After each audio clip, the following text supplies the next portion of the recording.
meditation at that time, and to conquer ultimately the space of Kailasa and manifest the space of Kailasa. Just like that, you can fulfill all of your ambitions in your life, all of your business endeavors, your career, everything that you'd like to fulfill, just with this one offering and the blessings of Devi Meenakshi.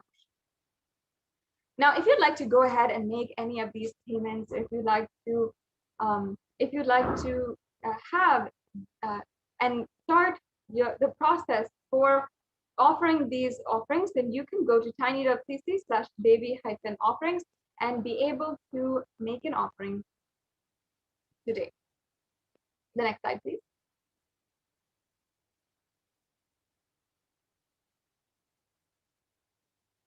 Yes. The next offering is this Swarna Padma Pushpa, another very beautiful offering. And in fact, in the Kamika Agama, it actually refers to the Padma Pushpa, the Swarna Padma Pushpa. Here it says that all the Kalashas should be. So what does this lotus flower actually signify in the Hindu tradition? The lotus is a flower with such beauty, elegance, lightheartedness, that even in all of the muddy waters, in the worst kinds of polluted waters, it can bloom and have that radiant quality and resilient quality. It is known for its resilience and radiance. And just like that, the lotus flower actually represents Devi Parashakti and is even referred as Shakti in so many different scriptures.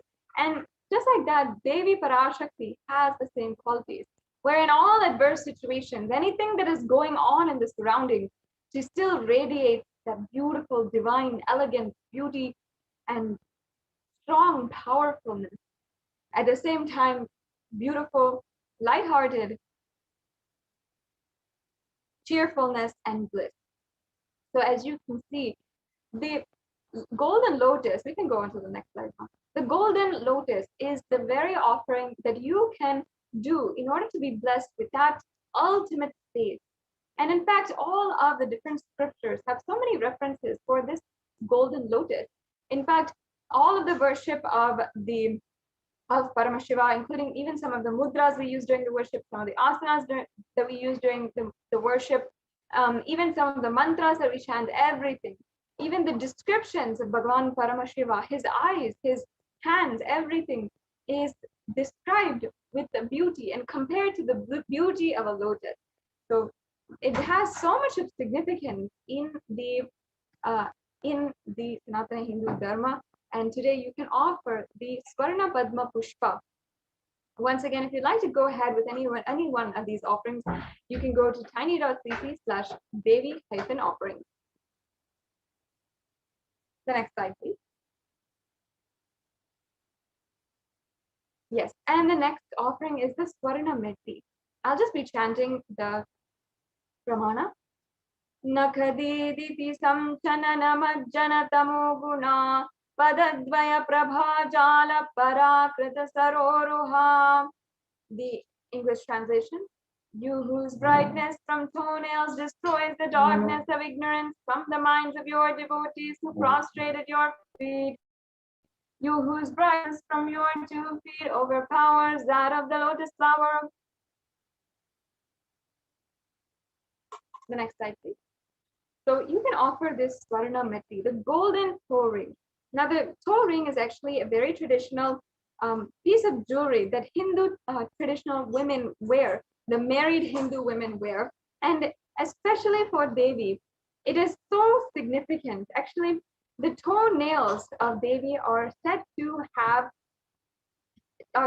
the power to literally remove all of the ignorance in our minds. Anyone who prostrates at her feet, if you're just touching her toenail, if you're just grazing your head with her toenails, then you will simply have such beautiful, constant gratitude in your space, and you'll be able to receive the blessings to even go through, face even the most difficult aspects of your life.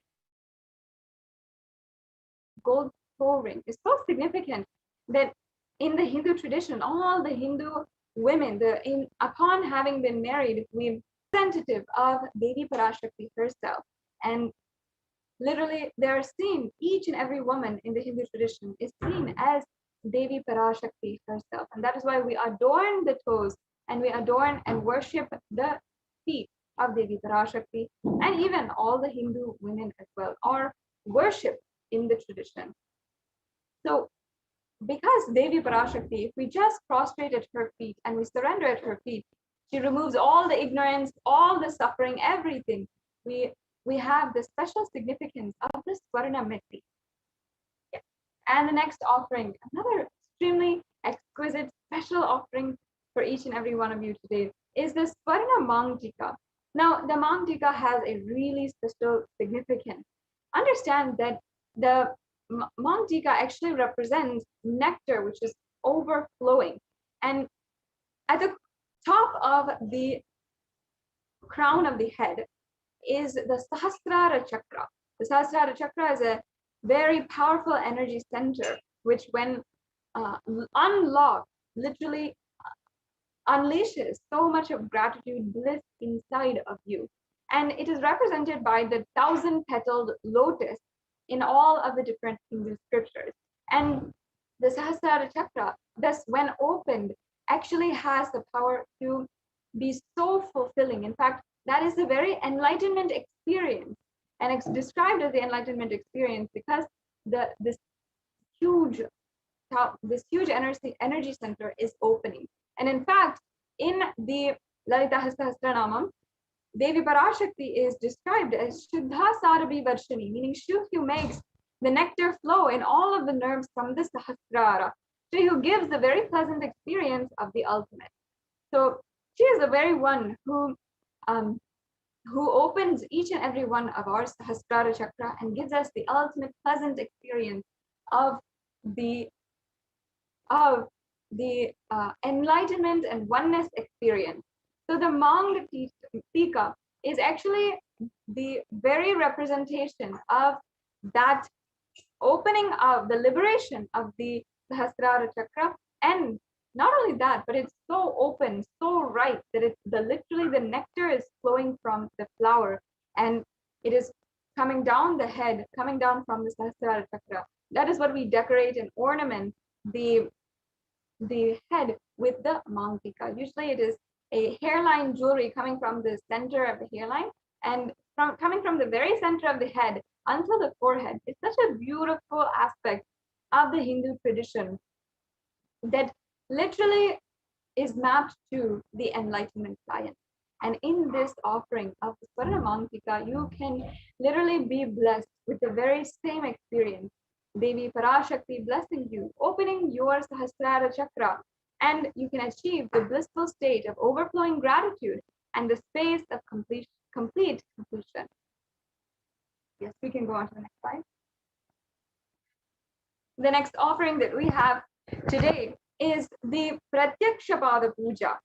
Once again, during this auspicious time of Guru Purnima, the Guru Purnima Brahmotsavam happening, and hopefully each and every one of you are seeing the Guru Purnima Brahmotsavam festival occasion happening, the Uttamottama Mahapaksha Guru Puja, which is happening every single day from Nithyananda Paramashiva Devalayam. It is this time that all of the grahas, all of the different planetary energies are aligning in order to bless us and align us more and more towards the Guru. So offering ourselves at the feet of the Guru during this time is extremely significant. During this time, if we just offer just a small bit during this time, even if you're offering just any kind of offering, we can receive that much more from Paramashiva. And all of the grahas, all of the different planetary energies, everyone in the whole universe is supporting you to do this action at this moment. So at this time, it's really beneficial for each and every one of us to offer the Pratyakshapada Puja. So make sure that even if perhaps you cannot do it, Guru Purnima day is just right around the corner. In a few days, you can start planning and manifesting this offering in your life some way, somehow. This is the time when the entire universe is literally aligning so that you can manifest the reality that you want. Imagine the whole universe is aligning you to your soulmate, the guru, and the all you have to do is simply stretch out and grasp his feet. So at this time, all you have to do is simply offer our gratitude, our utmost humble offerings at the feet of the Guru. And literally, the whole universe is aligned such that we can just grab on and he will take care of us after that. It's literally the best happily ever after that you can imagine. So at this time during the Guru Purnima Brahmotsavam, I encourage all of the viewers who are watching right now, start planning to see how you can offer the Pratyaksha Pada Puja. Once again, if you would like to see more steps about the offering, how to make these offerings, if you want help in manifesting these offerings, or so and so on and so forth, please stay tuned to the end of this segment, and we will be walking through how you can make the payments. And also, if you need help or if you would like to request help in manifesting these offerings, if you'd like more detailed information, we also have an answer for you. We also would like to ensure that you are attended to and your questions are answered so that you can offer this Pratyaksha Pada Puja. It is an amazing blessing that no one should miss out, especially during this Pralaya, during this time. It is so important that we align to Guru in our life. The next slide, please. The next offering that we have available is the Vastra Seva, another offering that you can offer at the very feet of the Supreme Pontiff of Hinduism himself. And you can offer this as well. In the next slide, we'll have available for you all of the different offerings that are available today. Yes, we can go on to the next slide. Here we have all of the different offerings from the E-Hundi offering, the Devi Sahasranama Kasu, the Swarna Mangtika, the Swarna Metti, the Swarna Padma Pushpa, and also the Mukta Angati, as well as the Pratyaksha Pada Puja and the Vastra Seva. All of these are available for you today. It's a very wide array, fantastic, wide, sensational array of beautiful offerings that you can make today to Devi Parashakti with so much of sacred sentiment brimming literally from these offerings. So I highly encourage each and every one of you to make these offerings, to start manifesting at least and taking the steps that you would like to manifest this reality in your life. We can go on to the next slide. So this brings us to the last slide of this segment, where we are just giving you some of the information you need in order to take the next step. Like I said, if you want to manifest this offering, maybe you don't have the time or the money or the resources in order to make this offering today, but still you can manifest it and you can make this into your reality. You can register and make an intention at tiny.cc/bhavasamadhi today and ensure that you are taking the first step towards manifesting this in your life. And make sure also that you are filling out this form. If you are ready for the online payment, you can go to tiny.cc/devi-offerings and you can make sure that you are offering this today. And you can go through the form for all of the different payment options. Then after the payment, you can go to Sankalpa 2021. Make sure that you are filling this form. It's very important because all of your names as well as the names of the people whom you're offering this on behalf of will be recorded, and then they'll be attributed to your offering, and ensure that during the puja your name will be chanted and all of the blessings of Devi Parashakti will be bestowed on you and your family. So ensure that after you make your payment, you are filling out this form and you are ensuring that happens. So once again, if you have an intention today, please go to tiny.cc/bhavasamadhi and fill out the intention form. If you have an online payment, if you would like to proceed with the online payment, go to tiny.cc/devi-offerings and make sure that after the payment, you are filling out the form tiny.cc/sankalpa 2021. So I request if the NTV volunteer can project the link for tiny.cc/baby-offerings, and we will just briefly show all the viewers the link. We also have another option today, which is the YouTube Super Chat, another extremely beneficial option and very easy as well. If you'd like to make a donation of any kind or any amount to for this Devi Parashakti Akashic reading for this program, or for out of gratitude that you have towards Devi Parashakti.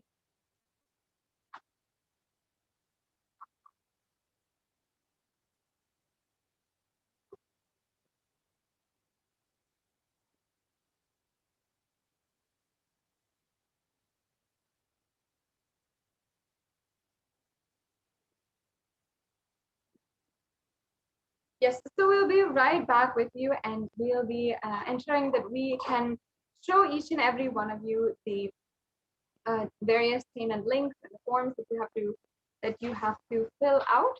You can make sure that you do this, and it is very easy steps to be able to make the offering and manifest complete oneness with Devi Parashakti today.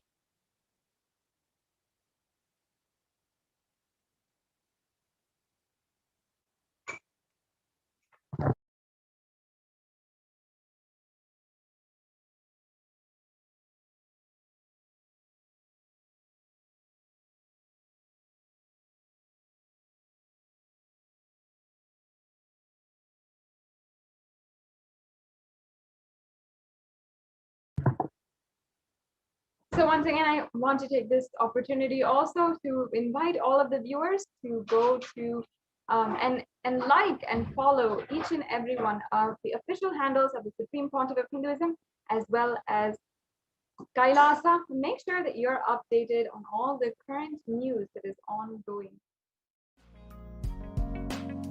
We get you health. We get you ability to build beautiful relationships in your life. We get you direct spiritual support, and we make sure you become wealthy.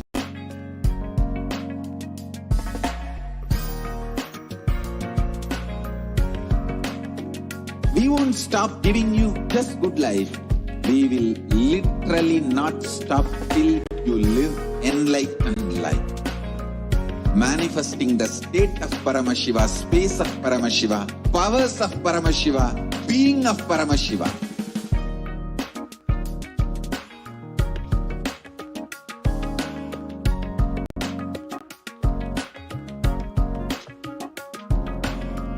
Whole world should become Kailasians. I want the whole world to know Hindus have something great to contribute to the world.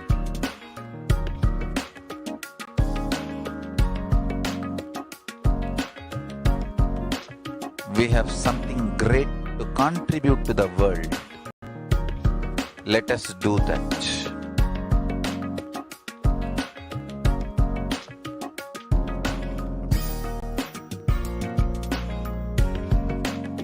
Kailasa is proper customized spiritual service, helping you to identify your root patterns of suffering. We have perfected the science of helping every individual from every cultural, religious, nationality background.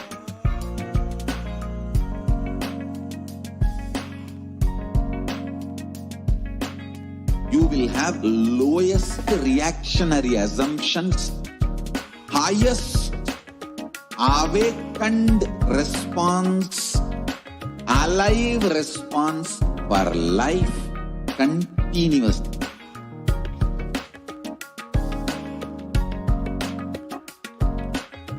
Kailasa is enlightenment ecosystem, literally enlightenment itself in your own home, wherever you are.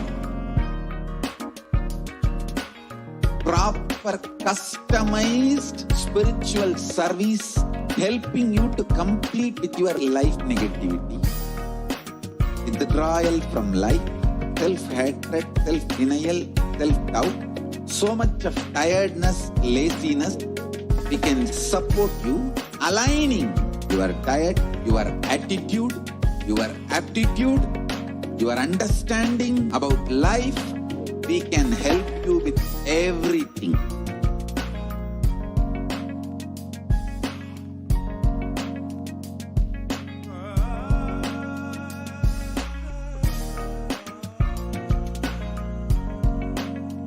If you are interested in enlightenment, we will immediately bring this to you. If you are not interested, we will explain the whole science, inspire you, and make you interested in enlightenment science.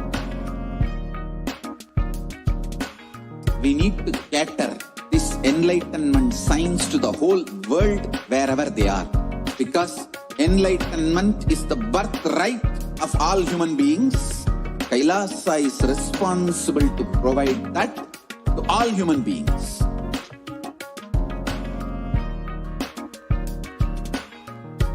Kailasa is the totality of the knowledge I received from my gurus and practice manifested in my life, perfected by teaching millions of people from all cultures, time zones, backgrounds, genders, nationality, race, from every creed.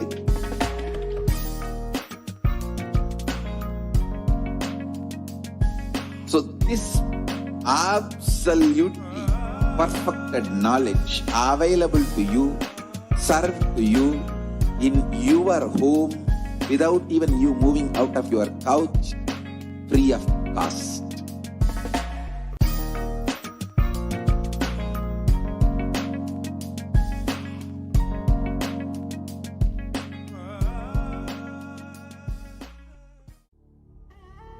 What I mean by the word Kailasa, listen intensely. Enlightenment ecosystem, literally enlightenment itself, in your own home, wherever you are. If you cannot come to Kailasa, it's okay. Kailasa can come to you. Kailasa coming to you is Kailasa.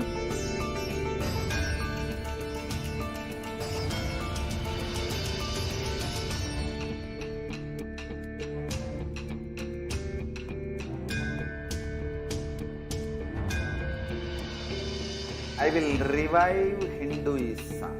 I am a Hindu revivalist, not by any revolution, but by evolution.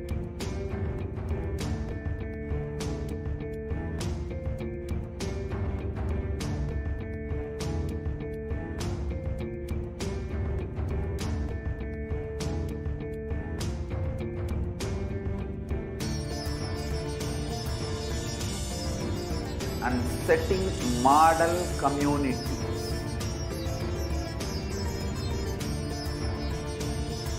Kailasa, enlightenment ecosystems, Sarvanya Pitas all over the world.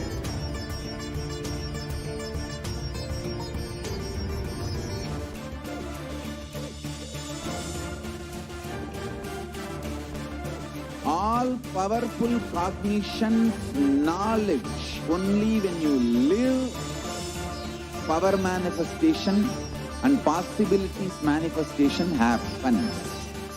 It's a fundamental truth.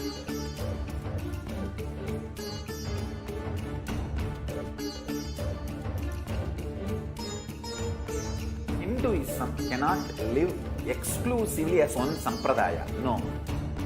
All sampradayas of Hinduism is an ecosystem.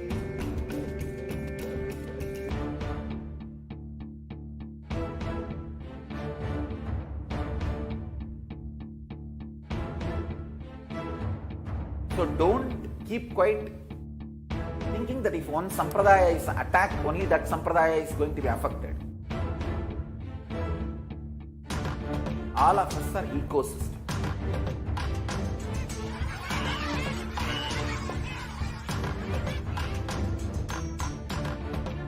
I invite all of you to get involved and enjoy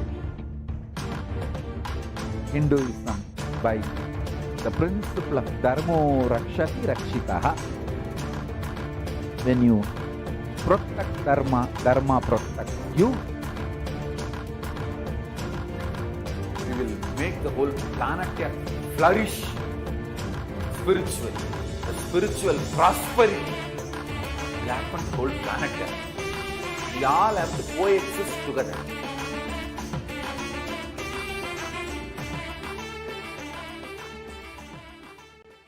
Just be alive for next 3 years. Don't die within next 3 years.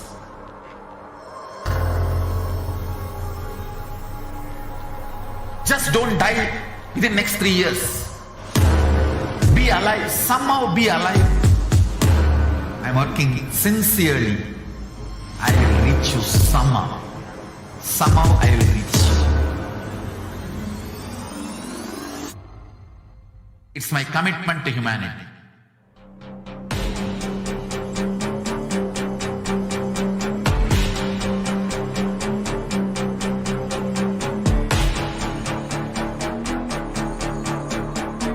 Just don't die within next 3 years. I will reach you wherever you are, whichever corner of the world you may be. I will reach you with enlightenment. You manifesting the space, state, powers, being Paramashivoham. It is possible, and it is possible for you.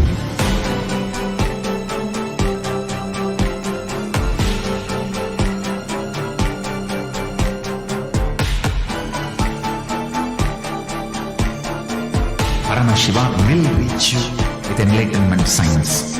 I know he is going to do the job. Just be alive for next 3 years.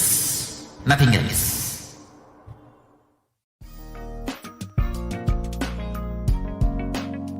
We get you health. We get you ability to build beautiful relationships in your life. We get you direct spiritual support, and we make sure you become wealthy.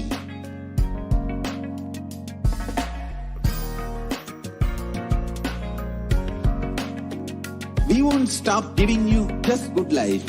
We will literally not stop till you live enlightened life. Manifesting the state of Paramashiva, space of Paramashiva, powers of Paramashiva, being of Paramashiva.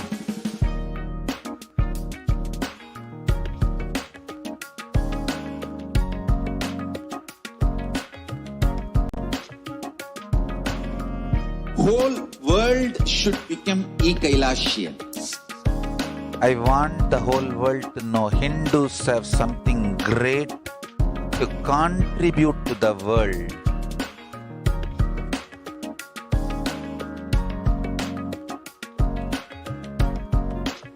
We have something great to contribute to the world.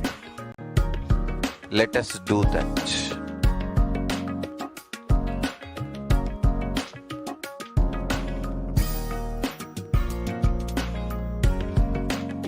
Kailasa is proper customized spiritual service helping you to identify your root patterns of suffering. We have perfected the science of helping every individual from every cultural, religious, nationality background.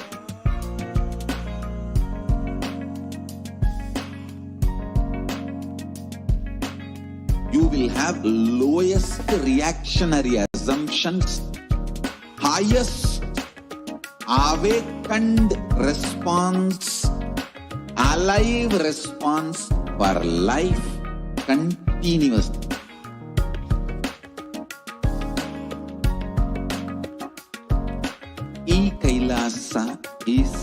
enlightenment ecosystem, literally enlightenment itself in your own home, wherever you are. Proper customized spiritual service helping you to complete with your life negativity. Withdrawal from life, self-hatred, self-denial, self-doubt, so much of tiredness, laziness, we can support you, aligning your diet, your attitude, your aptitude, your understanding about life. We can help you with everything.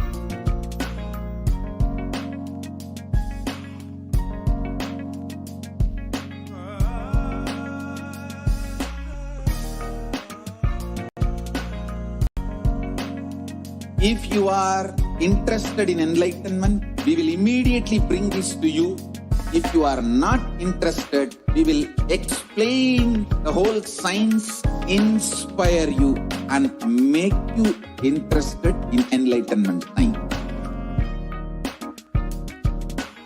We need to cater this enlightenment science to the whole world wherever they are, because enlightenment is the birthright of all human beings.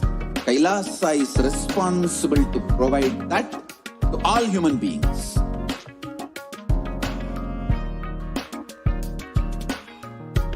Kailasa is the totality of the knowledge I received from my gurus and practice manifested in my life, perfected by teaching millions of people from all cultures, time zones, backgrounds, genders, nationality, race, from every creed.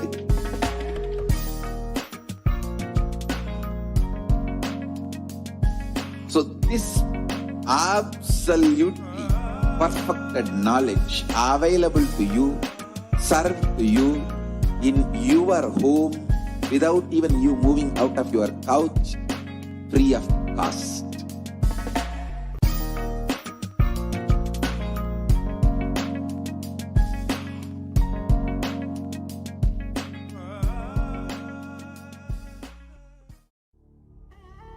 What I mean by the word Kailasa, listen intensely.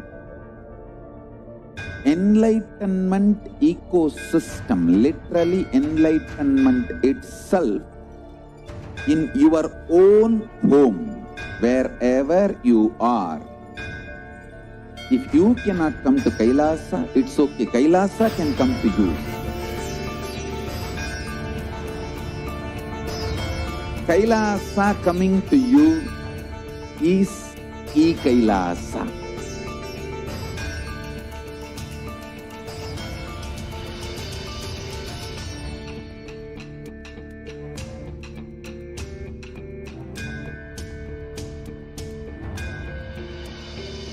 I will revive Hinduism. I am a Hindu revivalist, not by any revolution, but by evolution.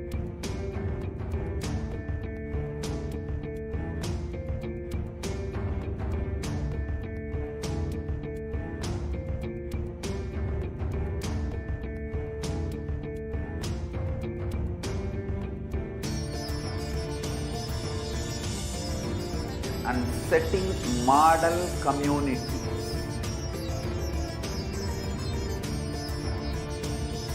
Kailasa, enlightenment ecosystems, Sarvanya Peethas all over the world.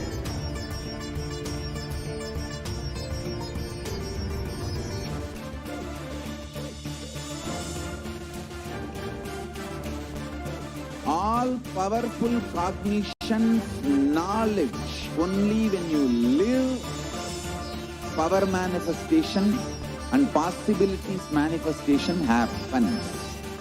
It's a fundamental truth.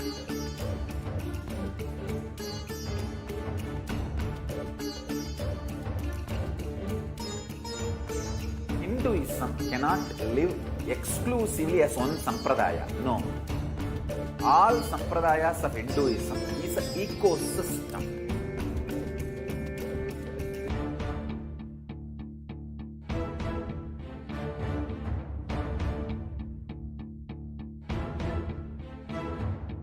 So don't keep quiet thinking that if one sampradaya is attacked, only that sampradaya is going to be affected.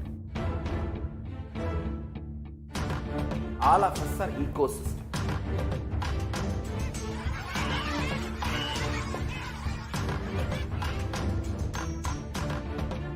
I invite all of you to get involved and enjoy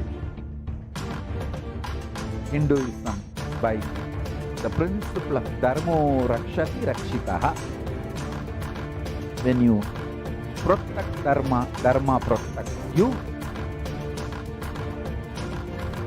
We will make the whole planet flourish spiritually. The spiritual prosperity will happen to the whole planet. We all have to coexist together.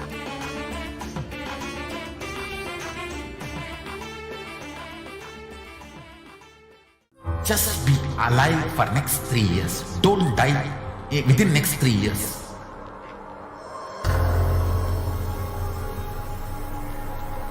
Just don't die within next 3 years. Be alive. Somehow be alive. I'm working sincerely. I will reach you somehow. Somehow I will reach you. It's my commitment to humanity.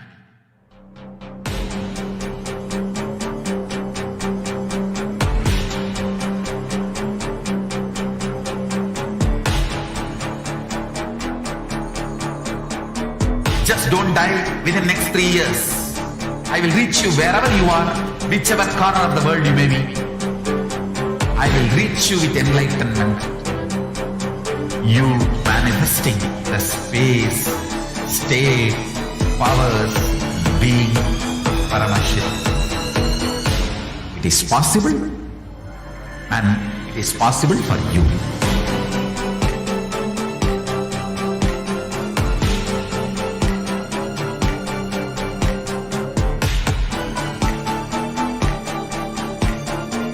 Paramashivoham will reach you with enlightenment science. I know he is going to do the job.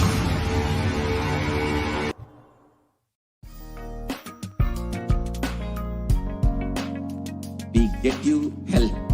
We get you ability to build beautiful relationships in your life. We get you direct spiritual support, and we make sure you become wealthy.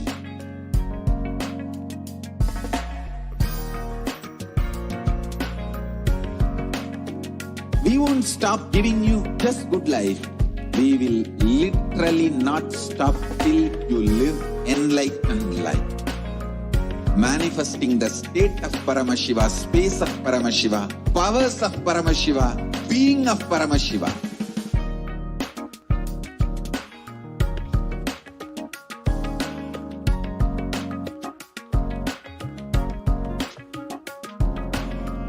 Whole world should become Kailasians.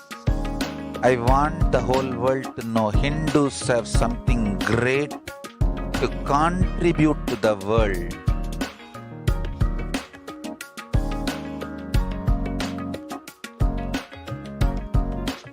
We have something great to contribute to the world.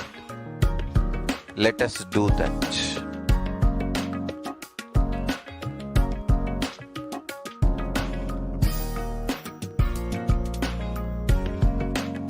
Kailasa is proper customized spiritual service helping you to identify your root patterns of suffering.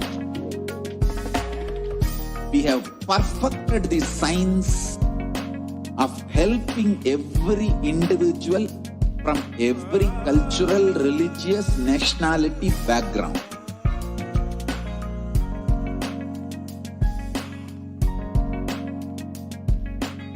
You will have lowest reactionary assumptions, highest awakened response, alive response for life continuously.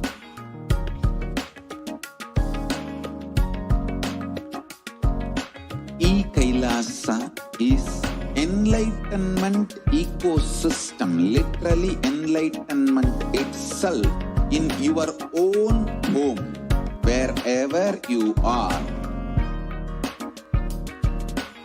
Proper customized spiritual service helping you to complete with your life negativity, withdrawal from life, self-hatred, self-denial, self-doubt, so much of tiredness, laziness. We can support you, aligning your diet, your attitude, your aptitude, your understanding about life. We can help you with everything.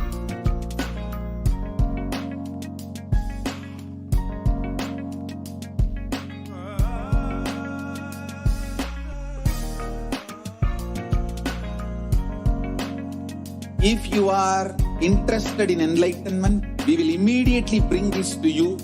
If you are not interested, we will explain the whole science, inspire you, and make you interested in enlightenment.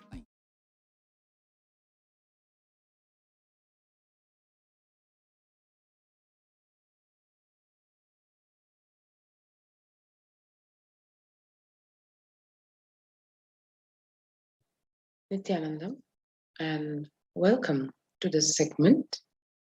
First, before we start, we'd like to share with one all the great happening, the great news of the United Nations recognizing once again the persecution of the Supreme Pontiff of Hinduism and literally the genocide, the femicide that the women followers of Kailasa and the Supreme Pontiff of Hinduism have been facing till date.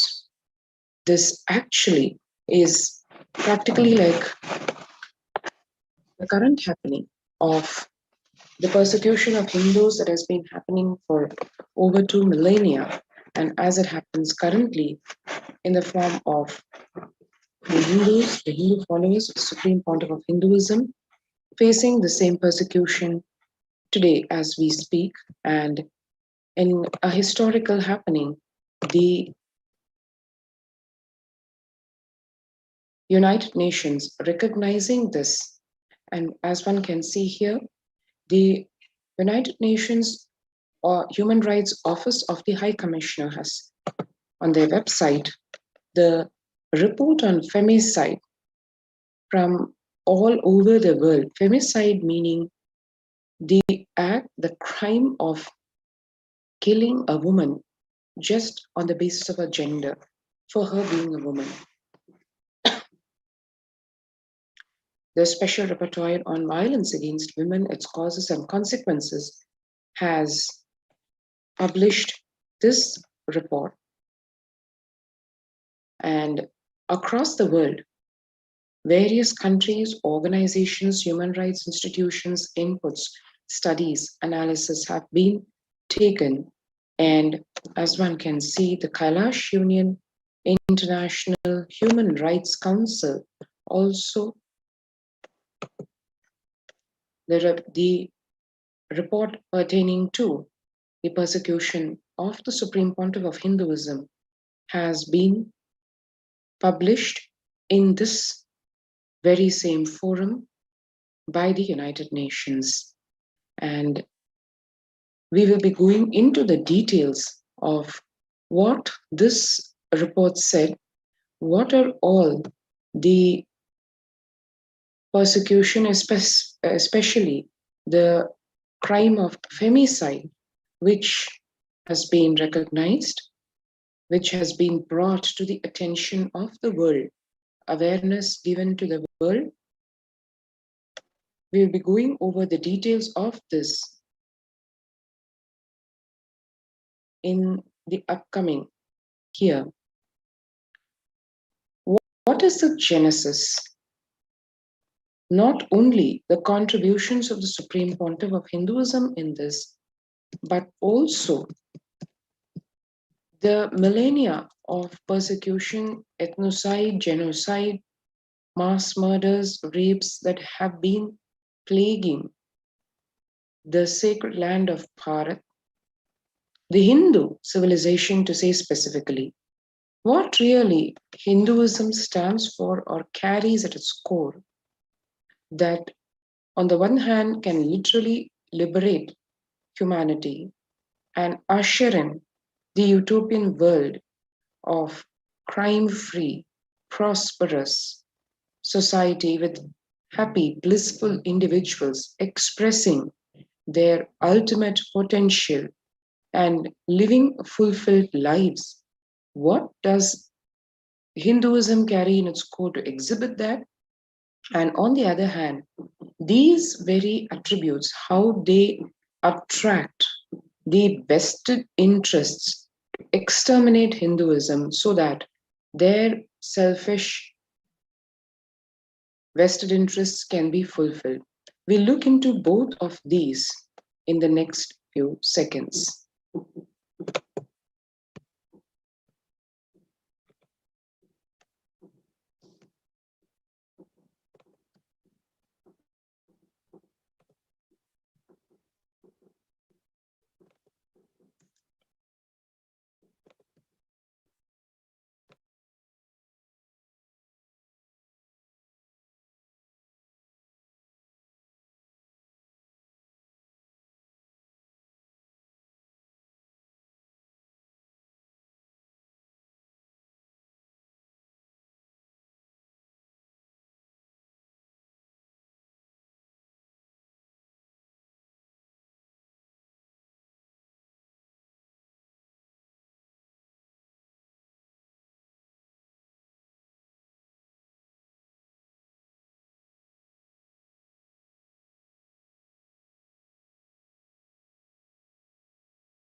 And what the journey really can be concisely expressed as is it is the freedom struggle of Kailasa, the story of the world's only Hindu nation. The Kailasa's vision and mission, if we see, what is Kailasa? Kailasa is the only macrocosmic ancient Hindu civilizational nation to serve the religious and spiritual needs of 2 billion Hindus and the whole of humanity. Kailasa creates a safe haven to live, practice, express, and radiate the peaceful lifestyle of extraordinary powers as per Hinduism, regardless of race, gender, caste, or creed. Kailasa is the homeland and civilizational nation for Hindus on par with Israel for Jews, Vatican for Catholics, Tibet for Buddhists. Kailasa was created with determination to not just preserve and protect Sanatana Hindu Dharma and share it with the entire world, but also to share the story of persecution that is yet unknown to the world. Towards this goal, Kailasa is dedicated to the preservation, restoration, and revival of an enlightened culture and civilization based on authentic Hinduism. The mission of Kailasa is a nation created by dispossessed Hindus from around the world who lost the right to practice Hinduism authentically in their own countries. Though the Kailasa movement is founded in the United States and spearheaded by members of the Hindu Adi Shaivite minority community, it is created for and offers a safe haven to all the world's practicing, aspiring, or persecuted Hindus, irrespective of race, gender, sect, caste, or creed, where they can peacefully live and express their spirituality, arts, from denigration, interference, and violence. The vision of Kailasa is enlightened living for all of humanity, which is rooted in the fundamental principle of Advaita or oneness, the idea that all beings can live in peace and harmony, and that all human beings are equal and divine and can reach their highest potential, irrespective of their color, nationality, gender, religion, sexual orientation, caste, creed, or race. And now we will just take a glimpse of what Hinduism is all about. Hinduism represents the world's most ancient yet progressive indigenous spiritual tradition.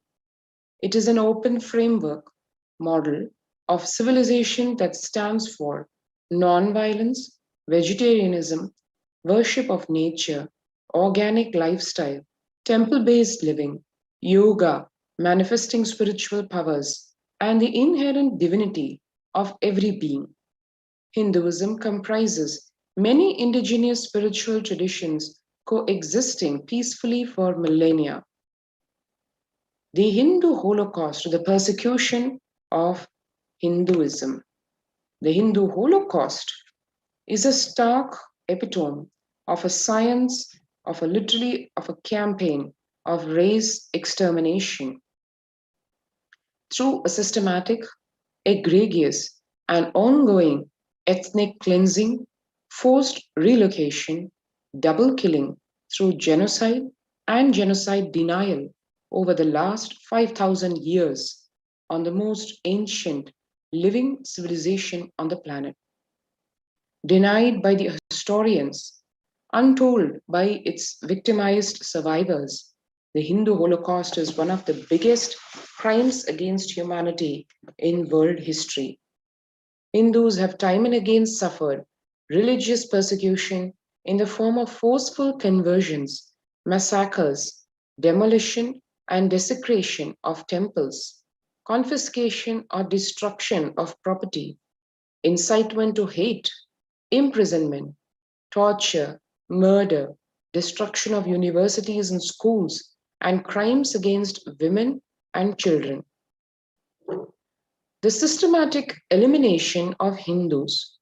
Hinduism was once practiced freely in over 56 nations across the continent, from Afghanistan, India, Nepal, Burma, Sri Lanka, all the way to Singapore, Malaysia, Cambodia, Indonesia, and in 200 states, 1700 samsthanas or provinces, 10,000 sampradayas or traditions. Over several centuries, they combine forces of foreign invasion, political upheaval, colonialism, religious persecution, systematically ended millennia of Hindu Swarajya or self-rule. Today, Hindu temples remain in few countries, but the Hindus who worshipped in them have been ethnically cleansed. The double killing, which is the Holocaust, and the denial of the Holocaust. Hindus are the victims of the double killing of the Holocaust and denial of the Holocaust, denying the largest Holocaust, which has been shockingly going on since 5,000 years of history, will continue to go on in the future unless cognized first and corrected thereafter. The denial of the Holocaust through distortion of history and ideological indoctrination is the last act of a crime in the Holocaust and the building of the next crime. The strategy is to first obfuscate and obliterate a people, then obfuscate and obliterate their memory, and finally seek to obfuscate and obliterate the memory of the obfuscation and obliteration itself. This strategy has been successful because today nobody knows or speaks of the unbroken continuum of the annihilation of Hindus. 100 million killed, over a billion ideologically enslaved, be it by the invading Mughals or the colonial forces, be it in the name of their race or color or religious faith or cultural roots or ethnicity or some other distinction. Hindus have over the past over 2,000 years been subject to mass murder, multiple perpetrator rapes, forced indoctrination, artificial famines, child abuse, identity distortion, resulting in a systematic physical elimination of over 100 million Hindus and ideological slavery of over a billion Hindus across all sampradayas on all levels: physical, mental, emotional, cultural, religious, political, economical, social, and much more.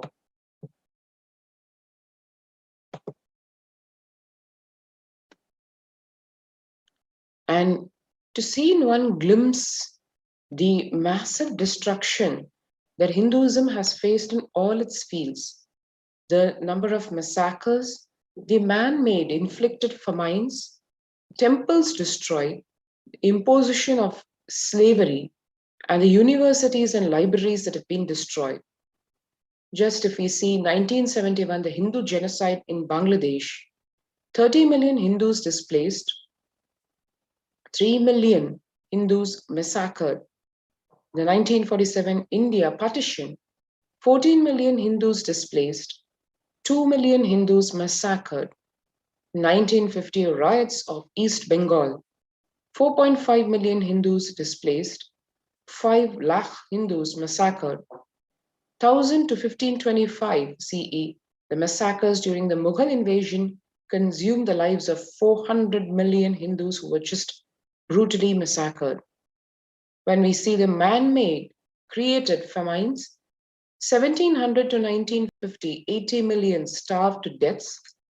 1100 to 1700, the Mughal era, 18 million starved to death.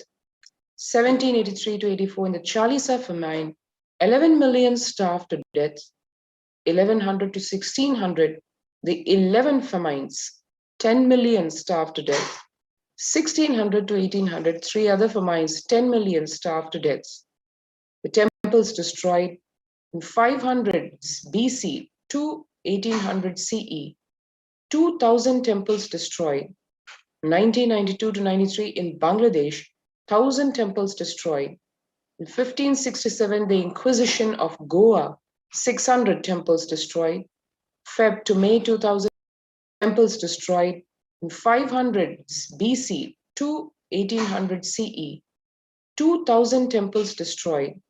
1992 to 93 in Bangladesh, 1,000 temples destroyed. In 1567, the Inquisition of Goa, 600 temples destroyed.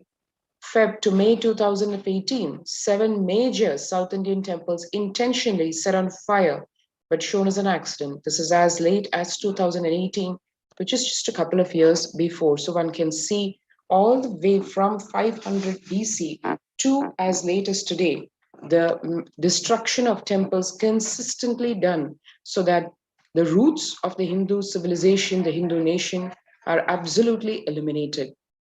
The imposition of slavery. In 997, Mahmud of Ghazni literally enslaved 2 million Hindus. In 1388, the massacre by Timur had 750,000 Hindus enslaved. In 1556, Uzbek's invasion had 5 lakh Hindus enslaved. And in 1830, the East India Company, the colonial rule under which India reeled under, had more than 6 lakh Hindus enslaved. And the universities and libraries, the destruction faced by them includes in 1193, the Nalanda University and Library, which faced 9 million books burnt down by Bakhtiyar Khilji. 1800 to 1900 CE, 1 million Gurukuls or Hindu schools just destroyed. 500 CE to 1900 CE, 10,000 Petams or Hindu universities, mats or colleges, and agraharams or diploma colleges destroyed. And in 500 CE, Takshashila University and Library totally destroyed during the Toramana invasion. And the ongoing Hindu Holocaust. Thousands of documents totaling 242,000 pages and 14,000 hours of video recording in the National Archives of Kailasa support the truth. Hindus in just the last 2 decades under the regime of the Supreme Pontiff of Hinduism, Jagat Guru Mahasannidhanam, His Divine Holiness Bhagwan Nithyananda Paramashivam, who's a reigning emperor of 19 ancient Hindu kingdoms, even today, were persecuted, subjected to inhuman physical, mental, emotional abuse and slavery, violently deprived of their cultural and religious identity, and systematically eliminated by the anti-Hindu terrorist forces and atheist sympathizers. And the contributions of Hinduism, one can see why the Western anti-Hindu interests were out and are out to destroy Hinduism from its very roots. The top contributions of Hinduism include in the field of spirituality, where comprehensive science of enlightenment, Hinduism, as revealed in the Vedas and Agamas, offers mankind a perfected science for attaining the state, space, powers, being, superconsciousness of Paramashiva, the Adi Guru of humanity. The open architecture framework of Hinduism reveals the core truths of the self, universe, and divine. It empowers every individual to have the freedom to customize their own personalized God, personalized lifestyle, personalized spiritual practice as per their needs and disposition. Economics. The contributions of Hinduism, where material abundance is taught and given without exploitation. Hindu economic policy resulted in India becoming the world's wealthiest country. Prior to British rule, India represented a whopping 25% of the global GDP. And if we include the civilizations that emulated Hindu economic policy, that number jumps to a staggering 60%. Material abundance was a lifestyle of all Hindus, and fundamental needs such as food, education, healthcare were offered to all citizens free of charge as a basic right.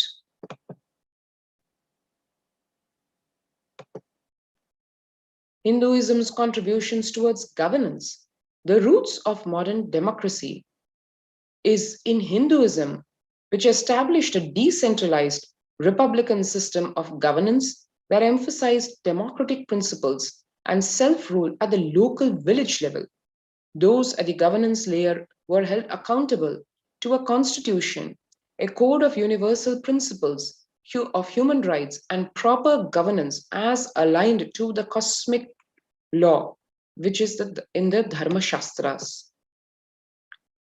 Hinduism's contributions to technology, the ancient precursor to computer science.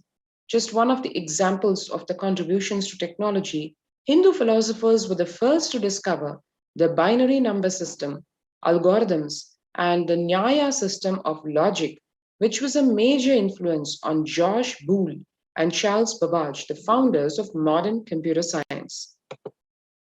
Hinduism's contributions to medicine.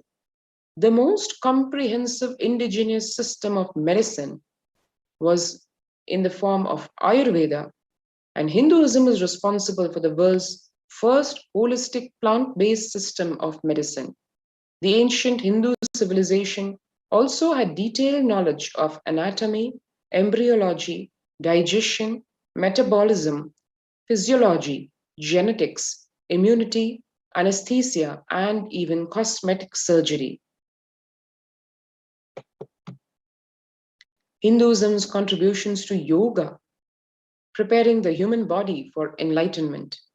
Yoga is a comprehensive system of physical, mental, and spiritual practices designed to give human beings a superconscious breakthrough. Practices like asanas, pranayama, japa, dharana, dhyana tune the body to the space of oneness or union with Paramashiva, the primordial cosmic principle. Hinduism's contributions to mathematics.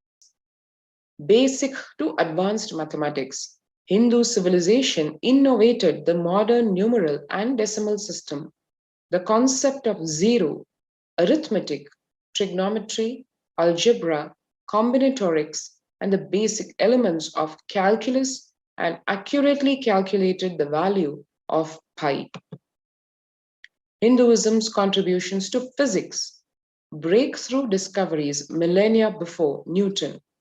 Hindu philosophers conceived of the atom, the laws of motion, and quantum superposition thousands of years ago, in addition to accurately calculating the speed of light. Hinduism's contributions to astronomy, a deep understanding of the cosmos, enabled the Hindu civilization to develop an elaborate understanding of astronomy, including a heliocentric model for the solar system millennia before Galileo. It also developed a theory of gravity, accurately calculated the Earth's orbit around the sun, and created precise star and planet charts thousands of years before European astronomers. Hinduism's contributions to architecture, monuments that stood the test of time. Hindu civilization built elaborate, highly durable structures that exhibit fractal geometry, well-planned cities with complex drainage systems, and huge rock-cut temples carved from a single stone. Hinduism's contributions to art, the perfect harmony of form and substance. Hindu culture recognized 64 traditional arts, including dance, painting, singing, instrumental music, sculpture, and many other forms of expression. Each art form embodied aesthetic beauty while conveying the deep spiritual truths and motifs. Hinduism's contributions to linguistics. The world's yet most complex language is Sanskrit, which has a vast vocabulary and adaptable grammar so that words can express any nuance of an idea. Sanskrit possesses technical and philosophical terms unknown in any other language. Modern Indian scholars of Sanskrit note that many of the new concepts of nuclear physics or modern psychology are easy for them to grasp since they correspond directly to the familiar notions of Sanskrit terminology. Hinduism's contributions to literature, a storehouse of knowledge and culture. The Hindu literature consists of innumerable, rich and diverse textual sources that cover all facets of human condition, including the world's longest and oldest works of epic poetry in the form of the Ramayana and the Mahabharata. And now, in the next few portions of this segment, we will understand what the Hindu Holocaust was all about.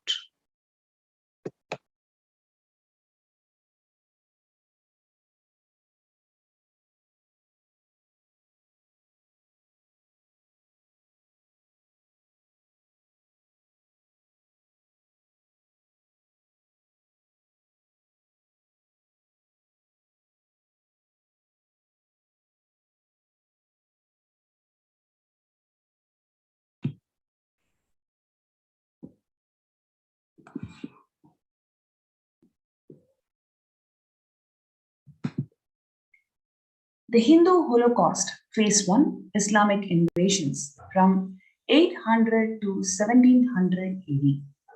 The physical destruction of Hindu civilization. The Mohammedan conquest of India is probably the bloodiest story in history. The Islamic historians and scholars have recorded with great glee and pride that the slaughter of Hindus, forced conversions, abduction of Hindu women and children to slave the markets, and destruction of Hindu temples carried out by the warriors of Islam during 800 AD to 1700 AD. Millions of Hindus were converted to Islam by sword during this period. Millions more were raped and murdered and dismembered. Over 200 million Hindus were slaughtered by Muslim invaders, 100,000 temples were destroyed, and 1 million deities and scriptures were destroyed. If the infidels, upon receiving the call, neither consent to it or agree to pay taxation tax, it is then incumbent on the Muslims to call upon the God for assistance and to make war upon them, because God is the assistant of those who serve them and the destroyer of his enemies, the infidels. And it is necessary to implore his aid upon every occasion. The Prophet, moreover, commands us to do so.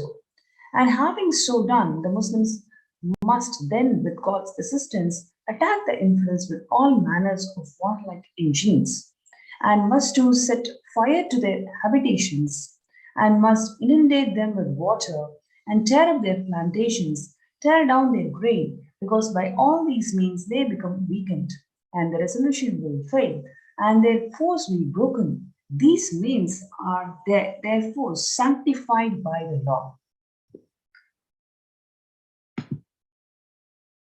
The rape of a continent.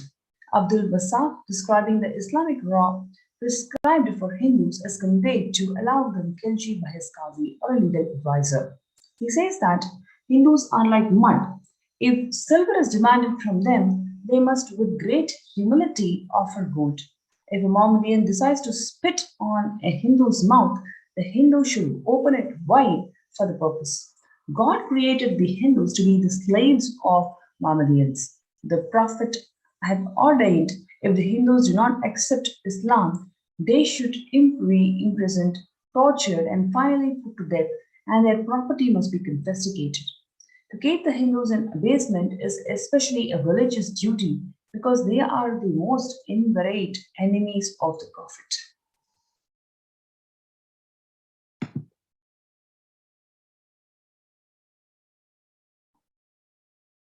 The rape of a continent. Muhammad Qasim Hindu Shah Firista in 16th century says that Sultan Feroze on the occasion broke the idols of Nagarkote and mixing the fragments with the pieces of cow's flesh, filled bags with them and caused them to be tied around the necks of the Brahmins, who were then paraded through the camp.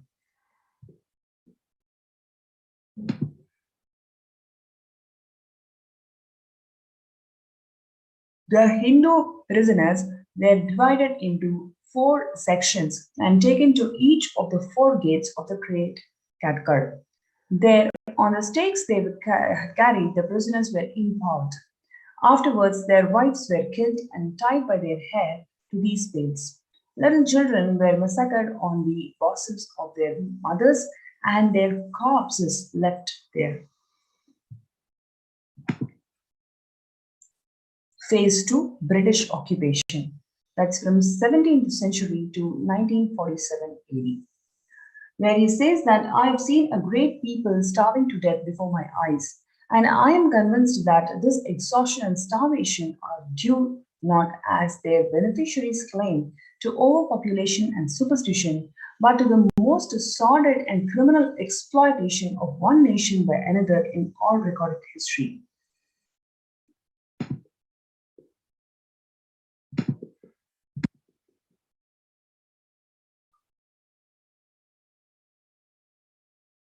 During the British occupation, 45 trillion dollars were looted from India over 200 years. 45 million Hindus were dead due to famines and imposed poverty by British policies and reprisal killings for 1857 mutiny. And over 680 native kingdoms were usurped by the British Raj.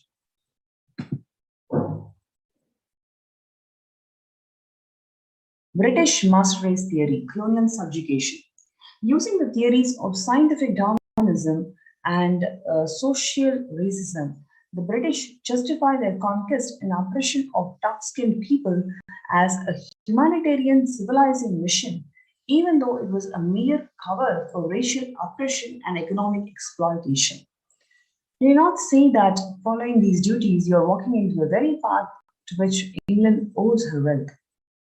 The glorious work which God seems to have laid on the English race to replenish the earth and subdue it, says Charles Kingsley, who is a celebrated professor, historian, and friend of Charles Darwin and priest in the Church of England.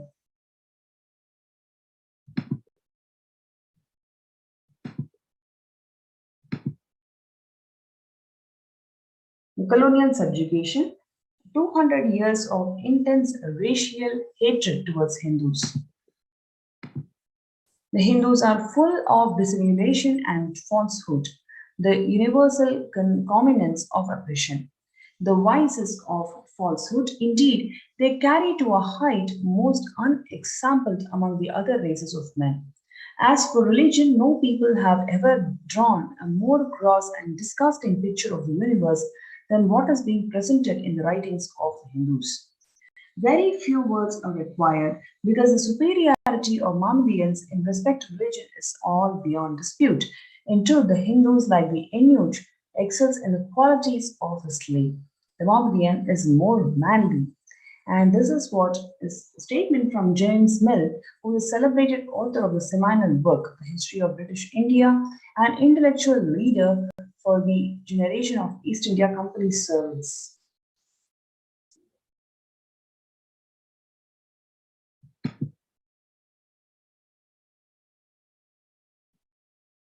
Filippo, who is an Italian traveler and merchant, who describes the Goa Inquisition in 16th century as the fathers of the church forbade the Hindus under terrible penalties the use of their own sacred books and prevented them from all exercise of their religion.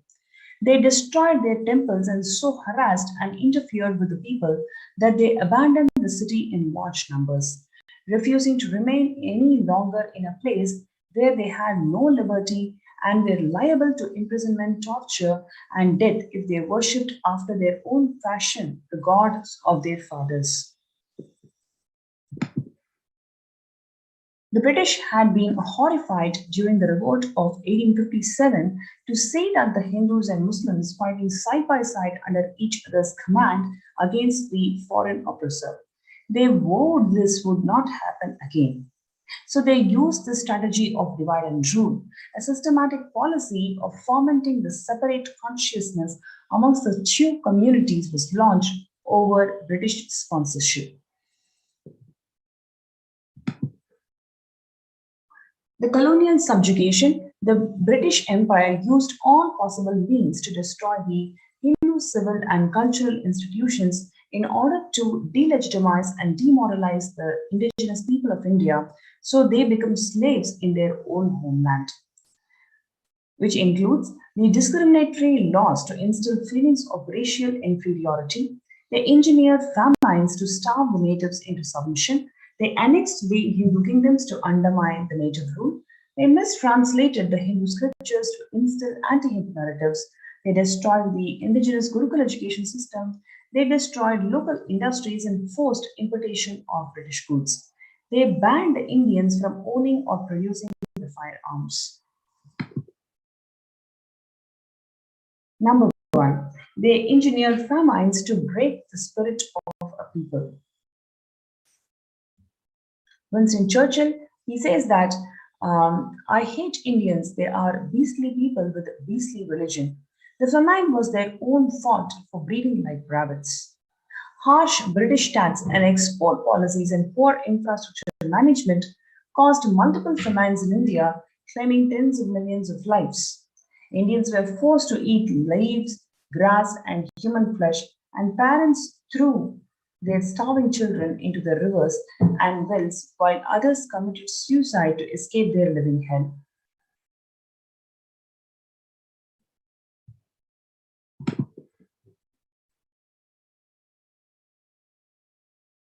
Prior to the colonial rule, India was the world's leading textile manufacturer and produced the finest fabrics.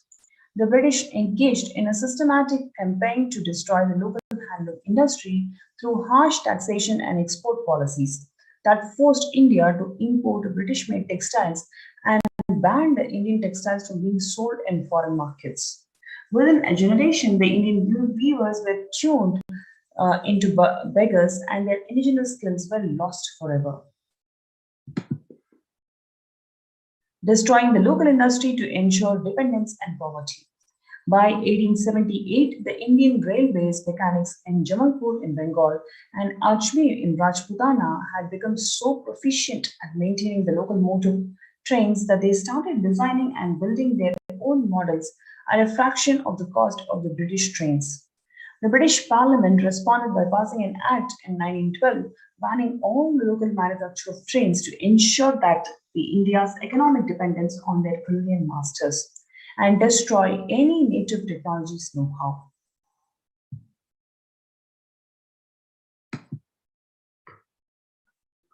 Seizure, taxation, and the ruin of Hindu temples.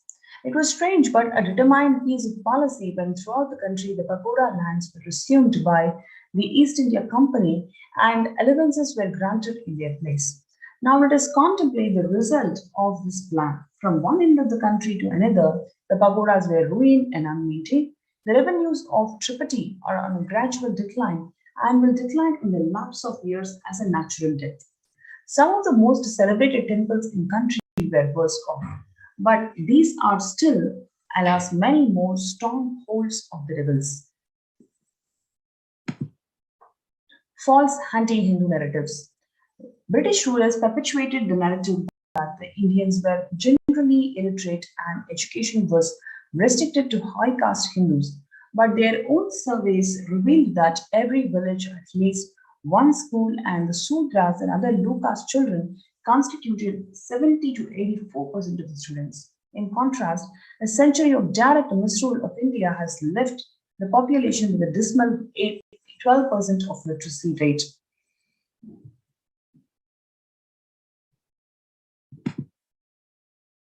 Creating the class of brown British natives. We must at present do our best to form a class who may be interpreters between us and the millions whom we govern. A class of persons Indian in blood and color, but English in taste, in opinions, morals, and in intellect. To that class, we may leave it to be refined the vernacular dialects of the country, to enrich those dialects with terms of science borrowed from Western nomenclature, and to render them by degrees fit vehicles for conveying the knowledge to the great mass of the population.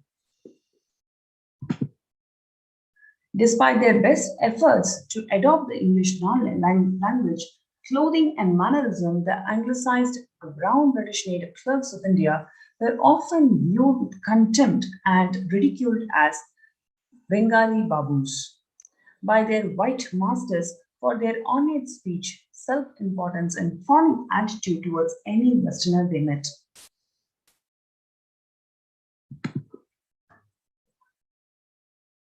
Converting the native Hindu Rajas into proper British gentlemen. Concerned at the rising awareness of nationalism after the Indian Mutiny of 1857, the British realized that to strengthen their hold in India, not just being a handful, needed to widen their political and psychological management of India and the Indians. Thus, they began to focus on the education of native princes and the pursuit of the objective in Macaulay's Minute on Education of 1837 to create a class of people who are Indian in blood and color, but English in opinions, in morals, and in intellect. That became the cornerstone of their strategy. Criminal Tribes Act of 1871, the British government passed the Criminal Tribes Act where various ethnic communities were deemed subversive by the colonial authority simply because they did not conform to their idea of civilized living. Targeted populations such as sadhus, sannyasis, tribals, nomads, gypsies, and sudras were presumed guilty by birth, murdered, raped, arrested, had children separated from parents, and was held in penal colonies or quarantined without conviction or the due process. Upon release from British custody, targeted communities were subject to surveillance and given tattoos to stigmatize them and make them easier to track. Thuggery and Dacoity Suppression Acts. In an effort to demonize the Hindus and fade the stereotype of the savage Oriental, British authorities and media sensationalized the stories of bloodthirsty Thuggis or bandits who would offer human sacrifices to the wicked and the fearsome goddess Kali. The image of the Thuggi was promoted worldwide as an example of all that was done wrong with India. In addition to denigrating Hindu culture, the native of the Thuggi menace was also used to justify the colonial rule, suspend the civil liberties, and target subversive elements that challenged the British hegemony. The secular India, where the temples were looted and neglected. Post-independence, the Indian state continued the British policy of taxing and managing the wealth and properties of all the major Hindu temples, despite claiming to be a secular state. The governance of Hindu temples has been fraught with mismanagement, neglect, corruption, theft of jewels and deities, and alienation of the temple land. Many temples that were constructed at least 1,500 years ago and much before was actually recognized by UNESCO are in ruins. Even the daily rituals are not performed. Some temples remain closed throughout the day with no one to even light the lamps. Now let us take the classic case of Sabarimala, which is the anti-Hindu activism that has happened in the recent past. The Sabarimala temple dedicated to the Lord Ayyappa in Kerala, where that represents one of the Hinduism's unique spiritual ecosystems. The form of Ayyappa that is worshipped at Sabarimala is Naishtika Brahmachari, who is a strict celibate. As such, women of reproductive age are forbidden to enter the temple out of respect for Ayyappa and to maintain the sanctity of the spiritual ecosystem. Otherwise, in almost 1,000 other Ayyappa temples across India, men and women are equally allowed to access, while Sabarimala is a single exception. Ayyappa devotees undergo a 41-day period of celibacy, fasting, and other penances prior to making this pilgrimage to prepare their bodies and consciousness for the spiritual ecosystem present in Sabarimala temple. Scriptures and oral tradition explain that the celibate male energy present at the Sabarimala temple is actually harmful to the fertile female body. Visited by over 50 million devotees a year, Sabarimala is one of the world's largest pilgrimage sites, exceeded only by Mecca. Given its prominence, the Sabarimala temple has been targeted by the anti-Hindu social activists for years as part of the broader campaign to delegitimize Hinduism as sexist and patriarchal. The temple was forcibly entered, vandalized, and its deity was broken and burned down in 1950 by Syrian Christian provocators. At the time, the Marxist atheist Chief Minister of Travancore, Cochin, Keshavan, famously stated that if a Hindu temple is destroyed, that much of superstition is destroyed.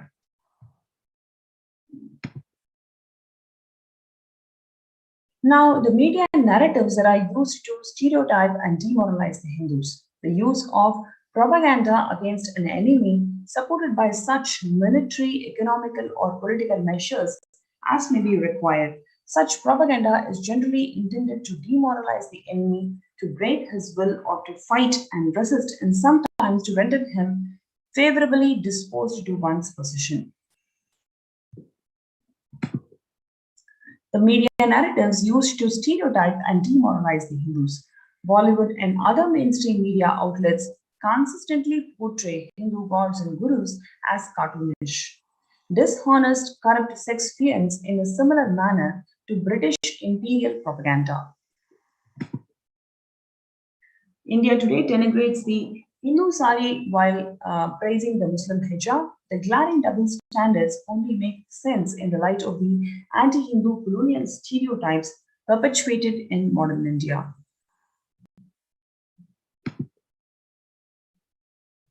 The relentless campaign of the psychological warfare waged on Hindu minds by British and their brown successors post-independence have resulted in a Hindu population that is completely demoralized, delegitimized, and without a sense of identity except to pathetically ape the West. This is a textbook case of internalized racism where we can very clearly see Indians spend billions annually on fairness cream to lighten their skin to be more like their former British masters. A 2014 marketing study found that 90% of Indian girls cite skin lightening as the highest need.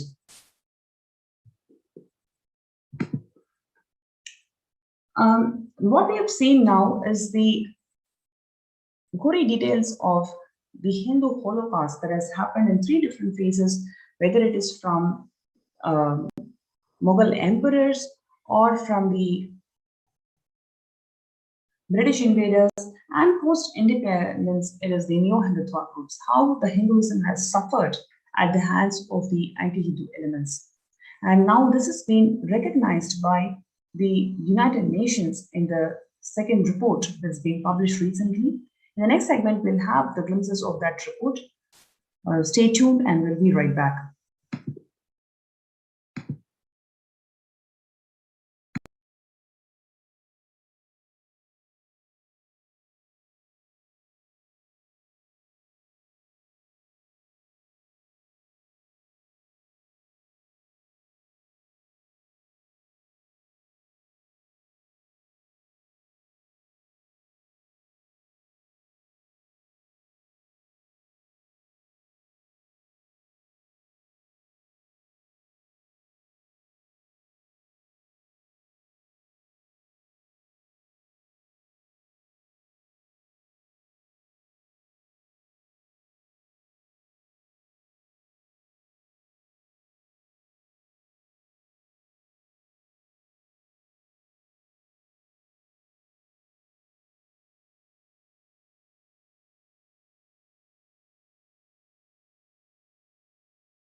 Prevention of femicide. The human rights situation for women and children in India is abysmal. Despite tremendous public outcry against crimes against women and children, such as rape, sexual violence, gender-based harassment, and female infanticide happened unabated in India.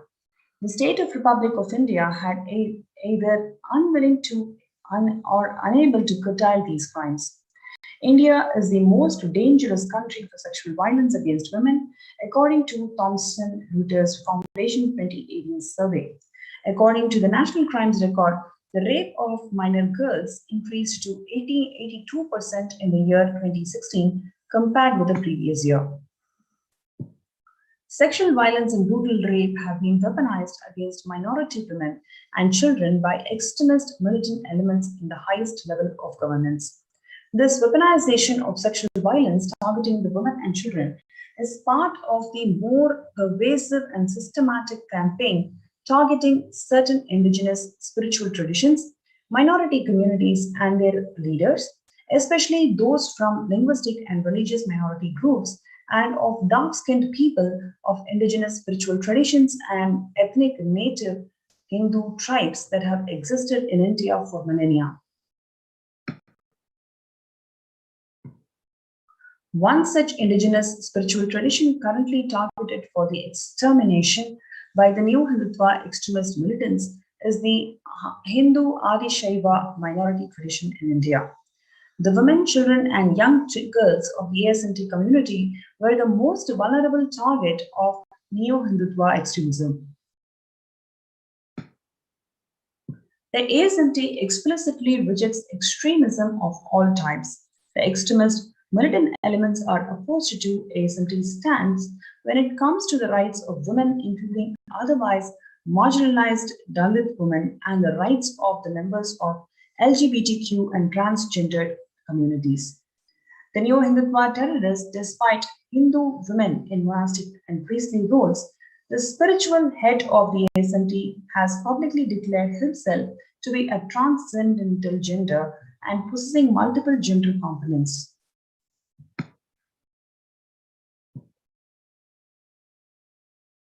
The neo-Hindutva extremist elements see that the LGBTQ and the rights are immoral. The ASMT freely ordains women into sannyasa, recognizes 11 genders, and performs specific temple rituals for gay marriage as more than 5,000-year-old indigenous spiritual scriptures. The ASMT represents one of the most progressive ideologies and is a target of persecution by the new Hindutva extremists. In the last decade, especially in India, there has been an alarming trend in the mainstream media and the social media of sensational screening and manufacture of misinformation and hate speech that is marginalizing the minority communities, targeting women with the use of image morphing and deepfake videos. In 2010, a fabricated video of ASNT actress Ranjita was repeatedly and sensationally broadcasted by Sun TV and various media channels to defame her character and to delegitimize her guru, the Supreme Pontiff of Hinduism, Jagat Guru Mahasanidanam, His Divine Holiness Bhagwan Nithyananda Paramashivam.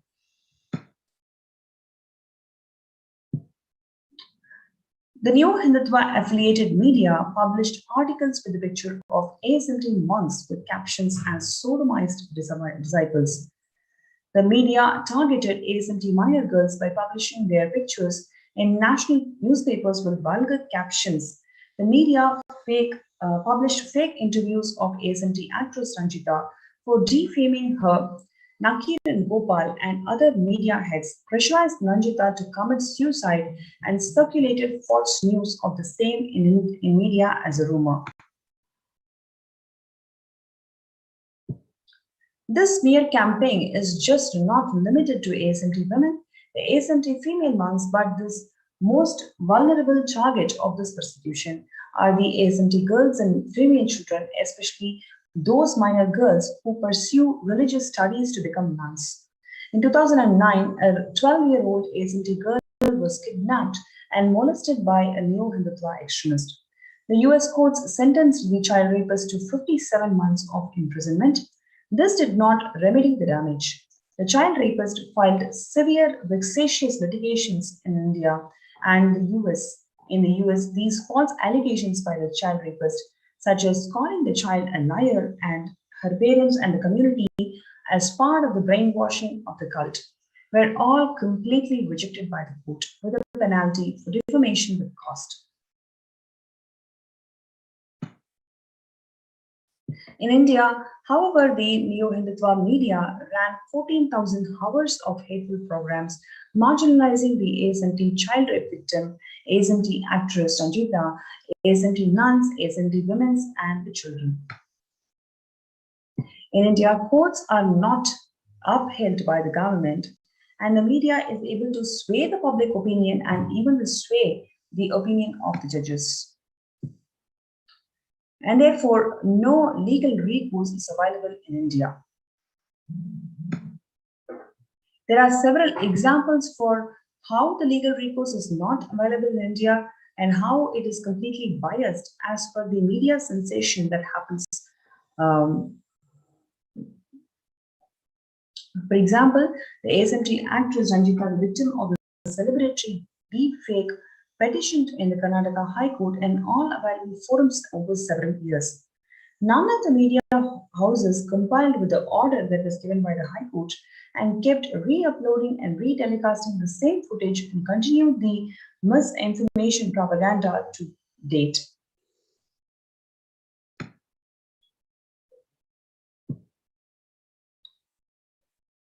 No legal recourse available in India. The NSBA, as a self-regulatory body, is a toothless and is known to disregard in its own guidelines and orders, even when the member channels ridicule and shame the dead celebrities. Indian courts are unwilling or unable to protect the ASMT women, especially nun and children. The Indian media kept marginalizing the ASMT nuns and girls with defamatory sexualized allegations. In 2017, a US court penalized a neo-Hindutva media to the tune of $5 million for civil conspiracy and defamation targeting the ASMT community. This is the largest penalty against any Indian media, but this did not remedy the damage as the other media channels and journalists continued the smear campaign. So like this, there are several stories, examples of the persecution by the ASMT Hindu nuns by state. In the next segment, we are going to see what is the revelations of Devi Parashakti in protecting the humanity from Pralaya. So far, we have seen the glorious Hindu civilization and the persecution by the anti-Hindu elements over different phases, and how the Supreme Pontiff of Hinduism has revived the authenticity of Hinduism through various initiatives with this community, and for that same reason, how this community has been persecuted by the anti-Hindu elements. Despite so much of persecution, it is the grace and the compassion of the Supreme Pontiff of Hinduism that he has opened his doors of Kailasa to one and all for them to reside in his de facto spiritual embassies, for them to feel protected in this ongoing pralaya. The next segment will be seeing the revelations by Devi Parashakti on solutions given to humanity to protect themselves from pralaya.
Revelations to the World by Devi Parashakti on 12th of May 2021, when she says that I came as the Nijavatara and I am blessing you, listen. People, listen. To do good to all of you, I have taken the form of Nithyananda and came down as the Nijavatara. The people of India, listen, carefully listen. Time after time, Bharadam is a Jnana Bhumi where enlightened beings come.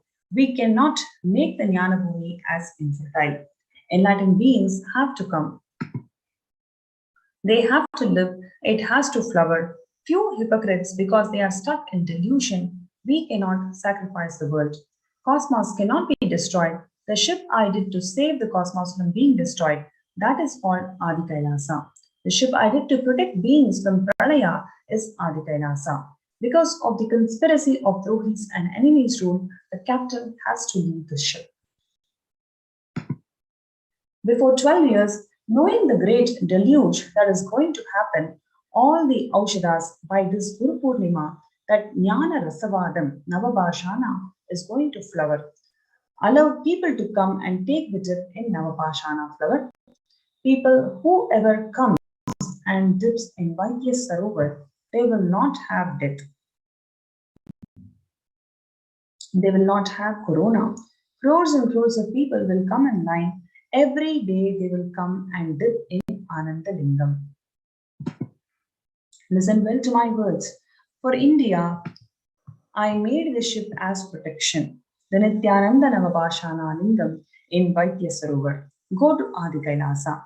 O Indians, listen. All those regretting losing the Nithyananda Nijavatara, without confusion and without talking as a lip service, go to Adi Kailasa.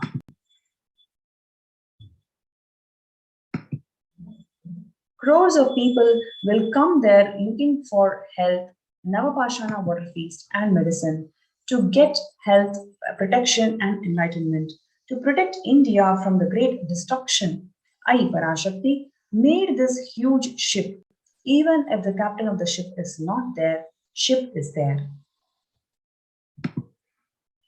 When the first world countries closed their borders during the massive global emergencies, Kailasa has opened its doors to one and all without exception.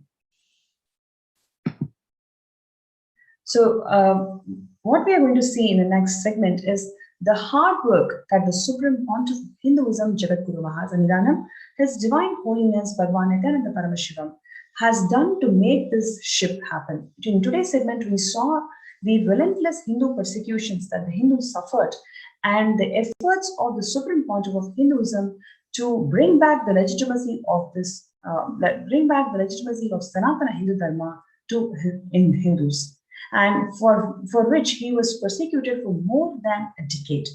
Despite all this persecution, what has he left to the community that persecuted him? It is this huge boon of getting protected from corona through this Adi Kailasa ship.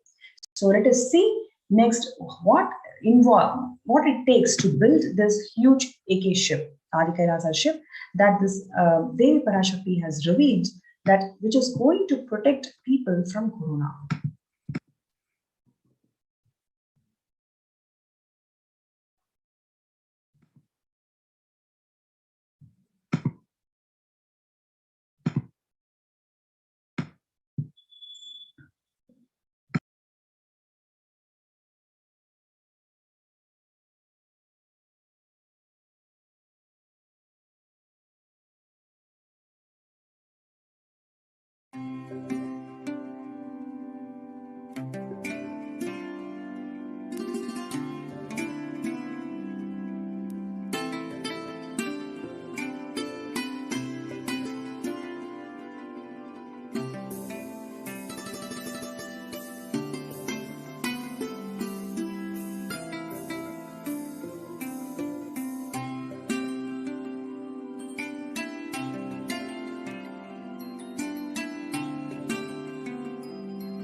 You are welcome to join our COVID care protection centers in Adi Kailasa Nithyananda Paramashivam.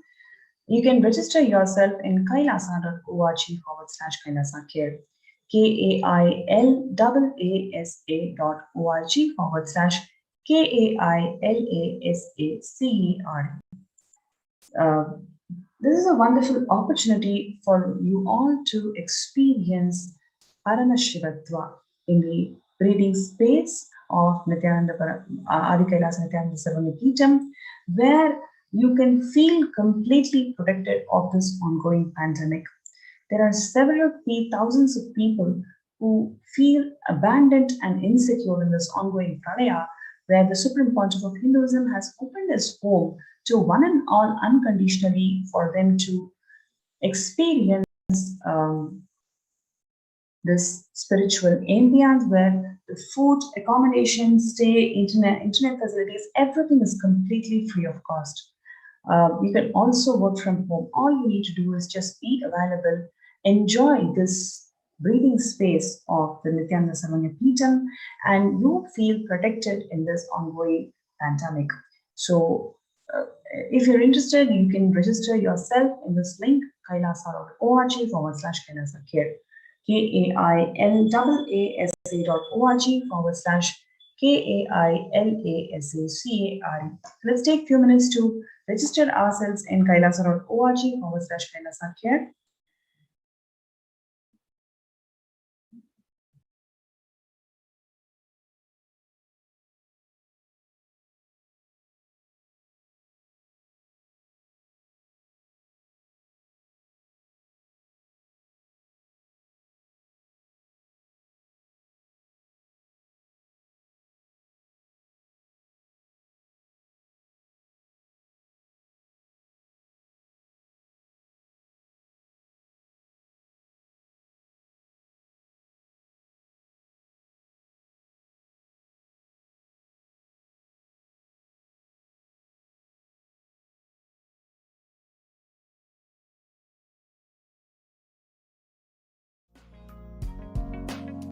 We get you health. We get you ability to build beautiful relationships in your life. We get you direct spiritual support, and we make sure you become wealthy.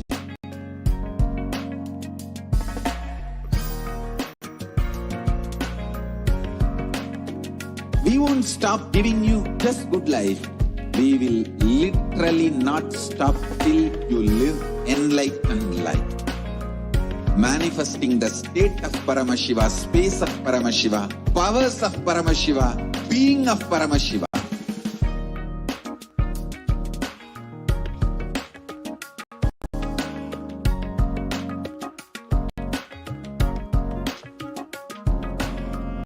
Whole world should become e-Kailasians.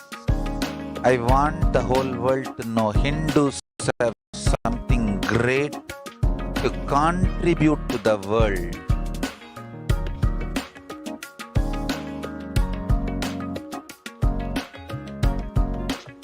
We have something great to contribute to the world. Let us do that.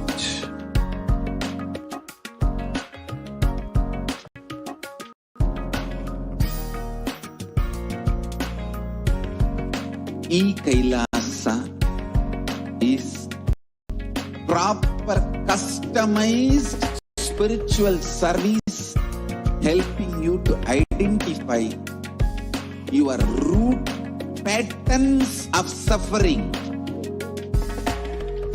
We have perfected the science of helping every individual from every cultural, religious, nationality background.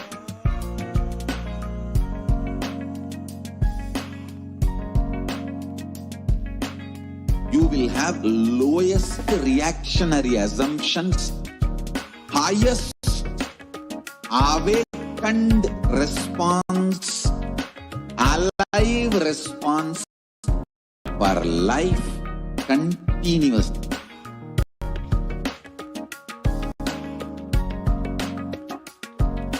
E-Kailasa is enlightenment ecosystem, literally enlightenment itself, in your own home, wherever you are. Proper customized spiritual service helping you to complete with your life negativity.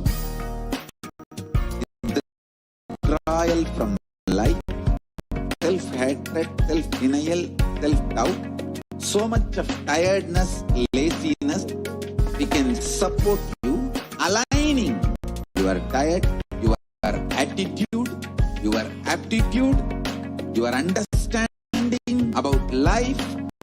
We can help you with everything.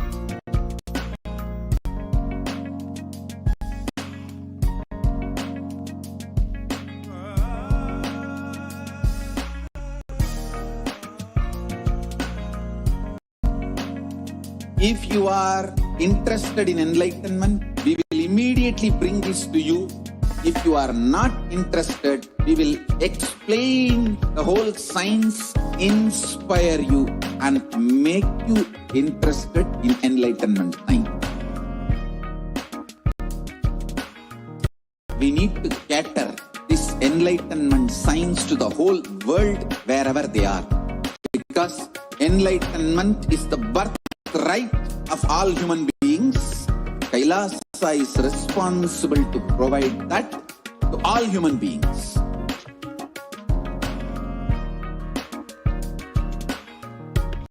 Kailasa is the totality of the knowledge I received from my gurus and practice manifested in my life, perfected by teaching millions of people from all cultures, time zones, backgrounds, genders, nationality, race, from every creed.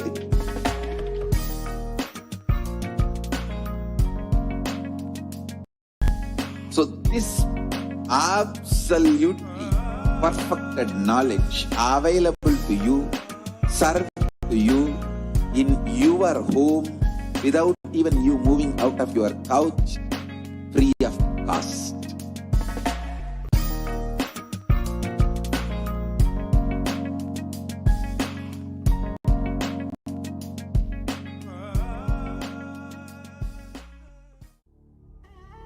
What I mean by the word Kailasa, listen intensely. Enlightenment ecosystem, literally enlightenment itself, in your own home, wherever you are. If you cannot come to Kailasa, it's okay. Kailasa can come to you. Kailasa coming to you is Kailasa.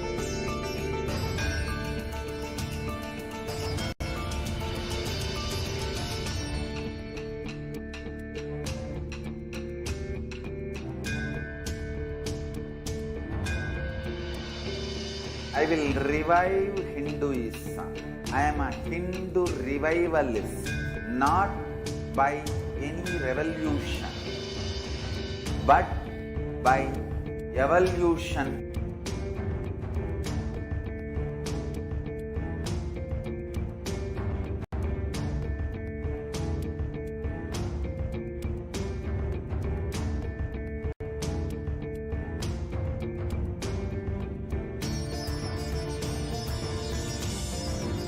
And setting model community.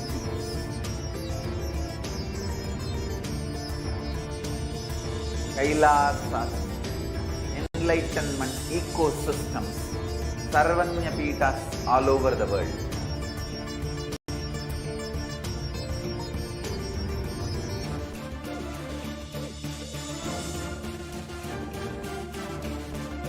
All powerful cognition, knowledge, only when you live, power manifestation and possibilities manifestation happens. It's a fundamental truth.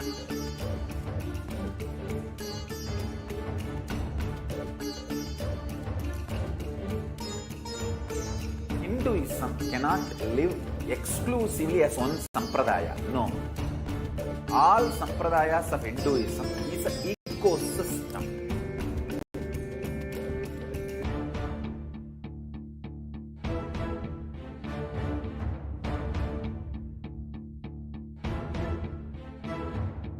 So don't keep quiet thinking that if one sampradaya is attacked, only that sampradaya is going to be affected. All of us are ecosystems.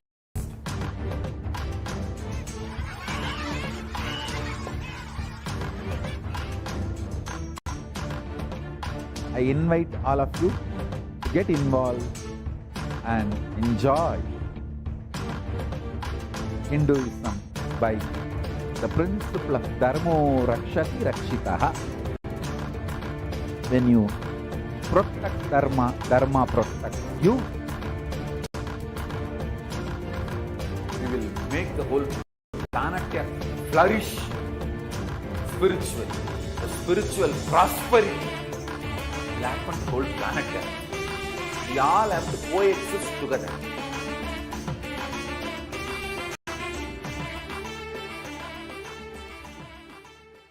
Just be alive for next 3 years. Don't die within next 3 years.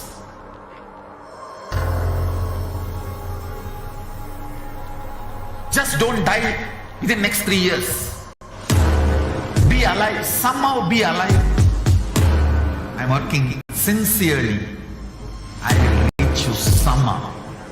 Somehow I will reach. Connecting with the divine with your eyes closed is meditation. Connecting with the divine with your eyes open is darshan. Come, let us all now move from meditation to darshan. Slowly, very slowly, please open your eyes.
தன்னை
என்னப்பனல்லவா என் தாயும் அல்லவா தன்னை உணர்த்திடும் தியானம் அளித்தவா என்னப்பனல்லவா என் தாயும் அல்லவா தன்னை உணர்த்திடும் தியானம் அளித்தவா என்னப்பனல்லவா என் தாயும் அல்லவா தன்னை உணர்த்திடும் தியானம் அளிக்கவா என்னப்பனல்லவா என் தாயும் அல்லவா தன்னை உணர்த்திடும் தியானம் அளிக்கவா எங்கும் நிறைந்தவா எண்ணம் கடந்தவா பொங்கும் அருவியாய் ஆனந்தம் தந்தவா எங்கும் நிறைந்தவா எண்ணம் கடந்தவா பொங்கும் அருவியாய் ஆனந்தம் தந்தவா என்னப்பனல்லவா என் தாயும் அல்லவா தன்னை உணர்த்திடும் தியானம் அளிக்கவா என்னப்பனல்லவா என் தாயும் அல்லவா தன்னை உணர்த்திடும் தியானம் அளிக்கவா எங்கும் நிறைந்தவா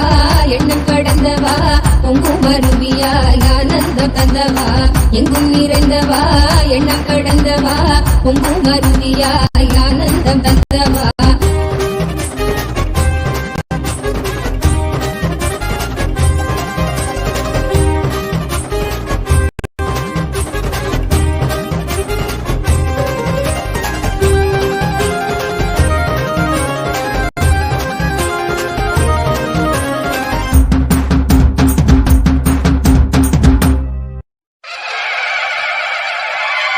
என்னப்பனே என்னையனே நித்யானந்த நித்யகாருண்யனே என்னப்பனே என்னையனே நித்யானந்த நித்யகாருண்யனே நித்யா நித்யா நித்யா நித்யா நித்யானந்தனே நித்யா நித்யா நித்யா நித்யா நித்யா நித்யானந்தனே நித்யானந்த நித்ய ரூப நித்ய காருண்யனே நித்யானந்த நித்ய ரூப நித்ய காருண்யனே என்னப்பனே என்னையனே நித்யானந்த நித்ய காருண்யனே நித்யானந்த நித்ய காருண்யனே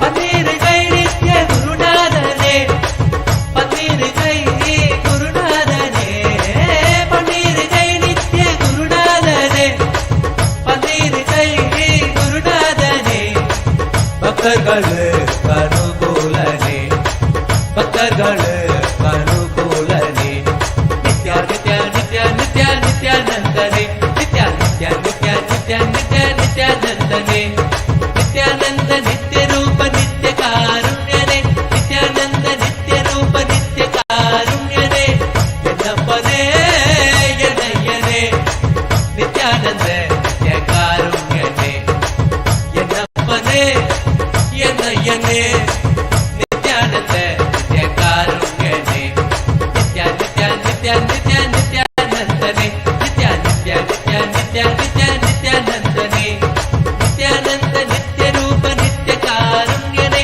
நித்யானந்த நித்ய ரூப நித்ய காருண்யனே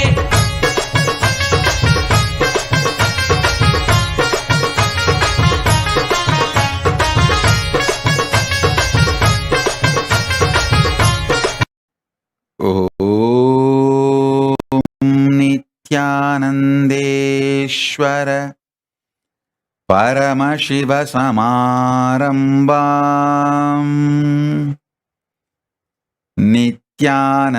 नित्यानन्देश्वरि परमशक्तिमध्यमाम् अस्मदाचार्यपर्यन्ताम् वन्दे गुरुपरम्पराम्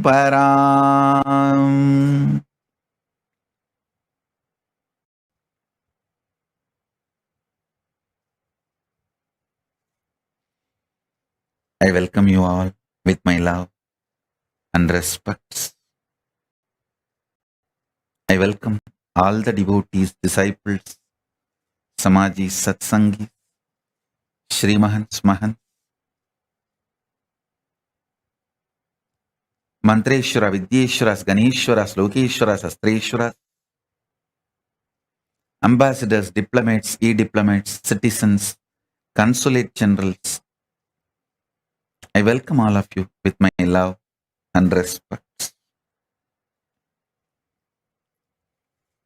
Paramashiva's message directly from Kailasa. Listen. Listen intensely.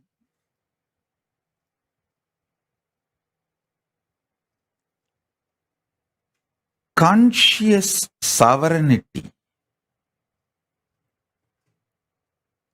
can be manifested in you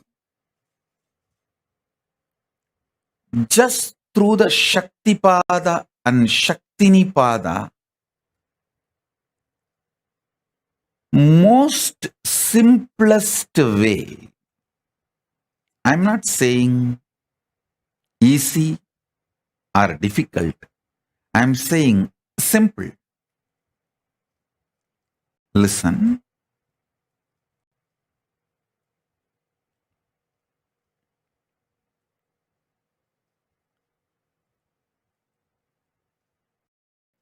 Mind always works in the language of quality and quantity. If your mind, which can relax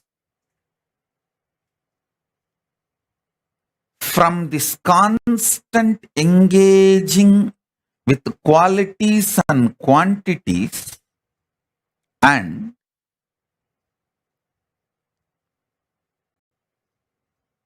Shaktipada, initiation, happens from the Guru, immediately your being starts experiencing quantum experience. Listen. Because you are constantly engaged in the activities related to quality and quantity, you miss your existence, which can be experienced only in the quantum space. I tell you,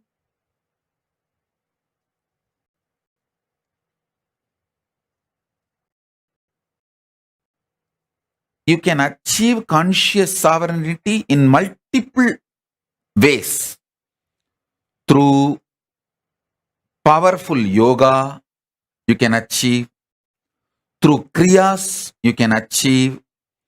Through bhakti, you can achieve. Through yoga Vedanta, yoga and Vedanta together. By practicing, you can achieve. You can achieve with Veda and Agama. Making Veda and Agama as your lifestyle, Charyapada, you can achieve. There are multiple paths. You can achieve conscious sovereignty. I'll explain the most simplest way I achieved and transmit that same to all of you, because I committed to all of you by this Guru Purnima. I want to give this great gift of conscious sovereignty to all of you.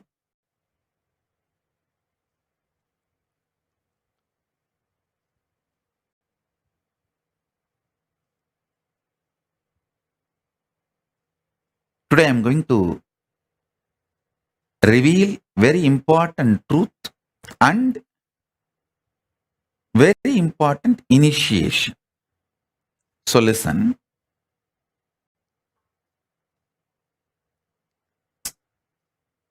This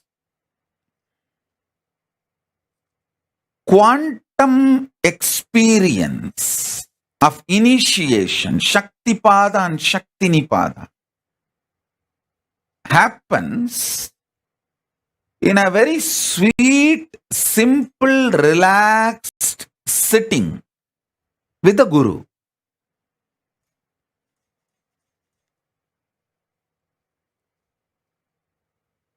I'll tell you how this happened to me. Then you can understand. When I sit with Arunagiri Yogeshwara,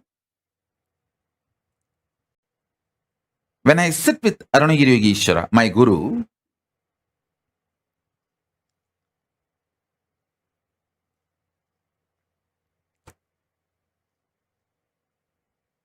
I used to be so enamored by the charisma, the personality, the way he carries himself.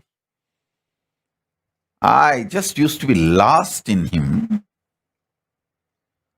I used to be so attentive, so much into his eyes. When I asked a question, the way his eyes react or respond, I know I asked the right question, or I asked the useless question, or I asked the wrong question, or I was just trying to poke him. More or less like an attention need, not the real question. I know everything just by the way his eyes react. The way he turns his head, I know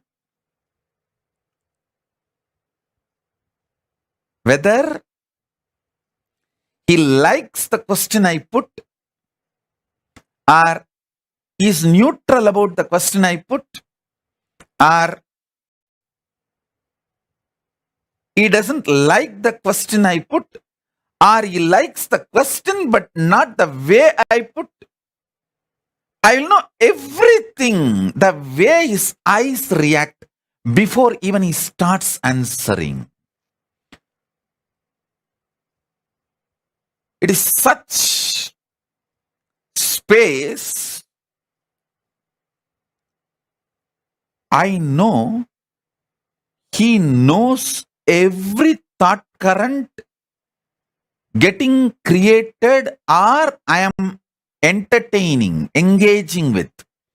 Some thoughts will appear, I will not engage with it. Some thought currents will appear, I will engage with it. Some thought currents will appear, I will just try to drop it. All this he just knows, and I know that he knows. It is like I am absolutely in a nirvana space with him. This body cloth does not stop him looking into my inner space. That is what I call nirvana space.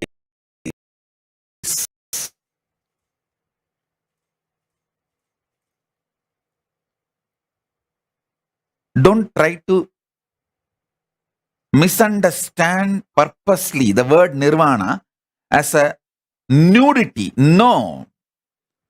It is not. I am not using the word nirvana for clothlessness. I am using the word nirvana here for bodilessness, sheathlessness. Body is a sheath, annamaya kosha. This sheath does not stop the way I engage me with him or the way he engages with me.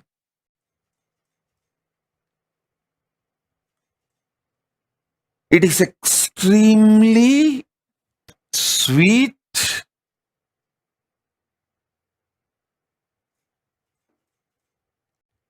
absolutely feeling secured, protected,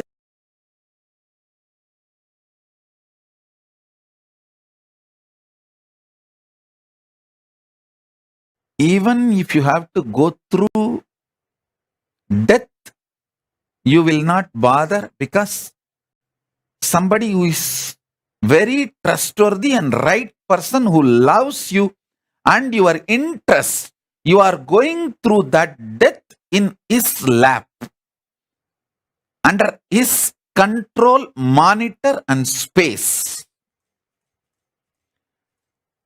It's extremely feeling protected, sweet. Understand, whenever you feel secured, you are ready to go through any change at any level.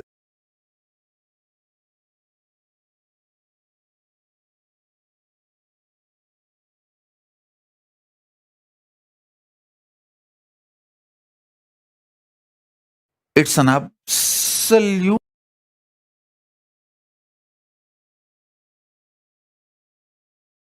feeling connection and absolutely sweet boundarylessness. I will feel so free with him. Even when he eats, if food particles, if they drop from his mouth on his body or few grains, I will never leave them. Without missing a single grain, I'll pick up and eat it away. Even if it falls on his body, some sambar or little curd, I'll make sure I'll take it and eat it away. Because Guru Uchishta, the Guru's prasada is so sweet. The Guru Uchishta is such extremely sacred.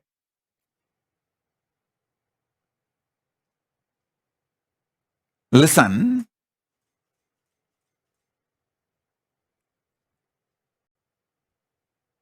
it is that kind of a space. Actually, few days before I was telling a story of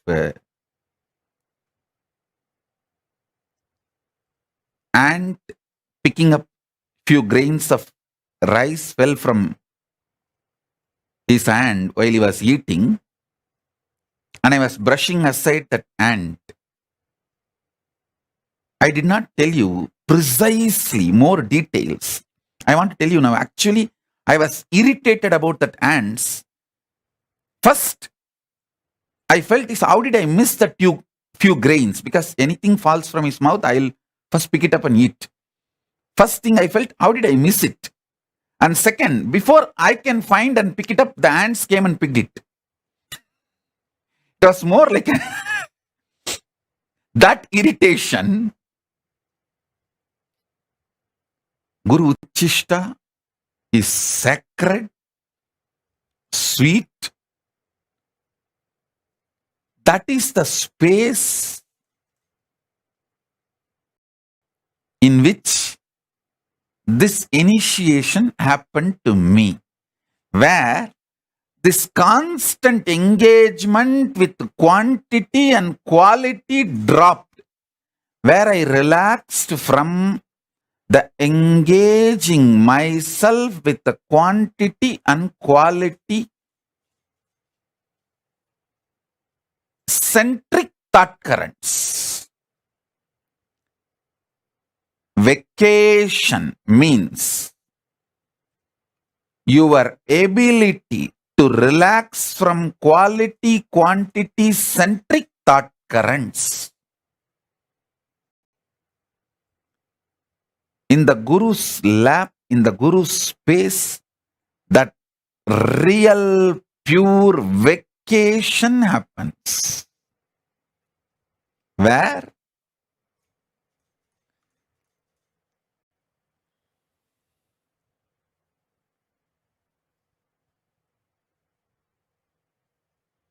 the constant grinding of that quality quantity centric thought currents are dropped, where the quantum start manifesting. Listen.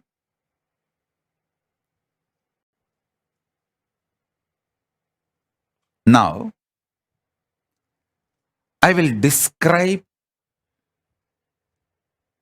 exactly conscious sovereignty as I received from my Guru, Arunagiri Yogeshwara,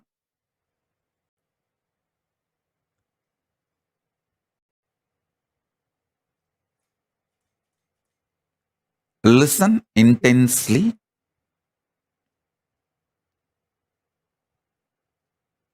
Listen.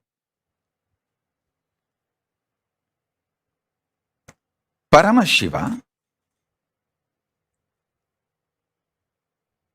in his unmanifest being, in his unmanifest state,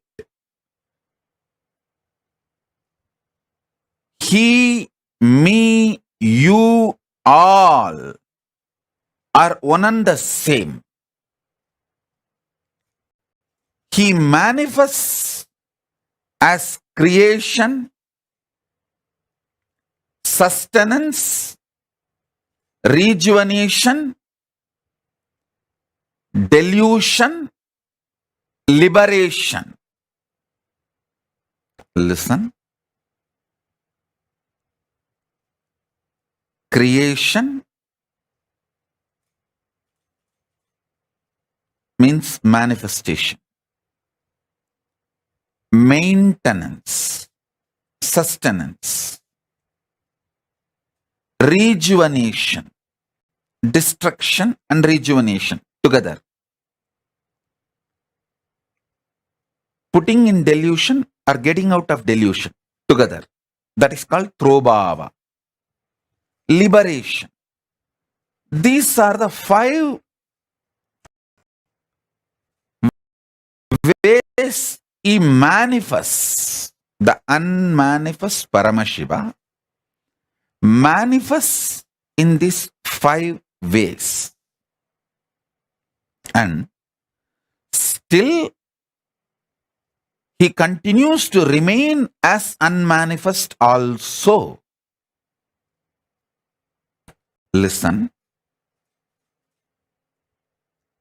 This every truth I am revealing now, internalizing, will make what I am experiencing as Paramashiva as a quantum experience in you and me, where the Shakti Pada will happen in you. What I am going through, you will go through.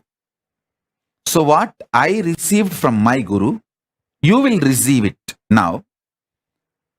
My Guru, Arunagiri Yogeshwara, Paramashiva himself, me, you, all 3 of us will vibrate in that same oneness frequency now through this quantum initiation. Listen carefully.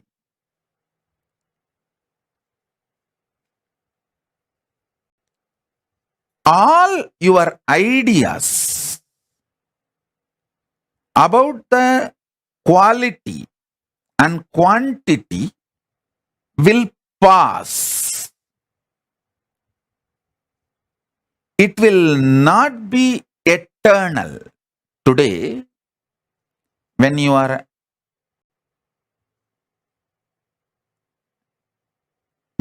young, some things you want to add in your life, some things you want to leave from your life. The quantity, quality, greed and fear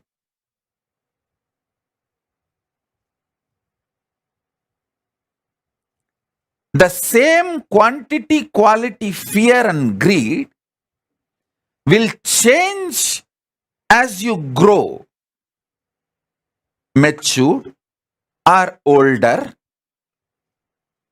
Listen. So I'm giving you one example. All things related to quantity and quality changes. They are not eternal. They are ephemeral.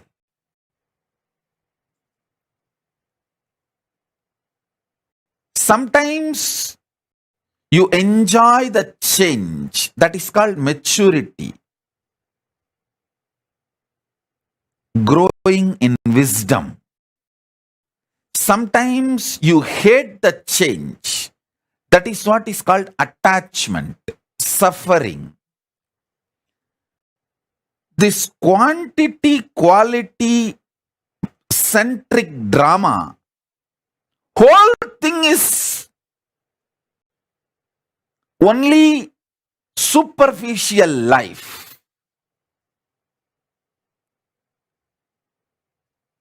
Even the maturity which comes when you understand this quantity and quality changes is not complete enlightenment. That is more like a dharma. You get matured. But that's not ultimate. Ultimate is understanding some things which you create, some things which you maintain, some things which you destroy, some things which you put yourself in delusion. Sometimes you pull yourself out of delusion. Sometimes you liberate yourself. All this is fundamentally you who is doing this drama. You, the consciousness in you is doing this whole drama. Waking up to that is conscious sovereignty. Listen. Listen. Later on, today again, when you have time, sit with a cup of coffee, hot chocolate, or tea. Relaxed way, listen to this satsang again, sipping cup of coffee. Remember, you are sitting with me on the foothills of Arunachala, alone. Only you and me and Arunachala. Nobody else is there. Cup of coffee for you. Keep a cup of coffee for me. We both sit and sip cup of coffee. And I am giving you this quantum initiation. Listen with this relaxed mood. You will understand. I want you to understand 3 layers. 1,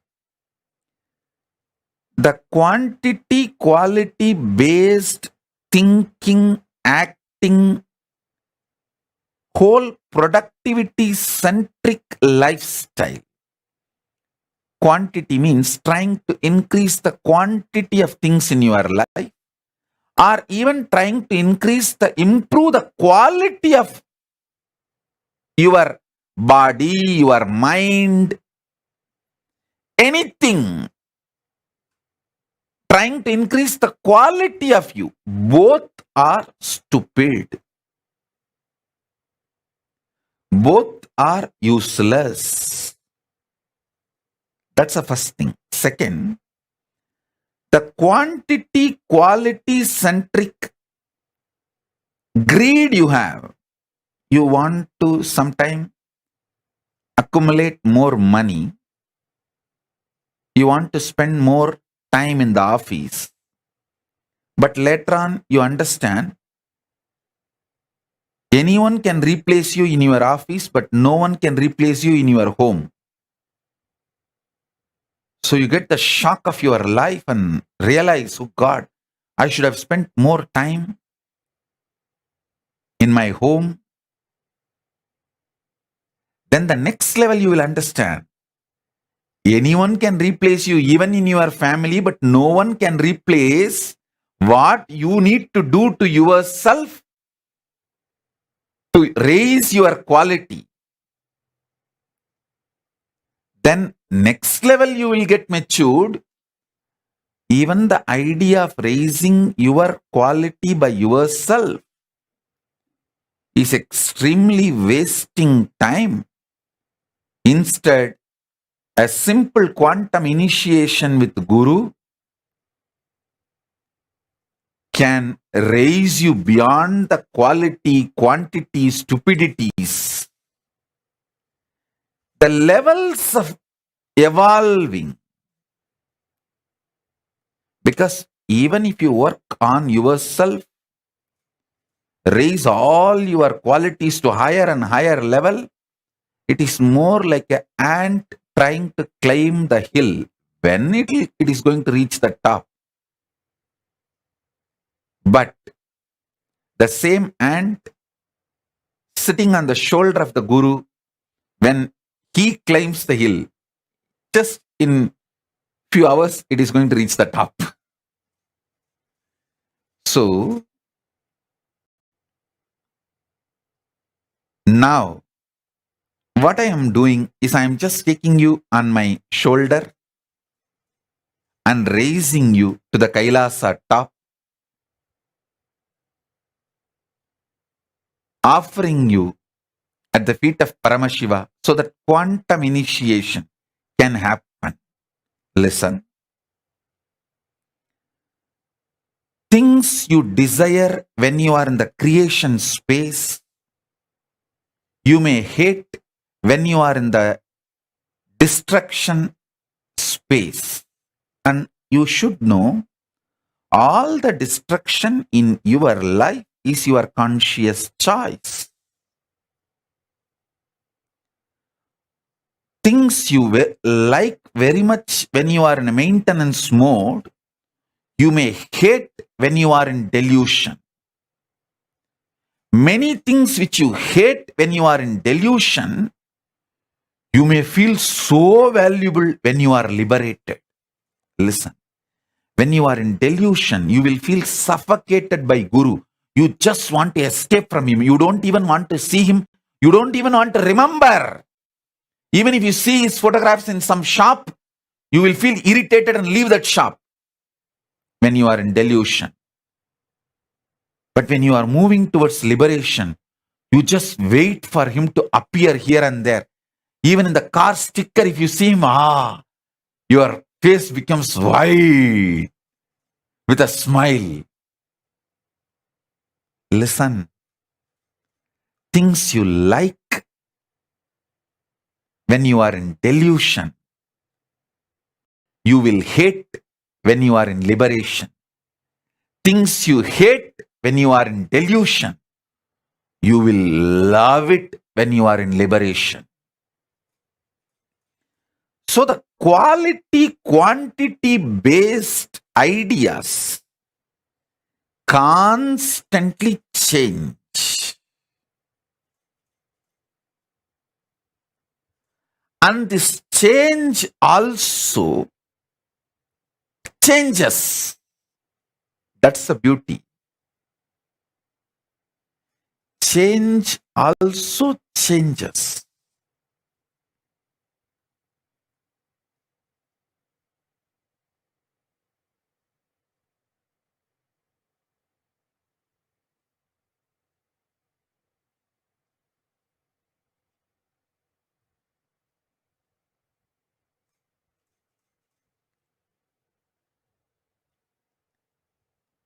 I will reveal statement by statement.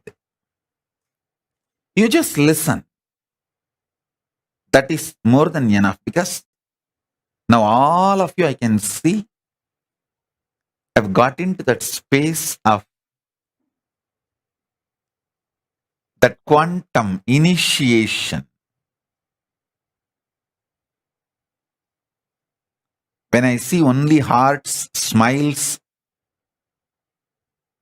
and no questions in the social media, YouTube, Facebook, everywhere, I know everyone who is listening has dropped from this quantity, quality centric thought current and ready for quantum initiation. So I'll just make statements. Asudosha, call and tell your mother to get your dad also for initiation. Always your dad comes for initiation. Today I am not seeing him. I don't know whether he is there or if he is not there, call him for initiation. And Ma Bhaktivashyananda, Hari, get your pet. He sincerely listened to my satsang and gets initiated. I don't want him to miss the initiation. Call him. Get him and make him sit. Sobi, tell Raghu to watch from the wherever he is. I want him to have the initiation. Listen. Shiv Pandit, sit straight.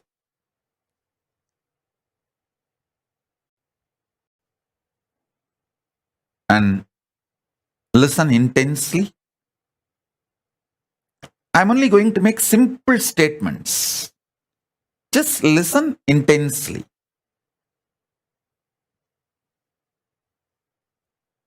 That is enough. Shiv Pandit, if you are able to see me, hear me, wave your hands. I want you to know every day I accept sincerely that banana, fruit, the betel leaf, and the offerings you keep for me. So sit straight. Listen to this initiation.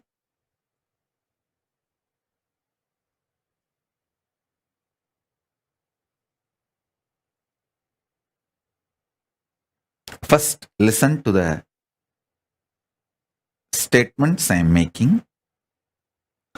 The quality and quantity centric thought currents constantly keeps you in friction, agitation. Because of that friction, agitation, stress, you never get a space to reclaim your conscious sovereignty. So listen.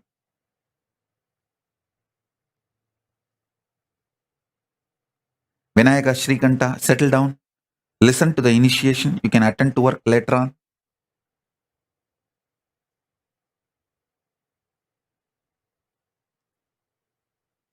Asudosha, call and tell your mother to get your dad and settle down for the initiation. Maitreyi, get all the kids and make them sit. Listen to the initiation. Listen.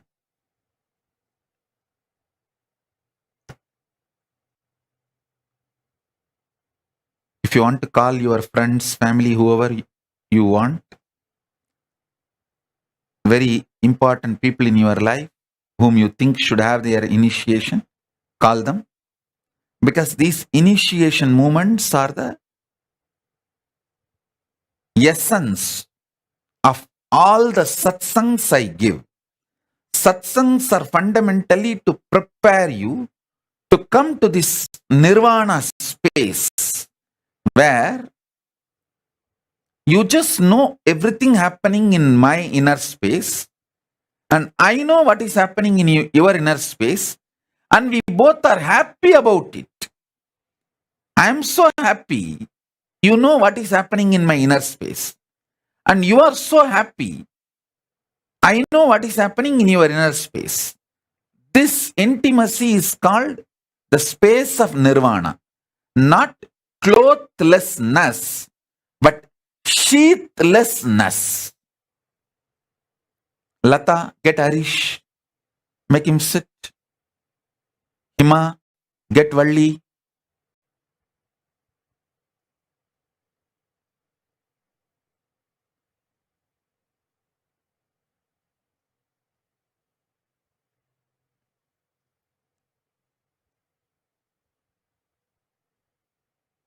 Listen.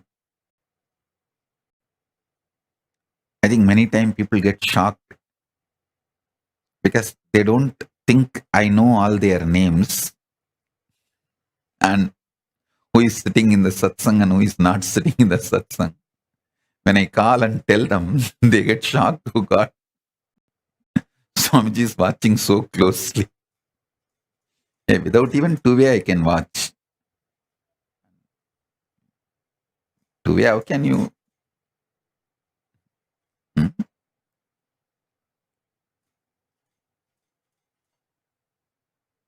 Sadantra Priya, I think Asudosha is not able to reach your mom. You call and tell your mom, still your dad has not come for initiation. If he is not in home, let him log wherever he is and get him to initiation. Listen. Now I'll make the next statement.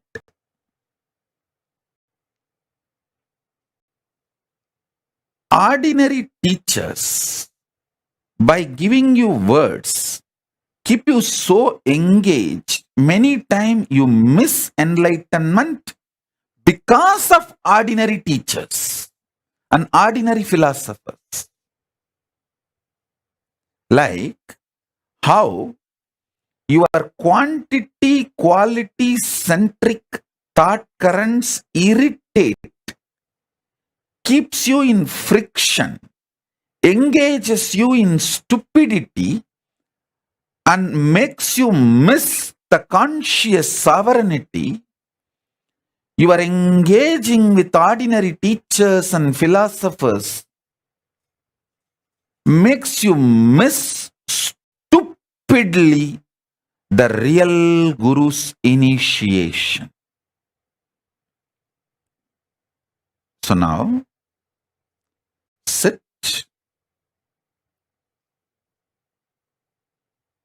I'll bring the initiation to you. Nirvana Diksha. Again, I wanted to repeat, Nirvana is not clothlessness, it is sheathlessness. You sitting with me without your body, such deep engagement where you know whatever is going on in you is known to me, and I know whatever is going on in me is known to you, and both of us are happy to know each other's inner space. I have nothing to hide from you. Everything is happening here. I want you to know. Not only I don't want to hide, I want you positively for you to know. Same way, if you feel everything happening in you, you have nothing to hide, you want me to know and you are happy that I know it. You are very positively interested in me knowing it. This space is called Nirvana. And in this space only that quantum initiation happens. The conscious sovereignty is experienced by you. In this space of Nirvana Diksha, the Shakti Pada and Shakti Nipada for the conscious sovereignty happens. So listen.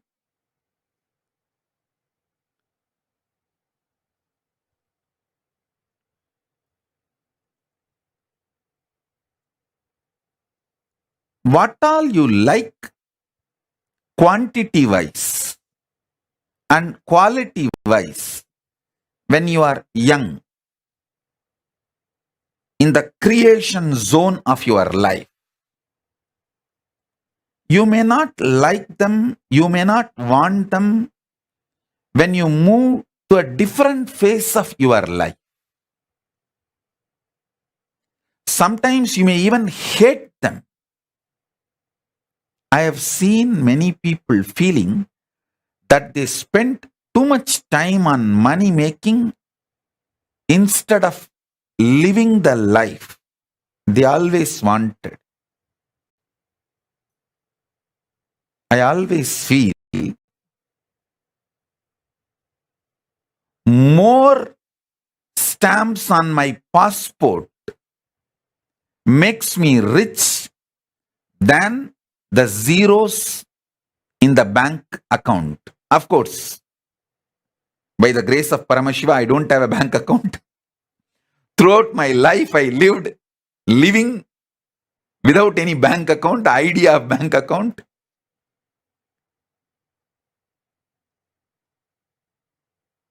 Many times, your likes, dislikes, changes based on the space you are in. All I am asking you is, first, get comfortable. First level, the preliminary level. Get comfortable with the idea this quantity quality centric lifestyle is not complete. That is not absolute. That is not freedom. That is not your sovereignty. The second thing, you knowing the likes you have, dislikes you have, the greed you have, the fear you have about some quantity, some quality during the creation dimension or maintenance dimension, destruction dimension, delusion dimension, liberation dimension, all this is your decision. You, who is the source and center, you are the powerful existence during all this. Listen to this statement very deeply.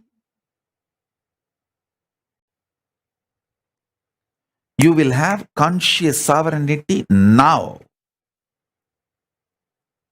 Before this satsang is over, you will experience conscious sovereignty, because it's not difficult and it's not easy, it is simple.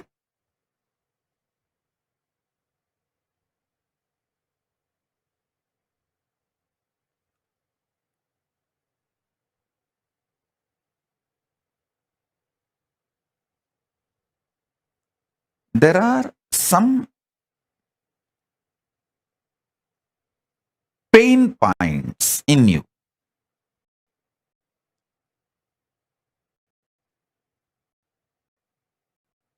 Like you feel, yes, I know change is inevitable, so I have to accept change.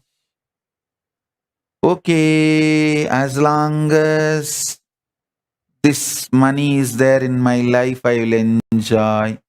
This person is there in my life, I will enjoy. When I am not able to handle the pain I have to go through to keep this money or keep this person, when it becomes high maintenance, I will drop. All this kind of a very vague strategies, thought currents. Take all this into consideration in front of you. What you firmly like, what you firmly hate, what firm greed. Come what may, I am not going to leave this person. I am not going to leave this luxury. I am not going to leave this habit. That kind of a firm attachment or some firm hatred. Come what may, I will never see this fellow again. Come what may, I will never go to that place again. Firm hatred, firm attachments are strategic hatred and strategic attachments. As long as he is good to me, I will be attached to him. When I feel he is not good to me and to my interest, I will throw him. I may even want to kill him. I may even want to discard him, not only from my life, he should not even be there in the whole world. But all these kind of strategies, cunningness, all these kind of ideas, take everything into consideration in front of you. This whole thing is not compulsion on you, and you don't need to feel they are all binds you or chains you. You, conscious sovereign being, is above all this. Listen. You, conscious sovereign being, is above all this.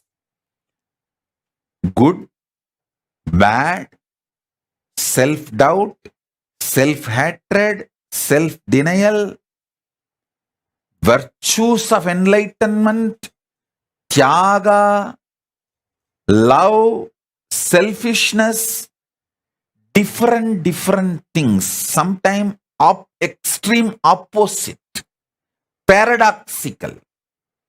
Even those qualities, those kind of people, those kind of experiences, all that can coexist in you. That coexistence does not need to be contradicting your conscious sovereignty. Your conscious sovereignty is your identity, existence. Listen, sometimes you may cook, that does not mean you are a chef. Sometimes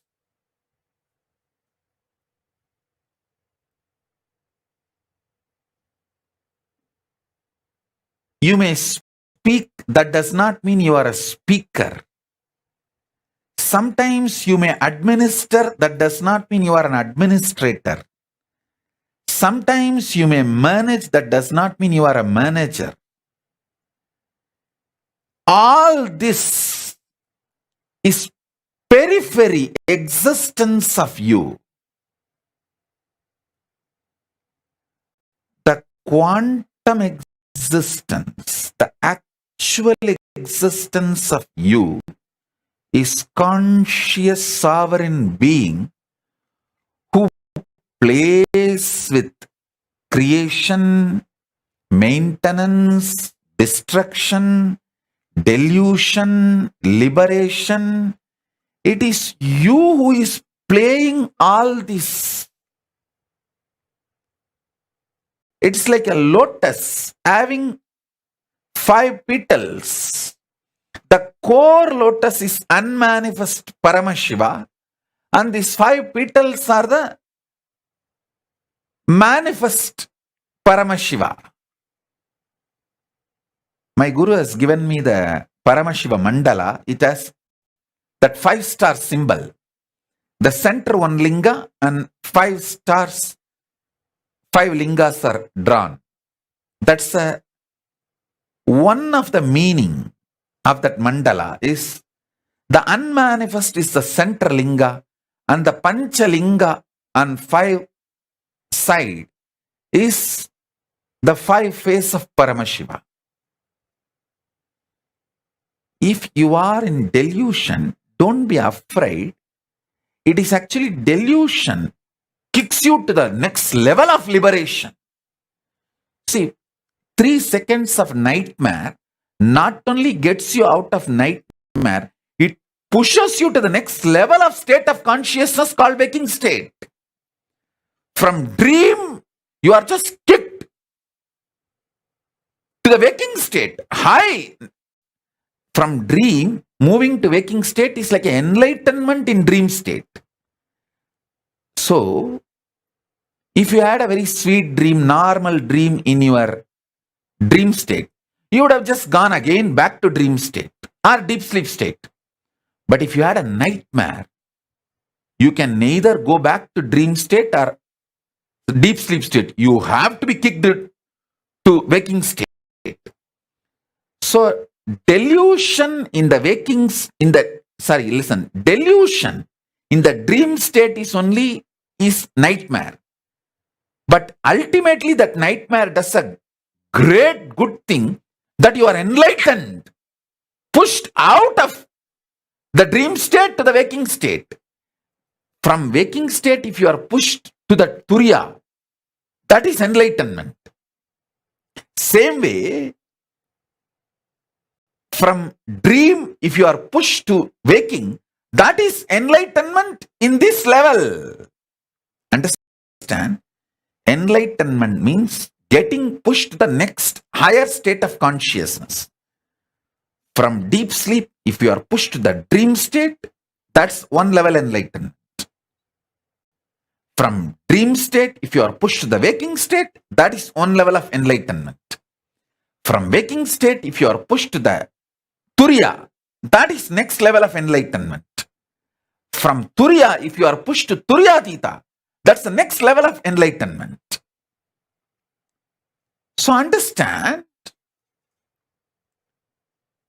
the nightmare in your dream state is not as bad as you always think, because just the 3-second nightmare, and you need to know, no nightmare can be longer than 3 seconds. It's a law of life. In the dream, it may look like a long time, but actually, in chronological waking state time, it is only 3 seconds. So,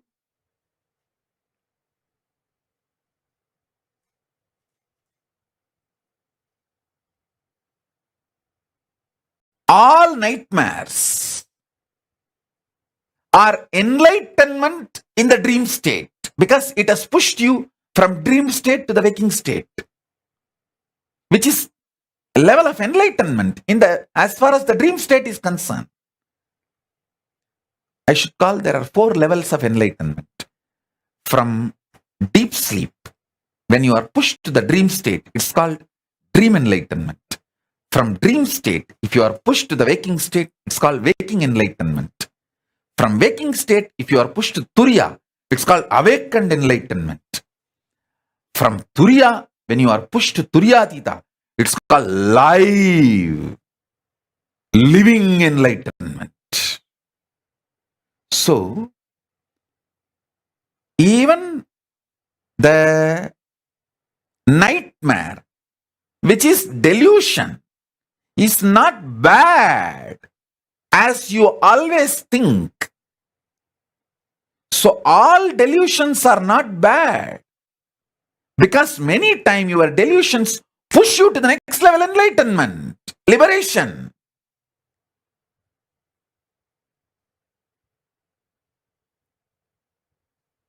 So understand this truth, powerful cognition.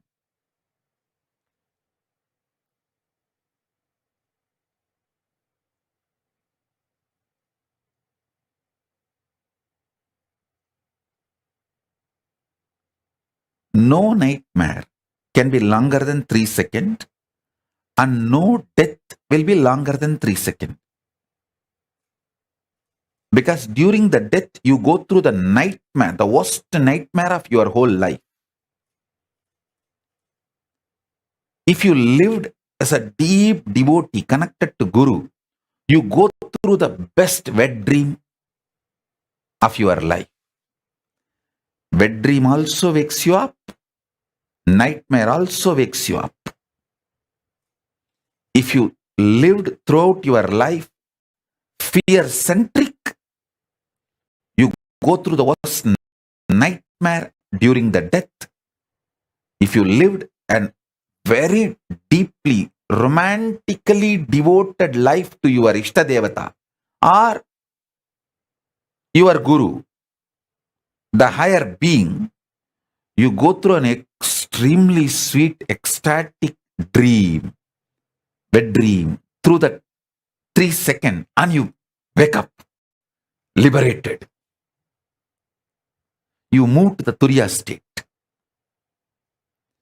If you neither go through nightmare nor go through wet dream, like a mediocre, then you again fall back into the same next birth and go through this birth and death, this rut. So listen. Now every statement I made, if you just map it to many questions you have, you will fall from this quantity, quality, nagging, irritating frictions into the quantum enlightenment now. You will understand your conscious sovereignty is the most supreme existence identity of you, and in you, with your approval, with your permission, your order,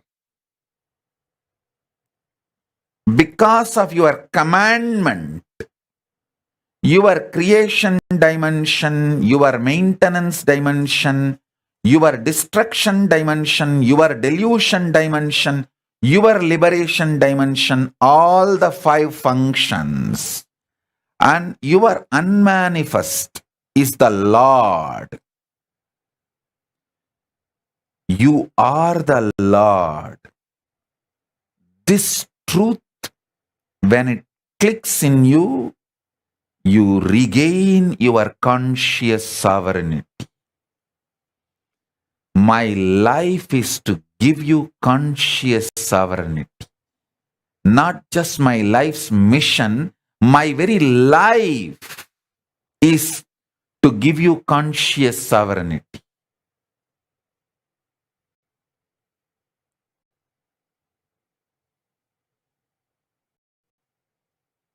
My Guru gave me this. I am here to give you this.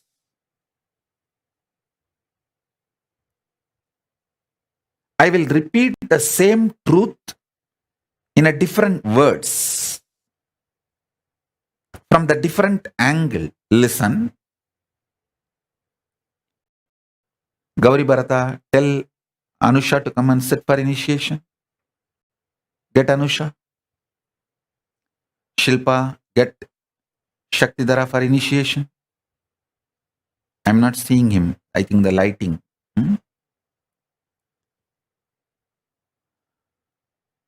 Listen. I'm going to repeat the same truth with a different words.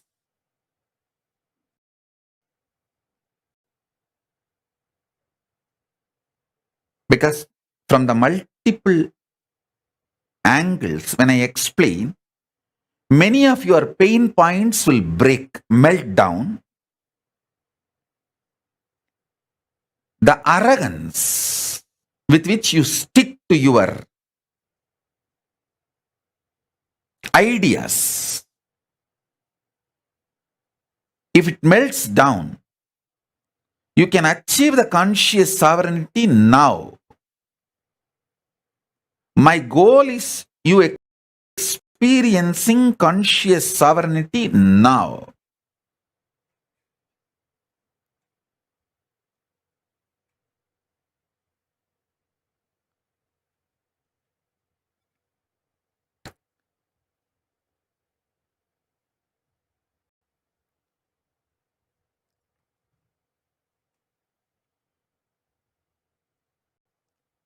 See, the satsang is going to be very long. I'm going to elaborately talk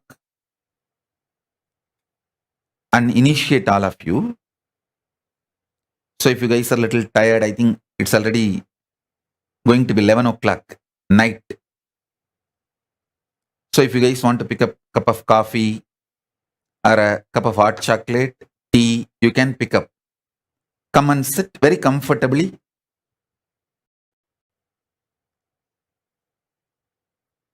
All I want is you being in a very relaxed, sweet, fresh mood. With a cup of coffee or hot chocolate, tea, anything is okay. Just come and sit.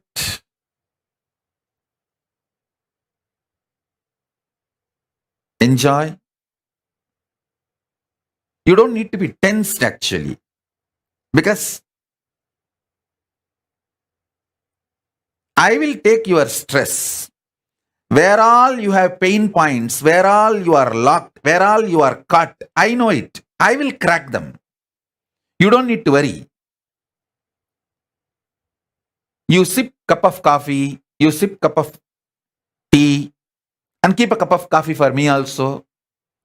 I'll bless that and give it to you as a prasadam. You just enjoy what I am talking and trying to drink my words along with your cup of coffee. Then initiation will happen. That quantum initiation will happen. Nothing serious. You don't need to be very serious. You don't just be awake, but nothing to be serious or worried. Ma Pragnya, tell your brother also to come for initiation. Call him. Tell him to attend the initiation.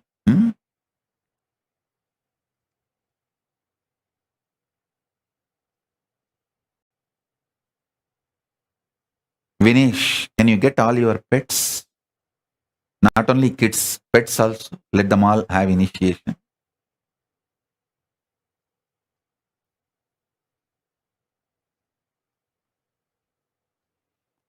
So listen.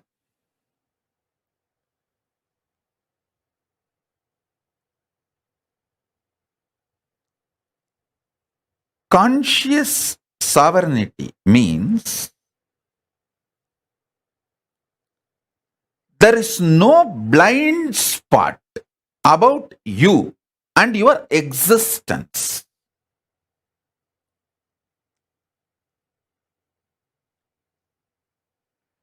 There is nothing called shocking. Everything is sweetly surprising. See, sweetly surprising is not wrong. But there is nothing called shocking. You just know the probability and possibilities of your existence.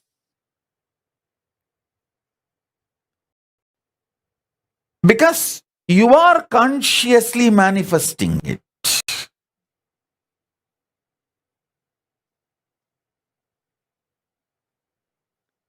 Even your so-called negative patterns, bondages, chains, which binds you, your mind, your self-doubt, self-denial, self-hatred, even all of this is the choices you took, maybe out of delusion, but that does not mean it is bad. When the delusion becomes strong, you will simply wake up to the next level of consciousness.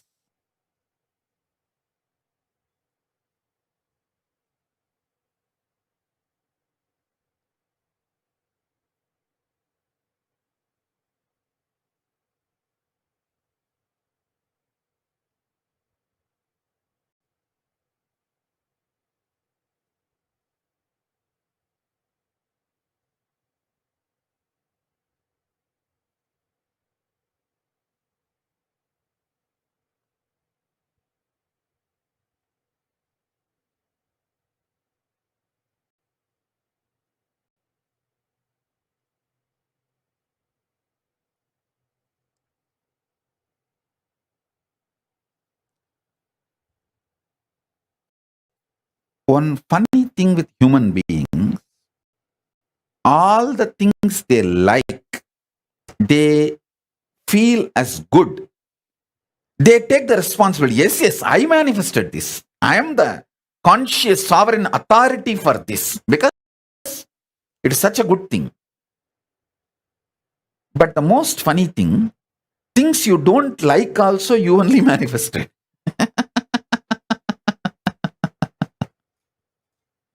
You manifested it for different reason.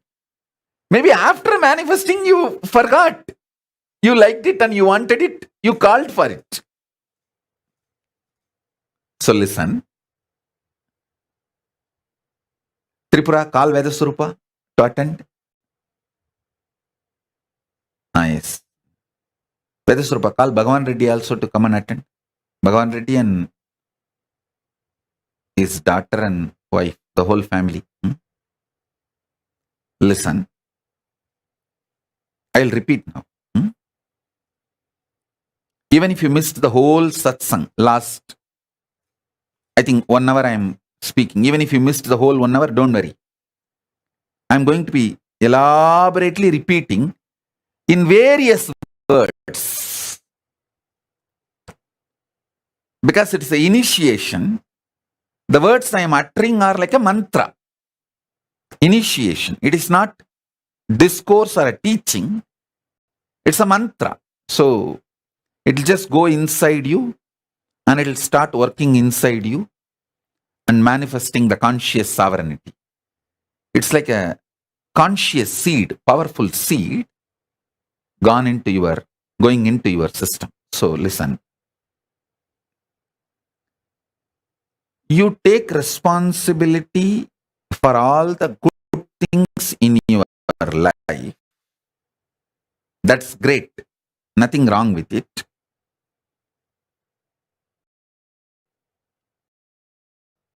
Understand, even the bad things you think, you only called for it. And if you don't want to take the responsibility for the bad things, that irresponsibility is also okay. Because that irresponsibility is delusion.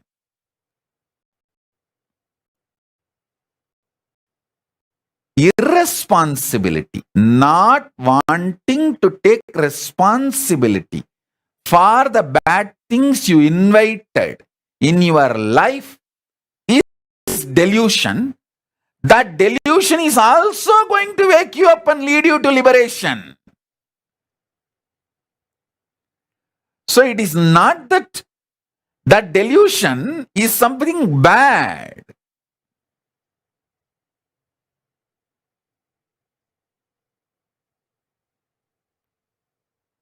Be very clear. You be the good guy in your life, bad guy in your life, right guy in your life, wrong guy in your life, neutral guy in your life. You be your deluder, you be your liberator. You are that. It is not that you have to be or become. You are that. That is a truth.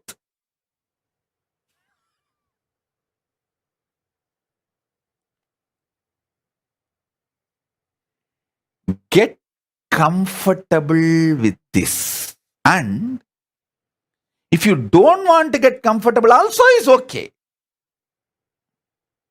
Because you are that. See, even if you don't get comfortable with the truth, you invited your headache by having a head. You deciding to have a head itself. You accept the process of possible headache, the possibility of headache. The moment you decide to drive in the road, you accept the possibility of the accident or a sweet surprise of meeting your friend whom you did not meet for a long time. So the surprise, sweet surprises, shocking accidents, both are possibilities, probabilities. of your decision to drive in the road. So ultimately, you are the source is not teaching, it's a reality. And the great news is when you start getting comfortable with this truth, you manifest powers. You manifest powers. You manifest powers of conscious sovereignty. That is what is powers of Paramashiva. Every time when you manifest powers of Paramashiva, I give you one powerful cognition to manifest that power. That powerful cognition is one of this liberating principle. So now I am giving you multiple liberating principles. So you start manifesting multiple powers.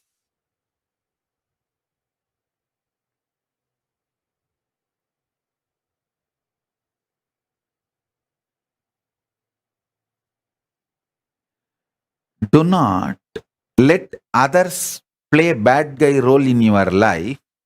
And even if you let them play the bad guy role, it's okay. This paradox,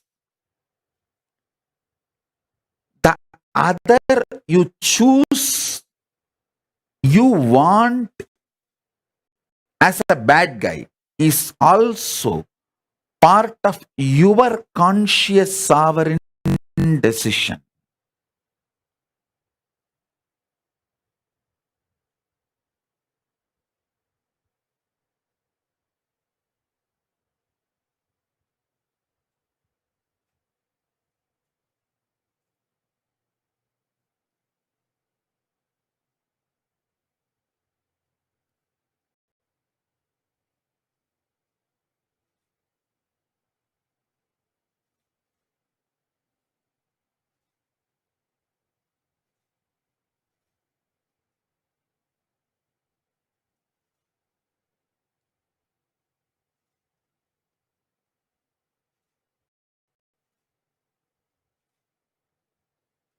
Paramashiva, creation of sustenance, creation of destruction, creation of delusion, creation of liberation, maintenance dimension getting created, maintenance of destruction dimension, maintenance of delusion dimension, maintenance of liberation dimension, then destructive dimension getting created, the destructive dimension getting maintained, the destructive dimension getting destroyed, the destructive dimension getting deluded, the destructive dimension getting liberated,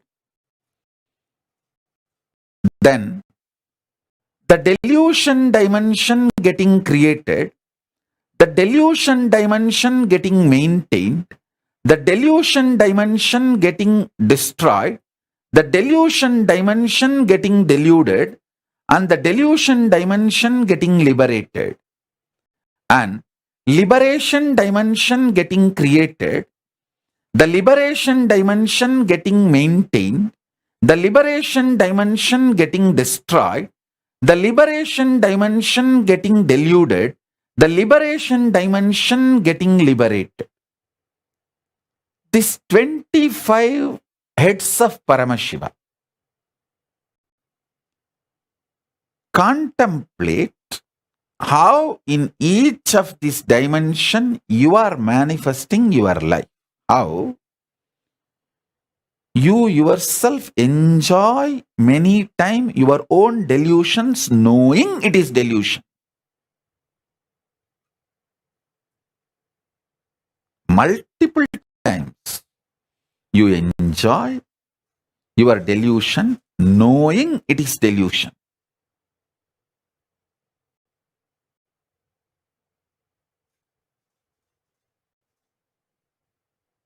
I am not saying don't enjoy your delusion. I am not saying enjoy your delusion.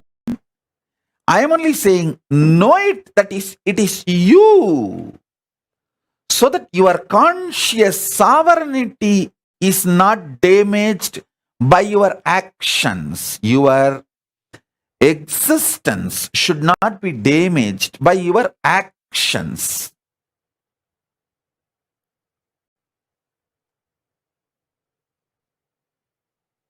You may be eating, does not mean you are an eater.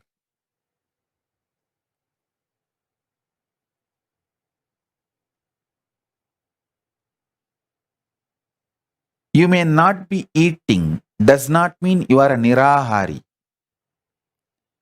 You may be having sex, maybe sometimes even with different persons. That does not mean you are a womanizer or a nymphomaniac. I am not saying go and be a womanizer. I am not saying do this or don't do this. All I am trying to tell you is the actions does not damage your existence. Your conscious sovereignty is independent of all your delusions put together.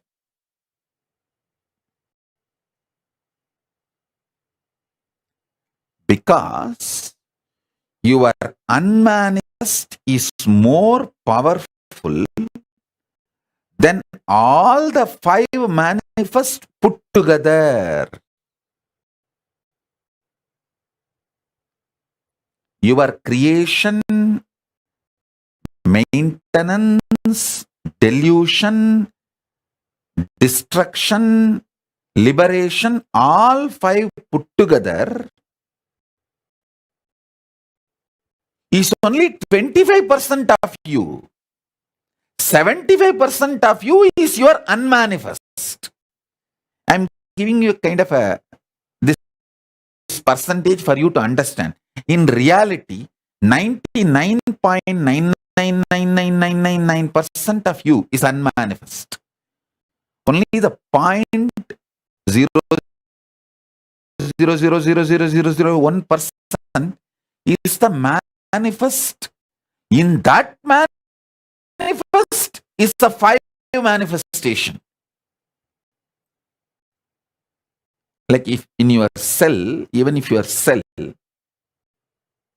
if you thoroughly analyze, 99.99999% is vacuum, unmanifest. Only the 0.0000001% is the manifest. In that manifest, 1/5 is creation, 1/5 is sustenance, 1/5 is destruction, 1/5 is delusion, 1/5 is liberation. So,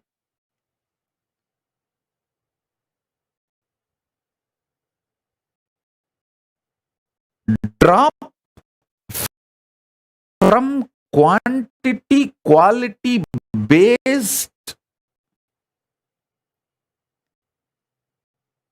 irritative, stressful, kind of a drugged thought flow, life current. That's the right word I'll call it. Drugged life current.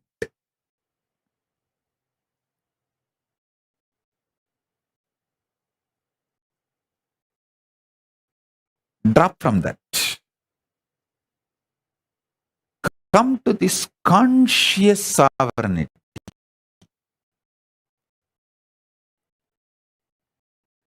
And you don't need to expect you should experience conscious sovereignty within this 1 hour of satsang. I will make that happen. You don't get stressed. You listen to every word I am uttering and try to cognize. That's enough.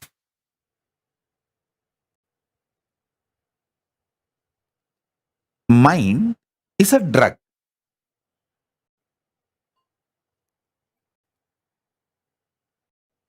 It's not chain. The word chain gives kind of a solid experience perception. It is not worthy to be called as chain. It's only alcohol. Tomorrow morning, its effect will not be there on you. That kind of a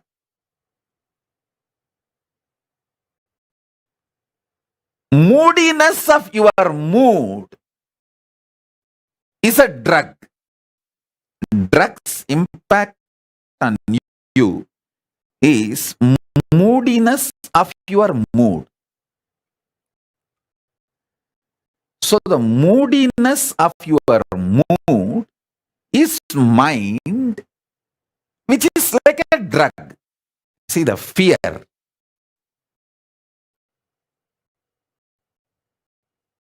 Fear is the substance out of which your mind is formed.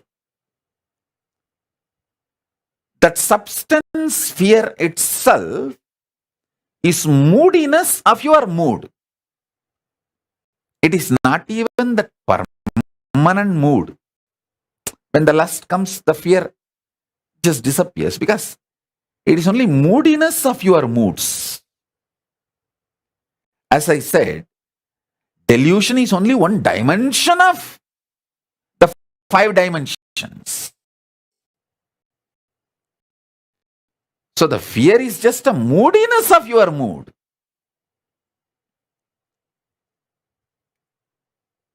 The Chidananda Swabhava, which is like a ecstasy of knowing your conscious sovereignty, even if a drop of that ecstasy, knowing your conscious sovereignty starts seeping into your mind, the drug called mind loses power over your brain. See, your brain as on now is drugged with a drug called mind.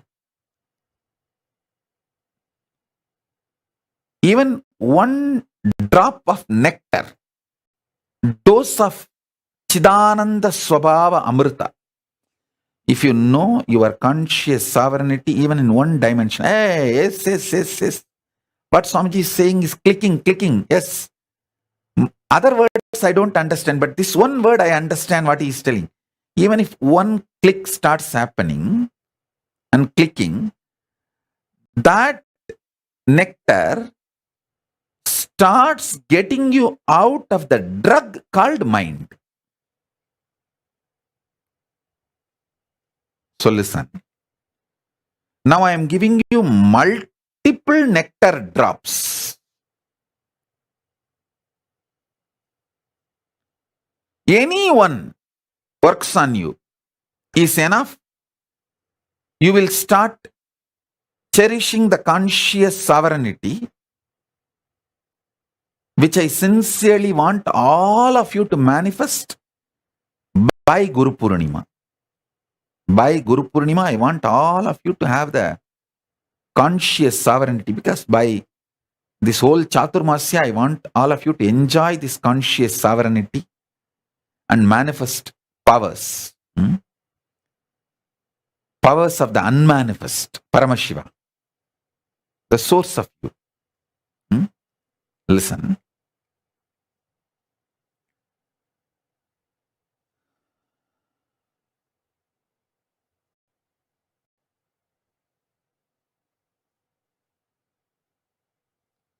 Many of the truths now I am revealing, I uttered in last 27 years of my public life, documented multiple times in multiple places, in multiple words. I am just now putting all of it together with this focus and presenting it to you. See, whatever I am sharing is basically from the revelations Paramashiva revealed in Vedas and Agamas. Last 27 years of my public life, whatever I was sharing, from what I inherited from my gurus, now I am compiling with a focus of you experiencing conscious sovereignty. I want you to catch the glimpse of conscious sovereignty. Vishoka, tell your mom to attend the session. Vishoka, get your mom to attend the session.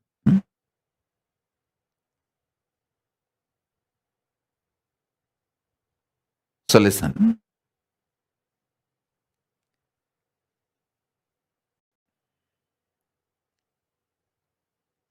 First, stop hating. Stop getting powerless about anything in your life. Do not get powerless. Do not hate. There were so many assassination attempts on me. Even those things, I neither care nor hate nor enjoy. I don't enjoy the assassination attempts on me, and I don't hate the assassination attempts on me. I don't care about it. So first thing, stop forming rigid attitudes. Stop appreciating rigid attitudes as your wisdom. That is not wisdom. Rigid attitudes are informations frozen in your brain, not wisdom radiating in your brain. Informations frozen in your brain can only be the brain blockage.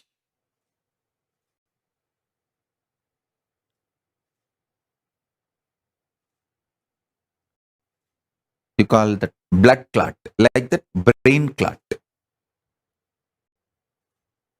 It's only the brain clot.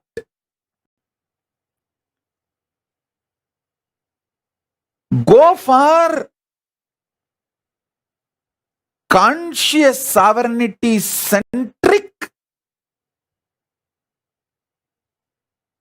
existence. Even if you miss in your stressful life to be conscious sovereign being, when you come back home, when you drop your coat and shoes, drop your mind and stress and decide, inside my home, I will be conscious sovereign being. Sit and remind yourself, cognize conscious sovereignty of you. In few days, this will become your existence. Because anything you enjoy,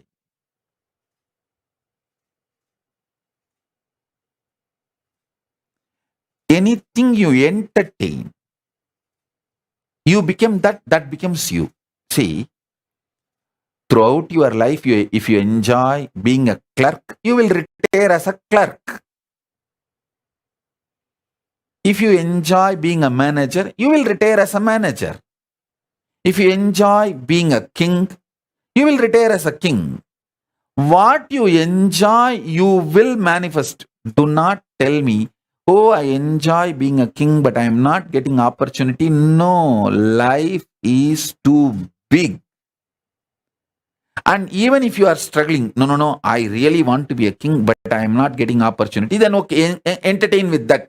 You are engaging with that. Engage with that delusion. It's okay. But know it, you are engaging with the delusion. Listen.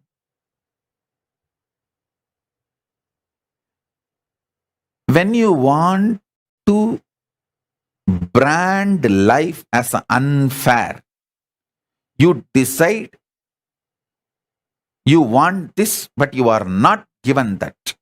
That is why life is unfair.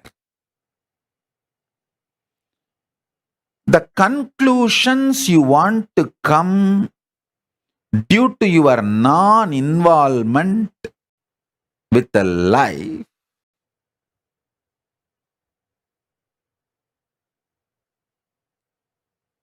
is the real delusions.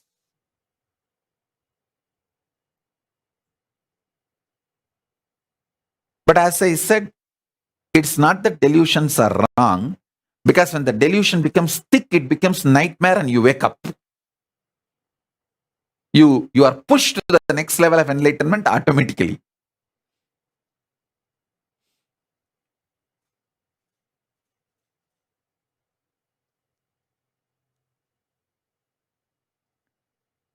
Engaging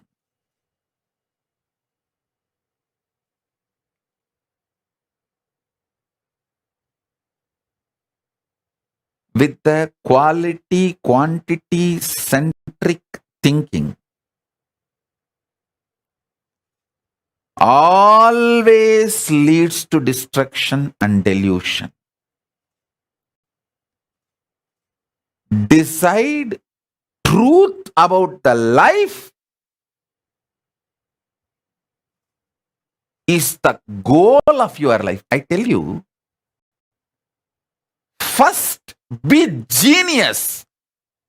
What is the meaning of genius? Search for the truth is the center of life. From that, make a six-pack body. From that, make billions of dollars. From that, make all the relationships you want. From that, manifest all the powers you want. Create what you want. Enjoy what you want. Celebrate what you want. Destroy what you don't want. Be deluded when you want. Be liberated when you want. But centered on your conscious sovereignty. Listen. People who search for the truth in the field they have chosen in their life, they become genius.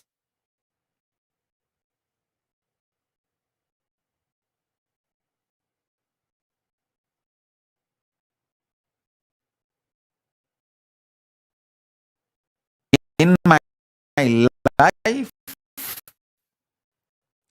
I have met many genius people.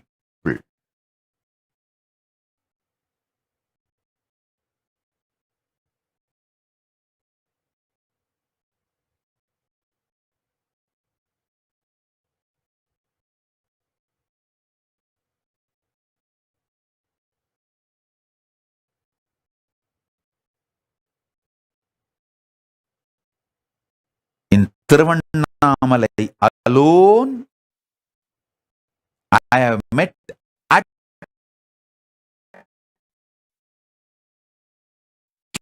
least 50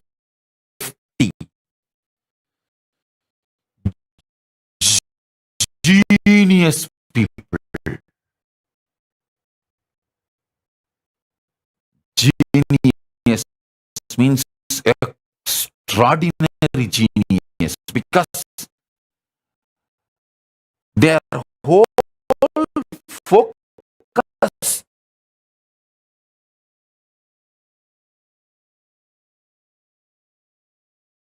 is about the truth of life.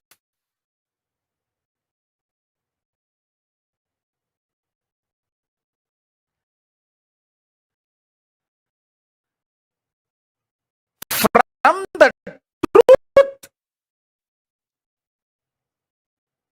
Whatever they want to manifest, they can manifest, and they manifested that what they need unlived it. I tell you, Annamalai Swamigal had only 2 loin cloth and 2 towel his whole life. But I have not seen a more richer person than him. In my life, I have not seen anybody else richer than Annamalai Swamigal, because he manifested the 2 cowpea and 2 towel from his conscious sovereignty.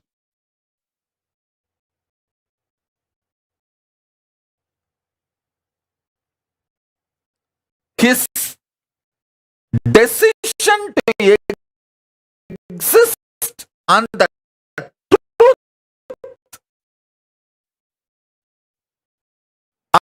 of life is a genius, I tell you.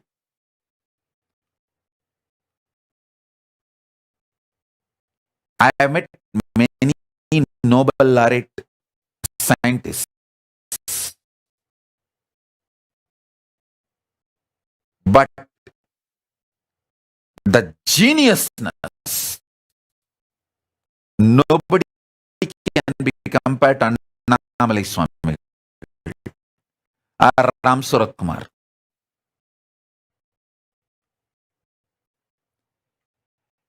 A geniusness is not related to what others feel about you.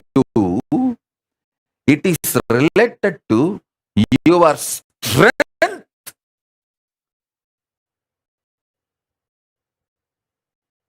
of cognizing the truth of life.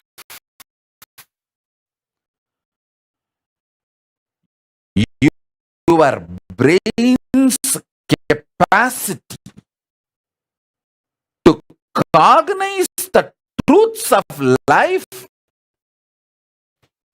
and manifest them in your life in a very cohesive, coherent way.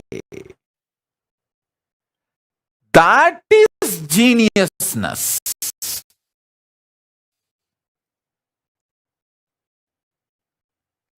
That's what I call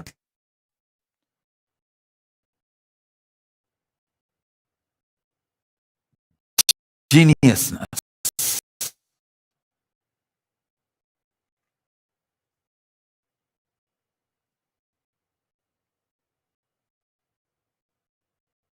Neither Annamalai Swami will want third cowpea, nor he would have accepted even if people forced it on him.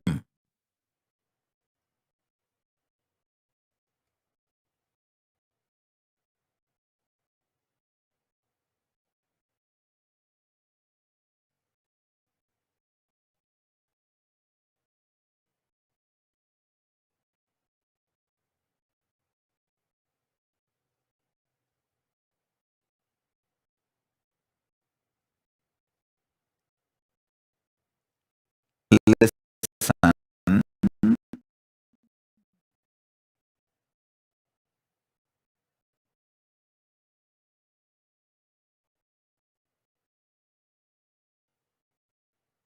I am not saying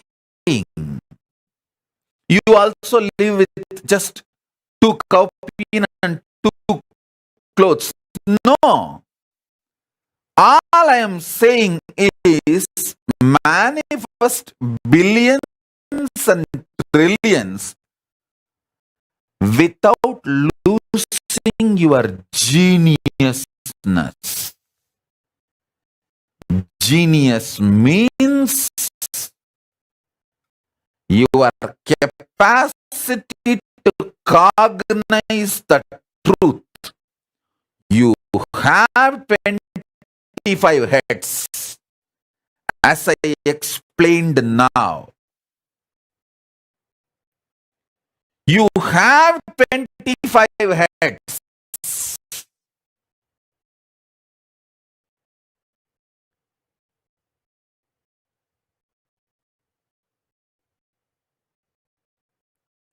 If you want, I'll repeat.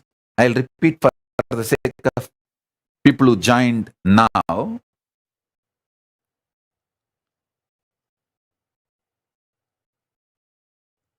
Creating creation. Maintaining creation. Destroying creation. Deluding creation. Liberating creation.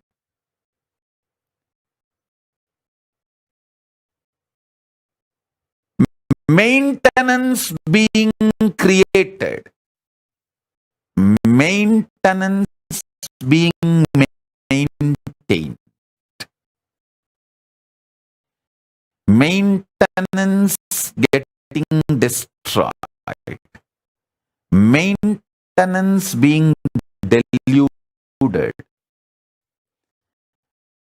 Maintenance getting liberated. Destruction getting created. Destruction getting maintained.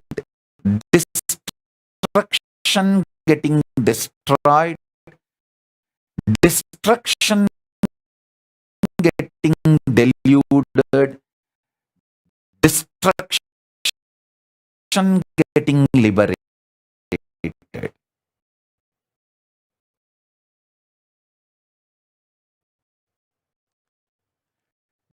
Delusion getting created. Delusion getting maintained. Delusion getting destroyed. Delusion getting deluded. Delusion getting liberated. Liberation getting created. Liberation getting maintained. Liberation getting destroyed. Liberation getting deluded. Liberation getting liberated. This 25 phase FAC and PHASC phase of Paramashiva. You have it. Recognizing this gives you conscious sovereignty. In your life, you are doing all these 25. When you understand this, you become Ishvara of your life. You become Paramashiva of your life. Then naturally you become Paramashiva of existence, cosmos. If you become Paramashiva of your macrocosm, you become Paramashiva of the microcosm, because both are one and the same.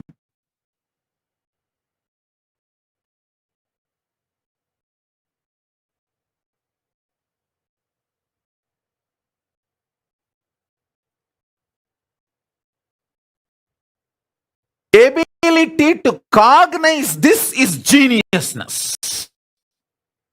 Geniusness is not just stealing some theories here and there. Listen, the so-called modern civilization mostly built on stolen money and stolen theories from Hindus of India. Instead of India, I use the word Bharat because the Bharat is from Himalayas to Malaysia, from Gandhar to Gadaram. The whole thing is Bharat. India means you will feel only that small area, but Bharat, the modern day civilization, mostly built on stolen wealth and stolen ideas of Himalayas, from Himalayas to Setu and Gandhar to Gadaram, Bharat. From Bharat, the knowledge, ideas, principles, and wealth stolen. Out of this only, the modern day civilization is built. Only thing is, they stole parts of it. They did not fully steal. That is why the whole mess. Geniusness is not about stealing some concept, principles, and rebranding, rewording in your name and getting Nobel Prize or this prize, that award, that recognition, this recognition. Geniusness is ability to cognize. You are doing this 25 in your life.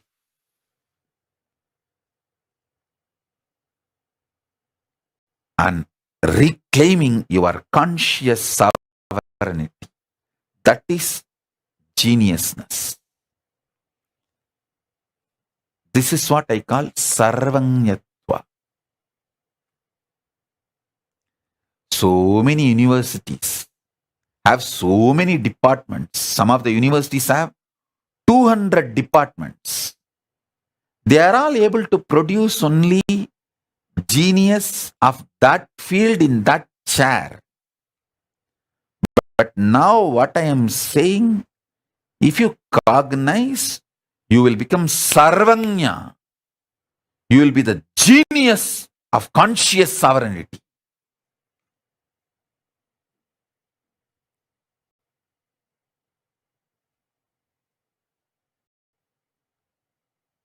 Spend little time on cognizing this. Nothing wrong. That will be the best worthy time in your life. See how you are creating creation in your life, how you are maintaining creation in your life, how you manifest a cell,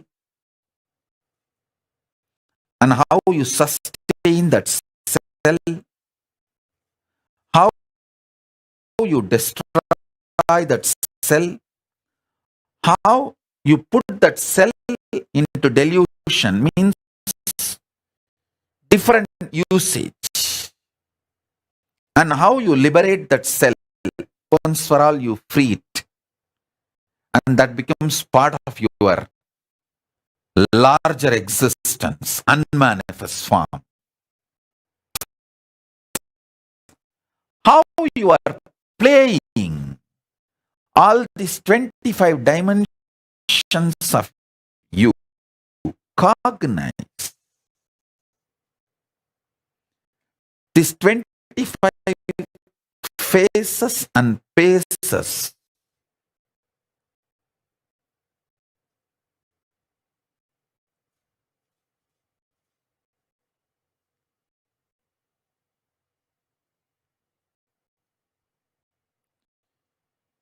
You will simply taste the nectar of conscious sovereignty. Understand?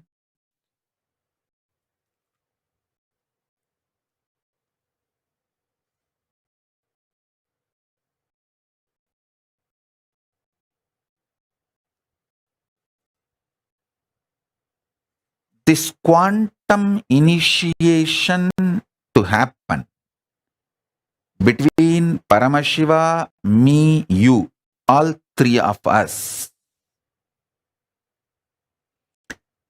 You don't need to do anything. You just need to connect with me as I introduce me to you.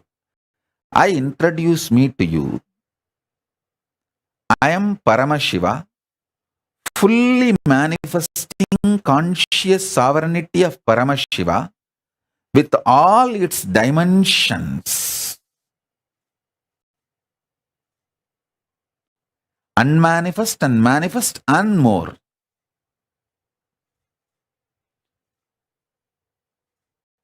When you choose to connect with this introduction, the Shakti Pada and Shaktini Pada between Paramashiva, me and you starts happening.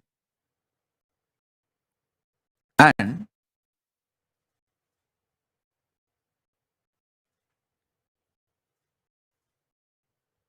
with this mood,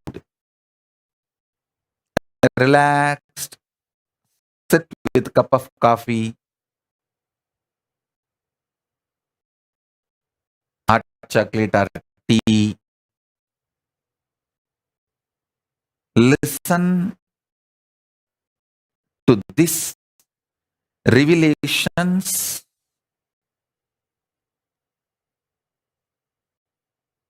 At least till few things click in you. Ma Maheshwara, Bhagavan Reddy is sleeping. Wake him up. His head is already hung.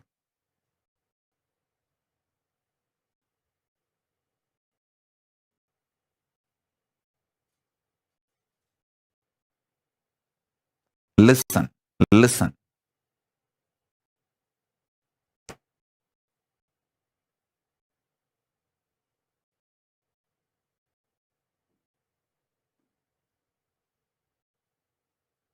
I am giving you the essence of everything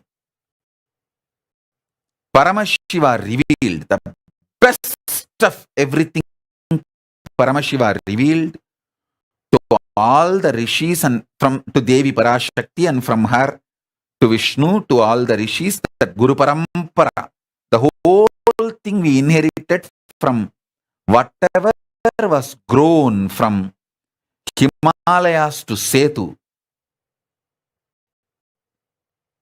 and Gandhar to Gadaram. Gandhar is Afghanistan, present day Afghanistan. Gadaram is the present day Malaysia.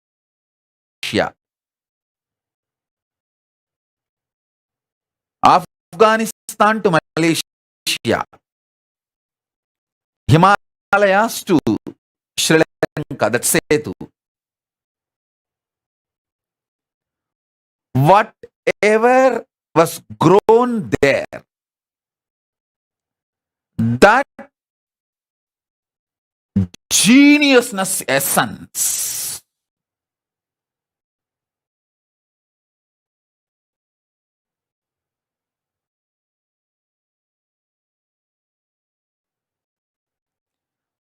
whatever Paramashiva gave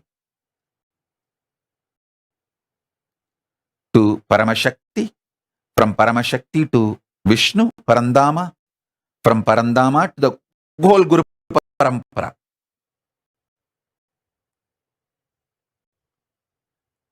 Best of the whole thing I am sharing with you all. Listen to this.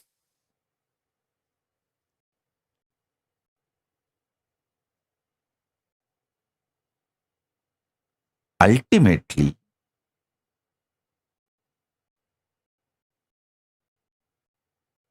the essence of what I am trying to convey is you are Paramashiva.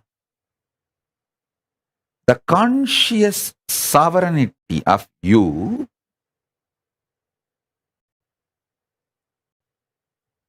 is unstealable, can't be taken away from you, even when you are in delusion.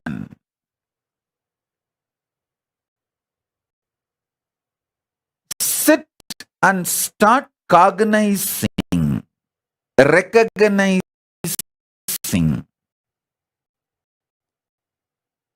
recognizing this Shaktipada and Shaktinipada I am giving you now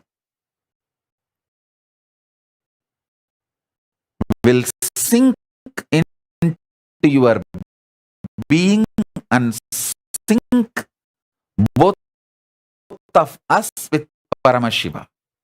Paramashiva, me, you, all three of us will be in sync.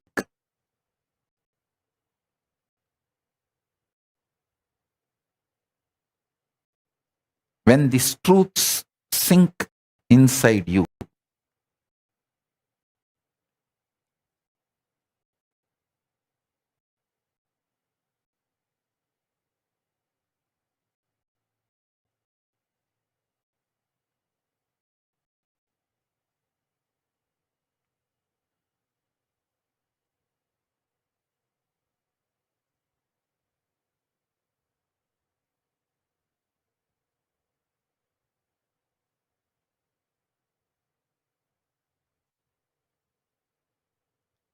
do it like a homework till you understand each dimension of this 25 dimension.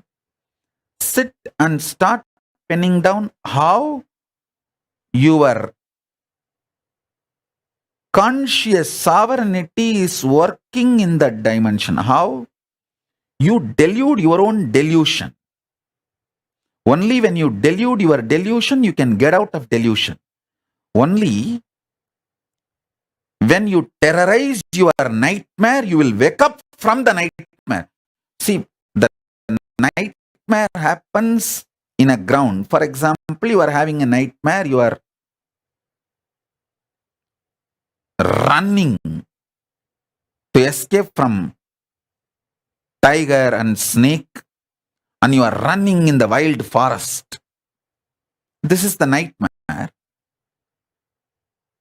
But you send a earthquake to your nightmare and shake your very nightmare itself.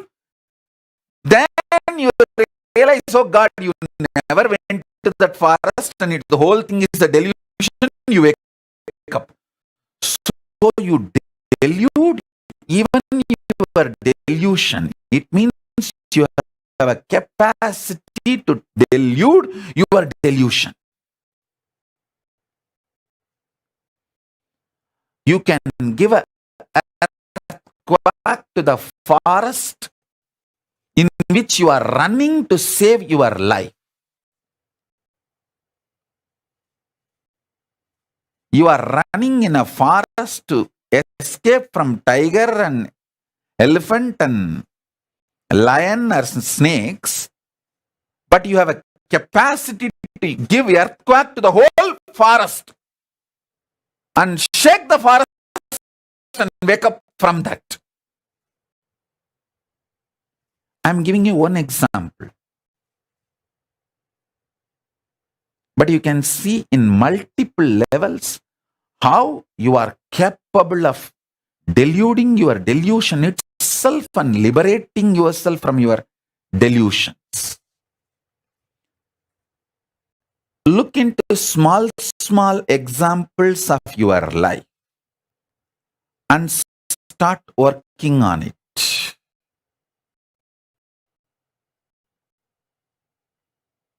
Listen, when Arjuna decided to connect with Krishna as Krishna introduces himself. Krishna says, I am everything.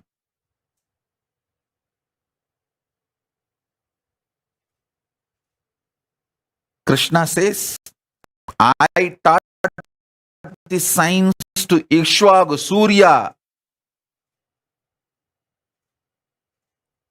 Arjuna was shocked. This is too blatant. Hey, you are my classmate. We both grew up together. You are just few days elder to me. What do you mean by saying you taught this knowledge to Surya, who is there from eternity?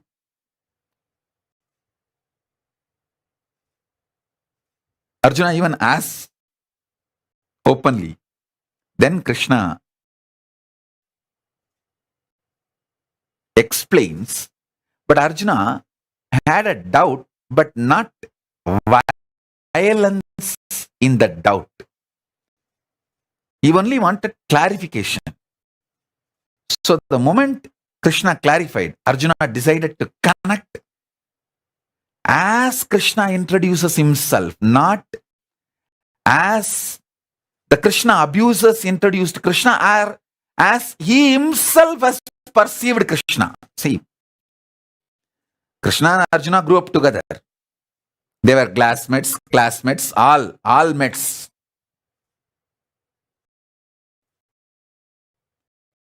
They enjoyed life together. It was such a sweet relationship.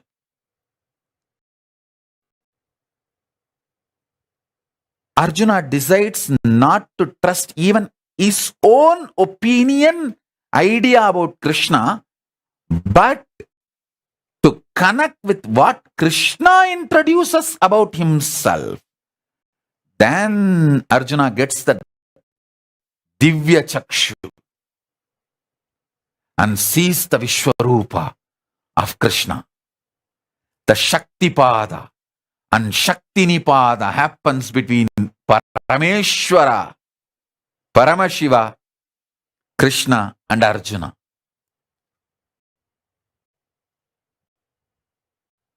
So understand,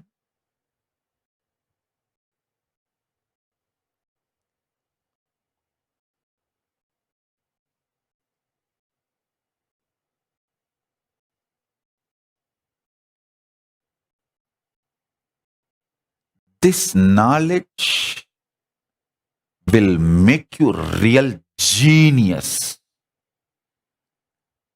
Seeking the truth intensely makes you genius, not just some award, reward, theory, somebody accepting you.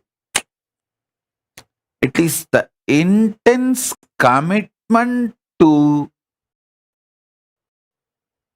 discover the truth, ability to cognize the truth in your brain.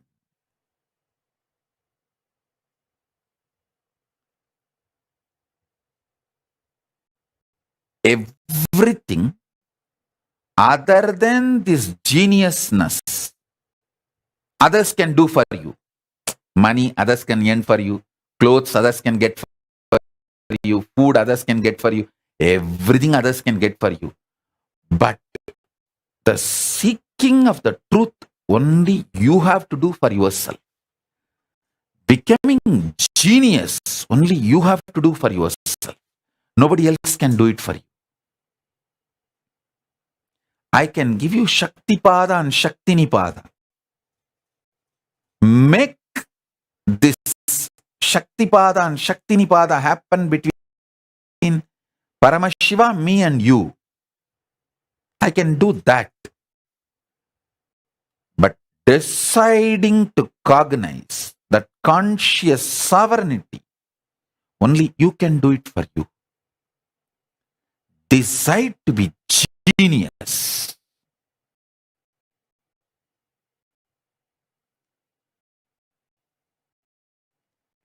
Decide to be conscious genius. Decide to have conscious sovereignty. Decide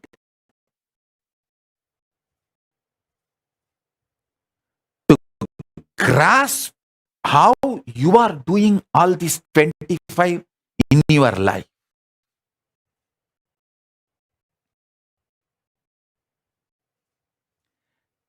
Till you catch it, sit and pen down, think through. This will make you most practical. I tell you, most of your stupid decisions are because of delusion.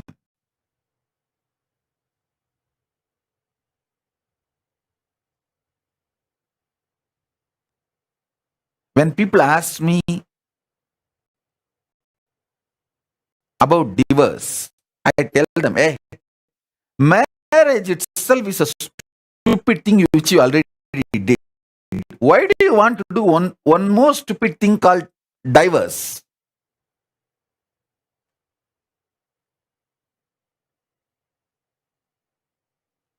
It's all over. Just go through and work on your conscious sovereignty. So you can make not only your marriage, your whole life work. Doing the marriage out of stupidity is the crime, and doing the divorce without getting out of the stupidity is a bigger crime. If you have done the marriage out of stupidity, get out of stupidity, not getting out of the marriage. Getting out of the marriage is not solution. Get out of the stupidity.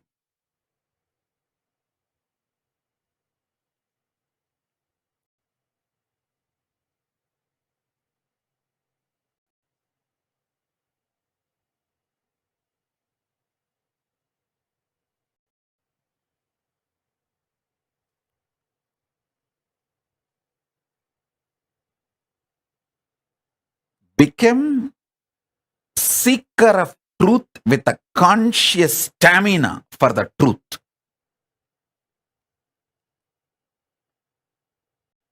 Seeker for the conscious sovereignty with the stamina. You will become genius, and your practical life will become most beautiful. I am not talking some otherworldly.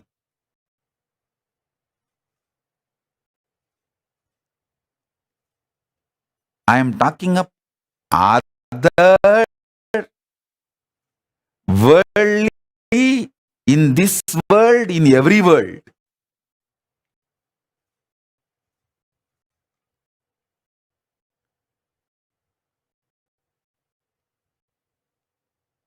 This conscious sovereignty,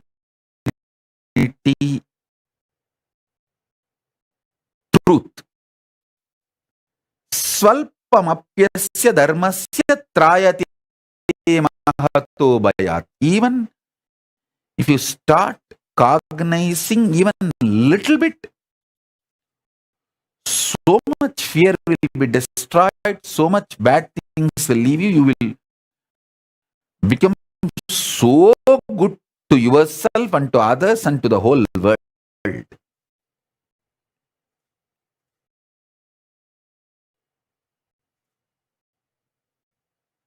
All your suffocation is due to your stupidity, not because of the reality. Get out of stupidity, not from reality.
I'll utter word by word. I'm just trying to reveal layer by layer. Hmm?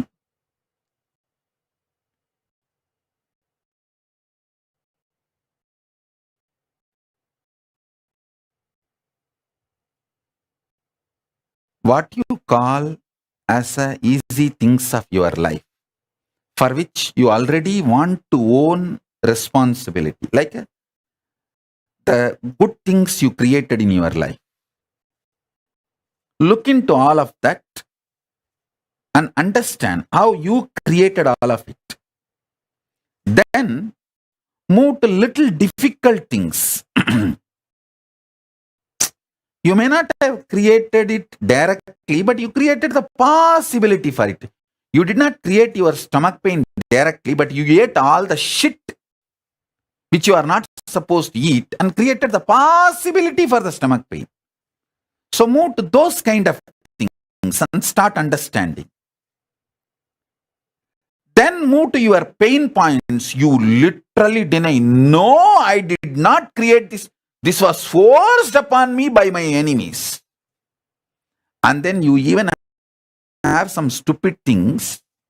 People dare to tell, this was forced upon me by God himself. As if bum loose.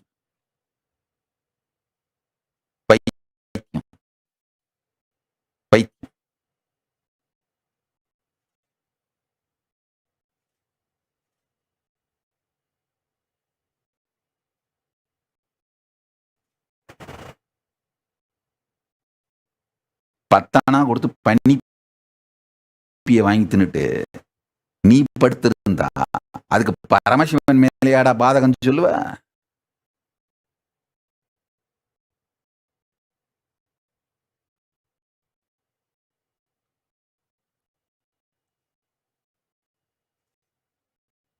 சட்டி என்ன கொதிக்குதுன்னு சத்தமில்லாம நெருப்புல குதிச்சான்.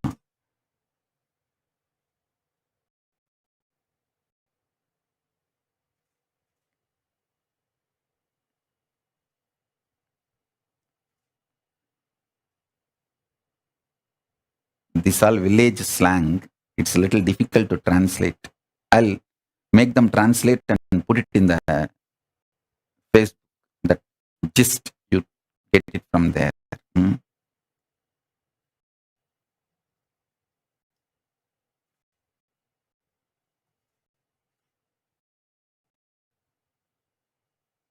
Listen.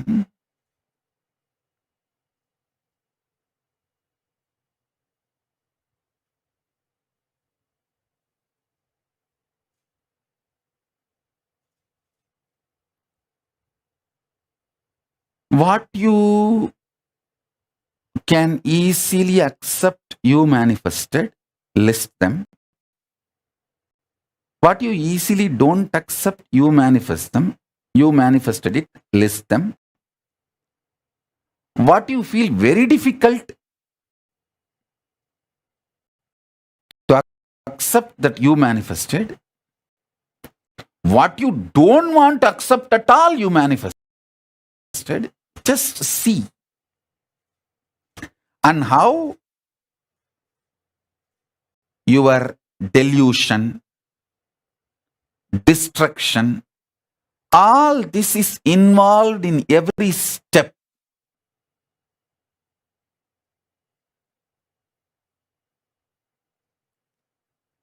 Start cognizing.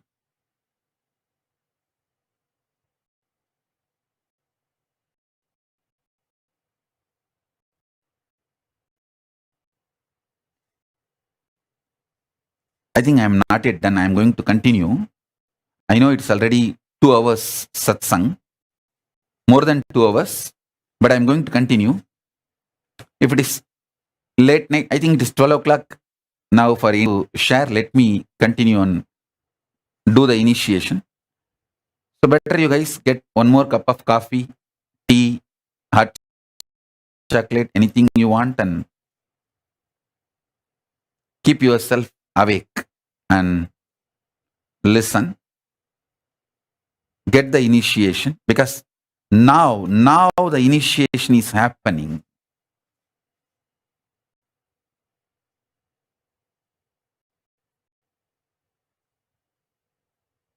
Same way, how many things you are able to feel, you created the delusion. What all the delusion you don't want to take the direct responsibility and say, half I created, half my father forced on me. Half I created, half my teacher pushed it on me. Half I am responsible, half he is responsible. Then there are some things you say, no, absolutely I am not responsible. It was forced on me. It was literally like a rape. And then you say, no, it was not even forced on me by ordinary people. God himself forced this on me, this delusion. So you have a various categories. Start listing and understanding.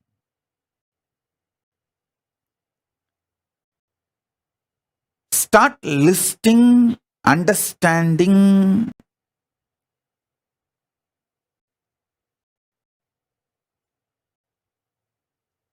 the creation dimensions, sustenance dimensions, destruction dimensions, delusion dimensions, liberation dimensions,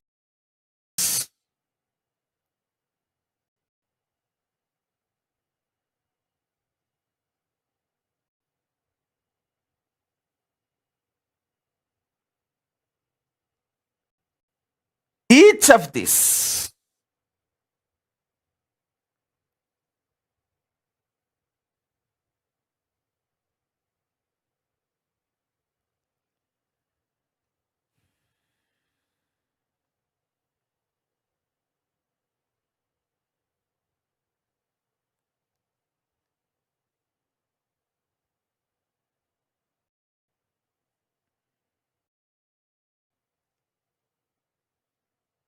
understand,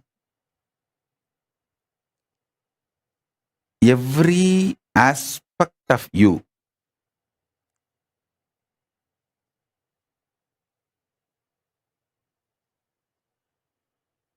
listen, every aspect of you understand.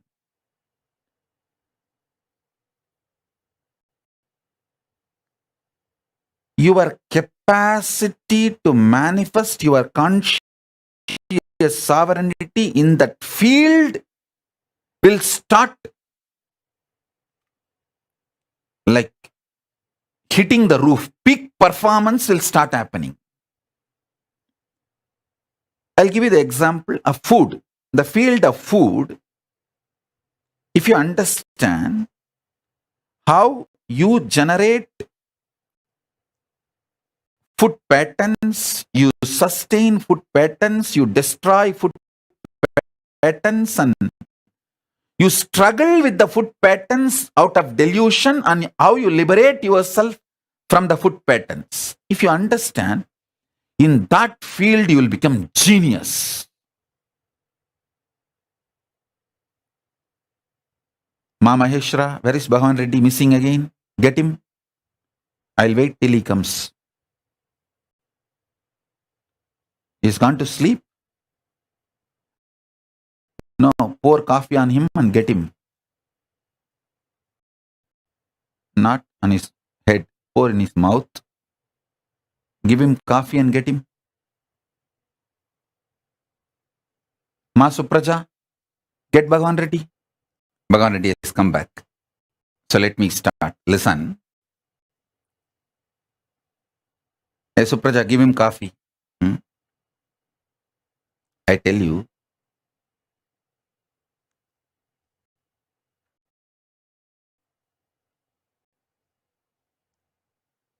in Tiruvannamalai, there will be these tamarind trees. The poor people will take contract to pluck the tamarind ripe fruit from the tree,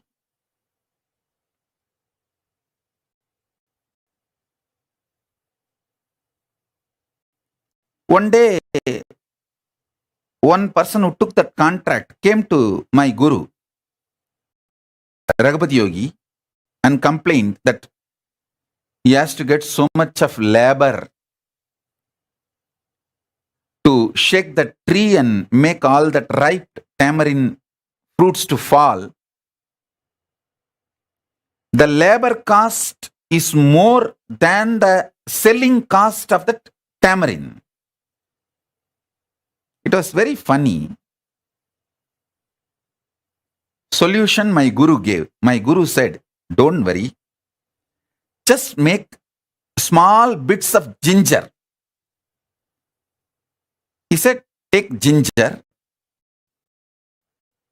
and make it into small piece. Put jaggery. Keep it next to the tamarind trees. I could not understand. How can this be a solution for his problem? But one good thing I had is surrender to my gurus. I'll simply keep quiet. Even if I don't understand, I will keep quiet till, see, in Tiruvannamalai, there will be this tamarind trees. Poor people take the leaves of those trees, collect all the ripe fruits and make puli, tamarind out of that fruits and sell. One day, one poor man who took the contract for some of the tamarind trees came to my guru, Raghupati Yogi, and he was telling his problem. Swamiji, that I have to spend so much money for the labor to shake the tree and make that tamarind fruits fall, and then collect and make the tamarind and sell. The labor cost which I have to pay for all the workers is more than the money I gain from the selling the tamarind. So the business is going in loss. He was really crying. Very sad situation. My guru, Raghupati Yogi, he gave the solution. See, in India, especially Indian villages, gurus are like a yellow page. Any problem, people will come to gurus only. And they will have to solve everything. And my guru just gave one solution. Hey, get ginger, fully ripe, dry ginger. Make small pieces. Mix jaggery. Keep it near the tamarind tree garden on a stone. I could not understand. How can this be a solution? But I had one good thing in my life. Utter obedience to my gurus. Whether I understand or not, I'll just keep quiet and wait till I understand. And this fellow did it exactly as my guru told. Within 48 hours, he came back and said, with eyes full of bliss tears, he thanked my guru. And he said, Swamiji, I kept this ginger and jaggery. All the local monkeys came and ate. Once the monkeys eat the ginger, what will happen? That's all. Very pudichi. They jumped on all the trees and ulukified all the trees. Inchi tinna korangu enna agum? He said, Swamiji, not only all the ripe tamarind fruits fell from the tree, These monkeys jumped on all the mango trees and shook even all the mangoes I collected. Almost 90% of the tamarind, 90% of the mango, I collected it. Only the remaining 10%, I have to get workers. இஞ்சி தின்ன குரங்கு வெறி பிடிச்சி புளிய மரத்தை உலுக்கி மாமரத்தை உலுக்கி அத்தனையும் கிளியர் பண்ணிருச்சு. The tamarind tree and mango tree, everything is cleared. He was so happy. I had a doubt. I asked, okay, the monkeys came in Tiruvannamalai village. They come like a 300, 400, like a real Sena. They come. They came and they ate and they shook the trees and tamarind fell and mango fell. All this is okay. Did they not eat all this and damage it and make a loss for you? He laughed and said, that is what I am also sarpu they picked up. But not more than one or two. I looked at my guru and said, he laughed and told, hey, when you take ginger and jaggery together, you will not feel hunger. You will feel fully alive and you will not feel hunger. Those monkeys, after eating ginger and jaggery, he kept it good quantity for all of them. After eating, they did all the work because they did not feel hungry. They did not eat the mango or the tamarind. Actually, I went personally and saw the place. It was true.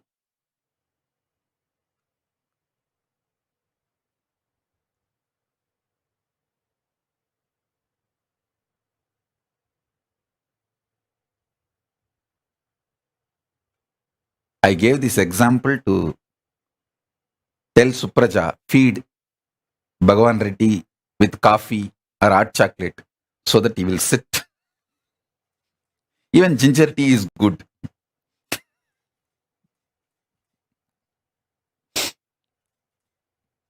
If you take ginger and jaggery, you won't feel hungry. With less food, you will feel full. And it can be weight loss and you will be very wide awake. Sometimes my guru will send me to give this satsangs classes. If I am feeling tired or lazy to go, I will tell, oh, I am feeling sleepy. If I go now also, I will speak only for 10 minutes. Can I go tomorrow? Can we make the class tomorrow? All he will do is only one thing. He will just take little karslangani and apply it on my upper palate. And all that pitta and kapha will come out. I'll go and sit and talk for 3 hours, 4 hours. Because no tiredness. Pitta and kapha in the body is responsible for tiredness. Once he will put that and send me, I am also like a monkey fed with ginger and sugar. And I will go on and on and on and explain everything I am supposed to explain and come back after 3 hours or 4 hours giving satsang. I think my karsalangani on the upper palate is working. All the pitta and kapha has gone, so I am sitting and going on and on and on. It's already 12:20 in India. Indian time 12:20 and I started 9:20 and it is going on. And still I have so many things to share.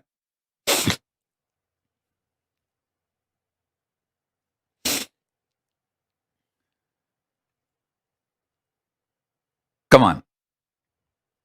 Let me start now.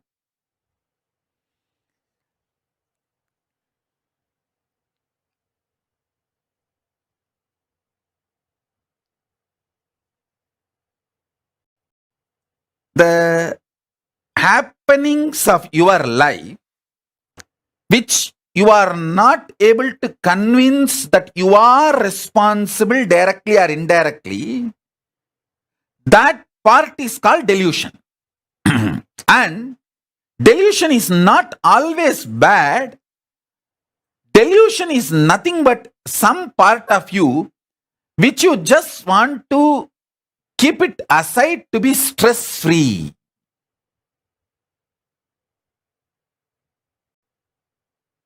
If you understand, you are responsible even for your delusion, you will not feel bad to take responsibility for your delusion. Listen, this is what I call layers of problems. See, when you don't want to take responsibility for your delusion, you start calling them bad, or when you start thinking they are bad, you don't want to take responsibility for them. Either you stop calling them bad or take responsibility. Anyone will start solving this puzzle called delusion. If you take responsibility, you won't call them bad anymore. If you stop calling them bad, you will start taking responsibility. Anyone is okay, and you will start breaking that deadlock, catch-20 situation. You will start liberating yourself from your delusions. Your delusion is nothing but the part of you which you did not attend for quite a long time. That's it.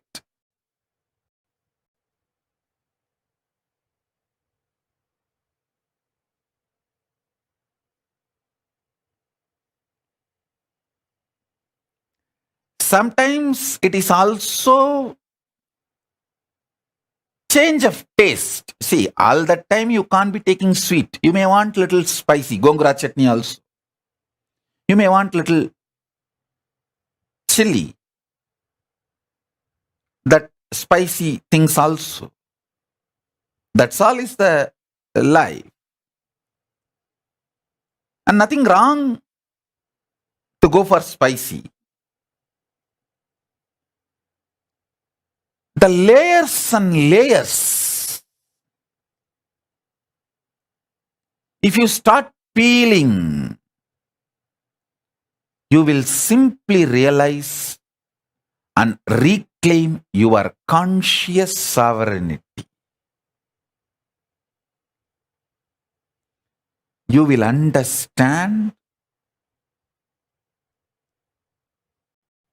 how the Guru graces you with the Shakti Pada and Shakti Nipada, and how this virtuous circle of you, me, Paramashiva, all three, vibrating in the same frequency and oneness. The more and more pain points in you melts down, more and more you, me, Paramashiva, all three start vibrating in the same frequency of oneness. I can call it Paramadvaita, Shuddhadvaita.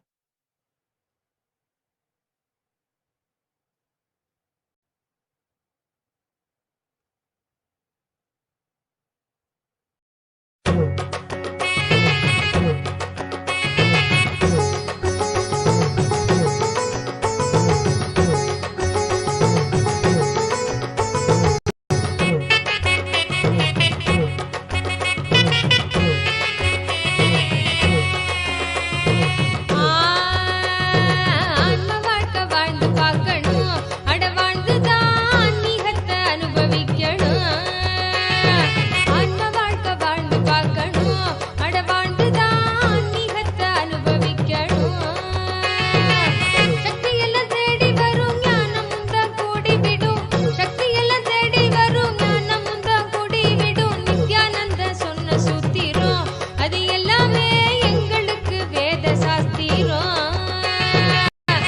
Nityananda சொன்ன சூத்திரம் அது எல்லாமே எங்களுக்கு வேத சாஸ்திரம்.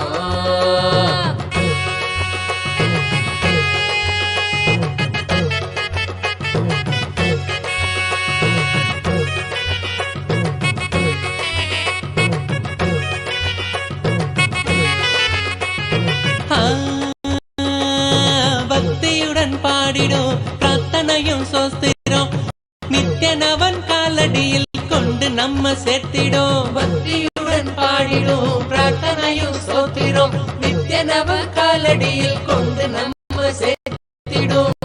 செய்யும் அந்த தியானம் அது சித்தம் தெளிவாக்கிடும். சித்தம் தெளிவாக அது தெய்வீகத்தை கூட்டிடும்.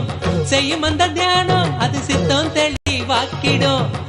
சித்தம் தெளிவாக அது தெய்வீகத்தை கூட்டிடும்.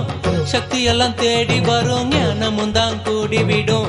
சக்தி எல்லாம் தேடி வரும் ஞானமும் தான் கூடிவிடும். நித்யானந்தன் சொன்ன சூத்திரம் அது எல்லாமே எங்களுக்கு வேத சாஸ்திரம். நித்யானந்த சொன்ன சூத்திரம் அது எல்லாமே எங்களுக்கு வேத சாஸ்திரம்.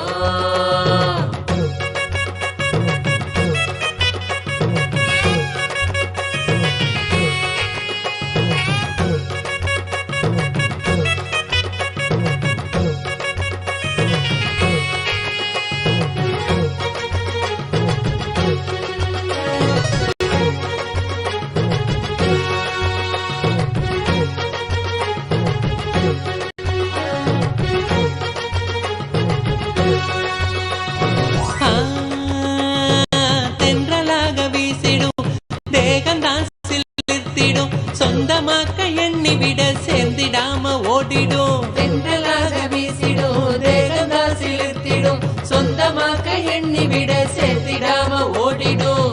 கைகளும் துறக்க அது கனிவுடனே நிறைஞ்சிடும்.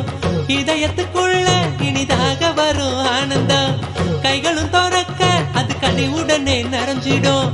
இதயத்துக்குள்ள இனிதாக வரும் ஆனந்தம். சக்தி எல்லாம் தேடி வரும் ஞானமும் தான் கூடிவிடும். சக்தி எல்லாம் தேடி வரும் ஞானமும் தான் கூடிவிடும். நித்யானந்த சொன்ன சூத்திரம் அது எல்லாமே எங்களுக்கு வேத சாஸ்திரம். நித்யானந்த சொன்ன சூத்திரம் அது எல்லாமே எங்களுக்கு வேத சாஸ்திரம்.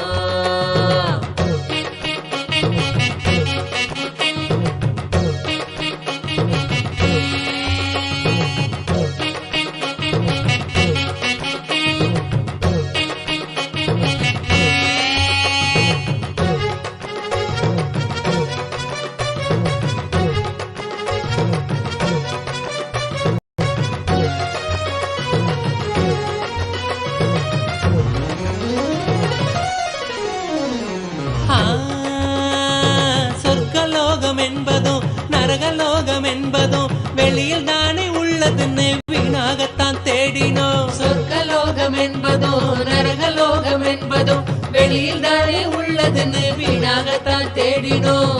கொண்ட எண்ணம் தானே அந்த நிலைய நமக்கு காட்டிடும். எண்ணம் தெளிவாக மன சொர்க்க வாழ்வை கண்டிடும். கொண்ட எண்ணம் தானே அந்த நிலைய நமக்கு காட்டிடும்.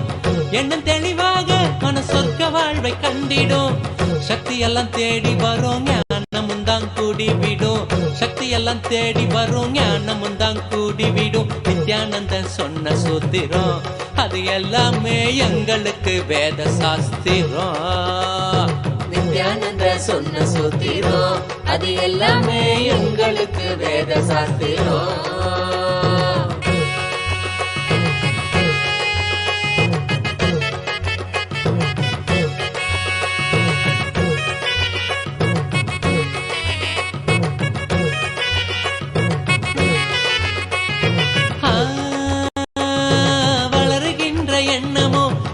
சோகமாக்கிடும். ஆழ்ந்து செயல் செய்ய அது மாயமா மறைஞ்சிடும். வளருகின்ற எண்ணமோ வாழ்வ சோகமாக்கிடும். ஆழ்ந்து செயல் செய்ய அது மாயமா மறைஞ்சிடும். மீண்டும் உருவாகும் அந்த சக்தி தன்னை தீர்த்திடும். என்ன மறைந்தோட அது ஆன்மீகத்தில் சேர்த்திடும். மீண்டும் உருவாகும் அந்த சக்தி தன்னை தீர்த்திடும்.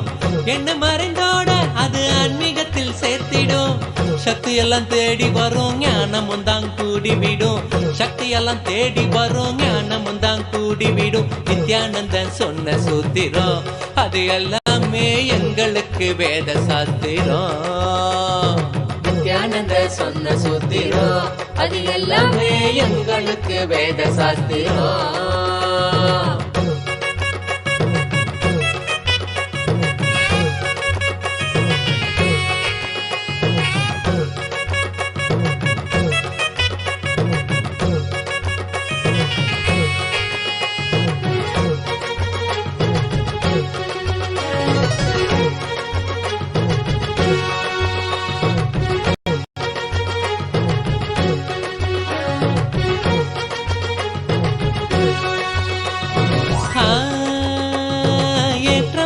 வாழ்க்கையும் இறக்கம் கண்ட போதும் மனம் ஏற்றுக்கொள்ளும் பக்குவத்தை பாங்குடனே கொள்ளணும். ஏற்றமான வாழ்க்கையும் இறக்கம் கண்ட போதும் மனம் ஏற்றுக்கொள்ளும் பக்குவத்தை பாங்குடனே கொள்ளணும்.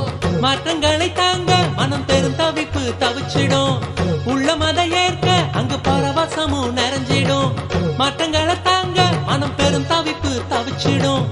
உள்ள மத ஏற்க அங்கு பரவசமும் நிறைஞ்சிடும். சக்தி எல்லாம் தேடி வரும் ஞானமும் தான் கூடிவிடும். சக்தி எல்லாம் தேடி வரும் ஞானமும் தான் கூடிவிடும். நித்யானந்தன் சொன்ன சூத்திரம் அது எல்லாமே எங்களுக்கு வேத சாஸ்திரம். நித்யானந்த சொன்ன சூத்திரம் அது எல்லாமே எங்களுக்கு வேத சாஸ்திரம்.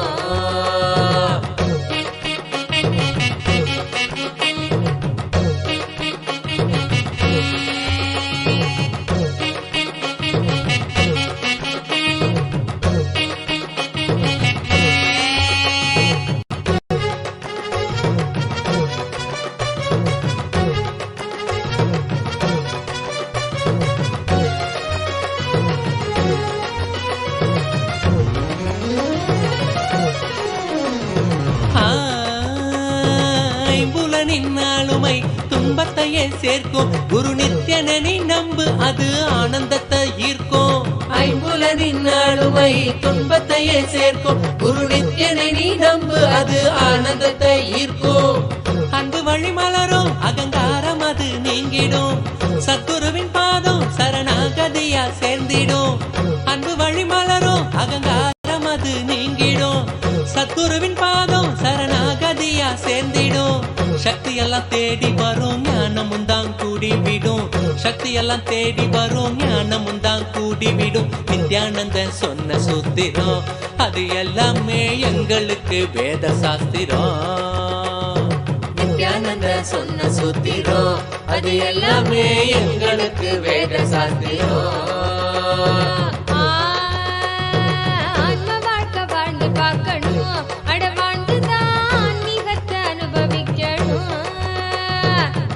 வாழ்க்கை வாழ்ந்து பார்க்கணும்.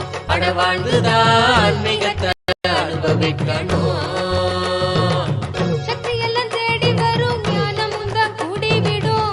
சக்தி எல்லாம் தேடி வரும் ஞானமும் தான் கூடிவிடும். நித்யானந்த சொன்ன சூத்திரம் அது எல்லாமே எங்களுக்கு வேத சாஸ்திரம். நித்யானந்த சொன்ன சூத்திரம் அது எல்லாமே எங்களுக்கு வேத சாஸ்திரம்.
ஸ்புரணம் அதில் உனதருளை கொண்டாச்சு, மழலைகளும் மலரும் வழியை கண்டாச்சு. ஞான ஸ்புரணம் அதில் உனதருளை கொண்டாச்சு, ஏழு அள்ளி அலர தியானம் தந்தாச்சு, ஏழு அள்ளி அலர தியானம் தந்தாச்சு. அதில் ஆனந்த ஸ்புரணம் பொங்கி வந்தாச்சு, அதில் ஆனந்த ஸ்புரணம் பொங்கி வந்தாச்சு. ஏழுடல் உண்டைவில் தாண்ட என்னாச்சு, நித்திய ஆனந்த ஸ்புரணம் ஏனும் பொன்னாச்சு. ஏழுடல் உண்டைவில் தாண்ட என்னாச்சு, நித்திய ஆனந்த ஸ்புரணம் ஏனும் பொன்னாச்சு. திருத்தவமும் மருத்துவமும் ஒண்ணாச்சு, திருத்தவமும் மருத்துவமும் ஒண்ணாச்சு. ஆனந்த கந்தம் மலர நித்தியம் நித்தியனில் நின்னாச்சு. ஆயர்கூல மன்னன் இங்கே வந்தாச்சு, நல்ல தியானந்தர நித்தியன் என்று ஆயாச்சு. ஆயர்கூல மன்னன் இங்கே வந்தாச்சு, நல்ல தியானந்தர நித்தியன் என்று ஆயாச்சு. ஆறுமுகன் தந்தை இங்கே வந்தாச்சு, ஆறுமுகன் தந்தை இங்கே வந்தாச்சு. அடநாலு முகனும் நாரணனும் சேர்ந்தாச்சு, சேர்ந்தாச்சு. ஆயர்கூல மன்னன் இங்கே வந்தாச்சு, நல்ல தியானந்தர நித்தியன் என்று ஆயாச்சு.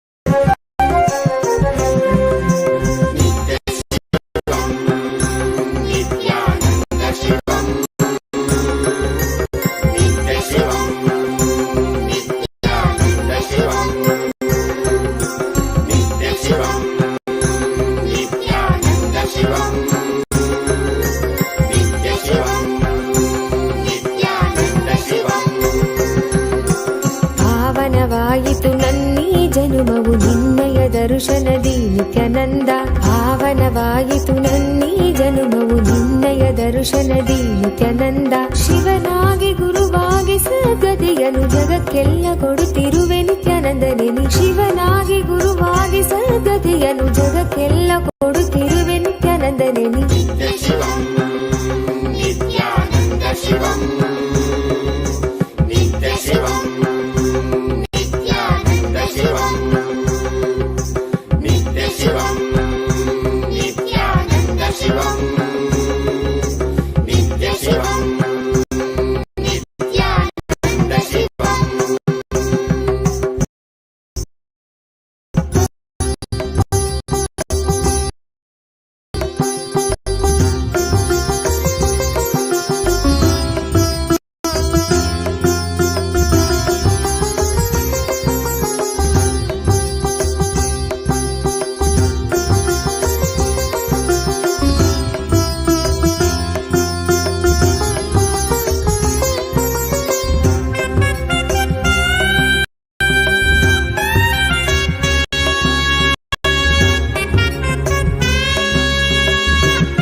ಶಿವನಾಗಿ ನೀ ದೇವಿಗೆ ಇಂದಿತ್ತೆ ಜ್ಞಾನವ, ಜ್ಞಾನ ಗುರುವಾಗಿ ನೀ ಕೊಡುತ್ತೆ ವಿಶ್ವಕ್ಕೆ ಪ್ರಜ್ಞೆಯ.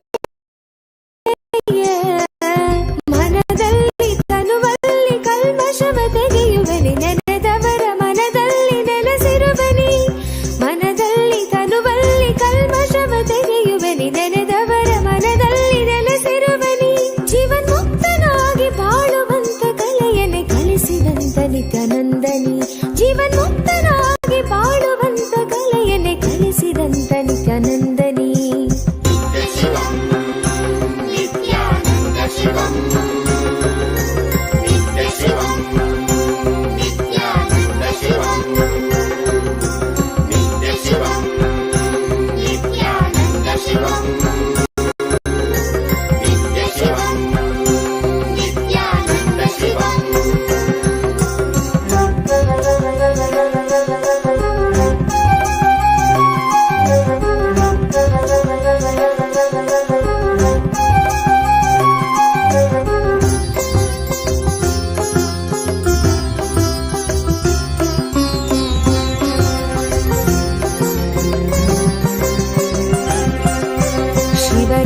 ಕಾಲವೇ ನಿತ್ಯ ಜಪವನ್ನು ಮಾಡಲು ವರವನ್ನು ನೀಡಿ ನೀನು ಅನುಗ್ರಹ ಸುರಿವೆ ನಿತ್ಯನೇ ನೀ.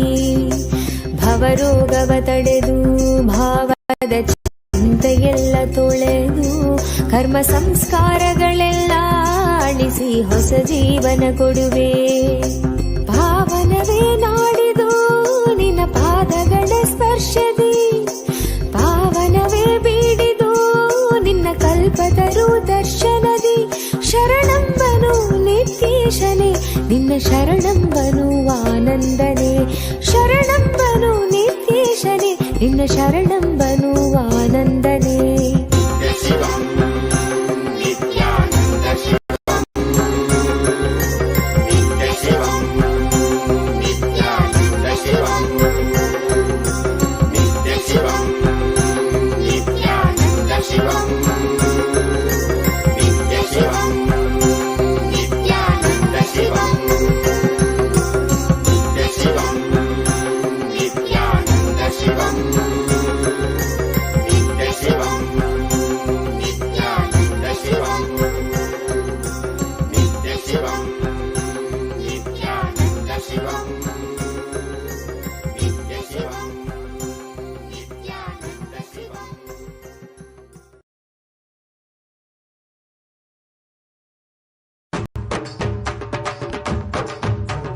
நித்யானந்தன் நாம சொல்லுங்க, உங்க நெஞ்சில் உள்ள சோகம் வெல்லுங்க.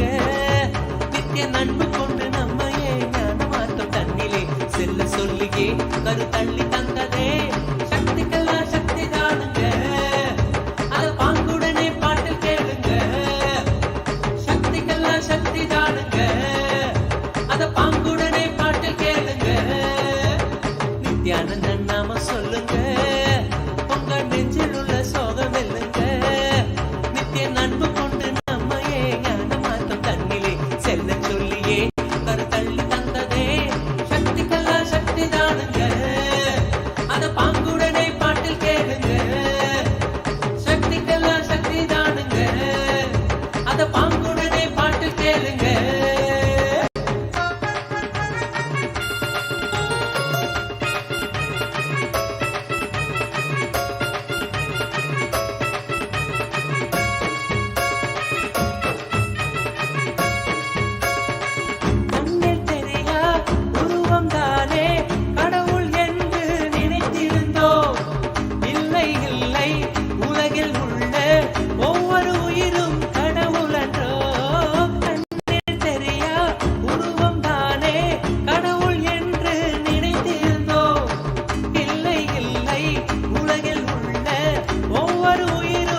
சேர்ந்தால் பரவசத்திற்கேது எல்லை.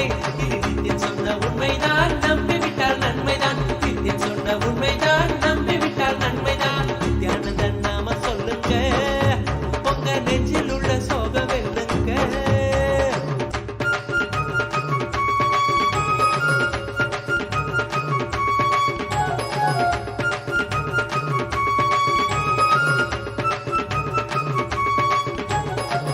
தெய்வீகத்தை நாமும் இங்கே மெல்ல மெல்ல மறந்து விட்டோம்.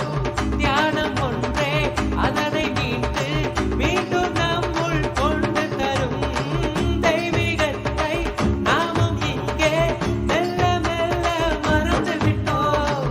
தியானம் ஒன்றே அதனை மீட்டு மீண்டும் நம்முள் கொண்டு தரும். இது நித்தியன் சொன்ன உண்மைதான், நம்பிவிட்டால் நன்மைதான். நித்தியன் சொன்ன உண்மைதான், நம்பிவிட்டால் நன்மைதான்.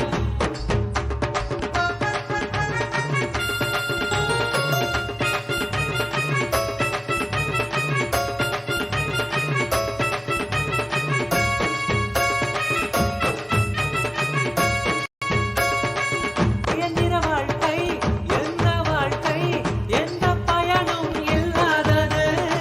ஞானம் சேர்ந்த வாழ்வில் தானே பரவசங்கள் உண்டாகுது.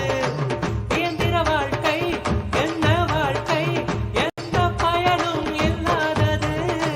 ஞானம் சேர்ந்த வாழ்வில் தானே பரவசங்கள் உண்டாகுது.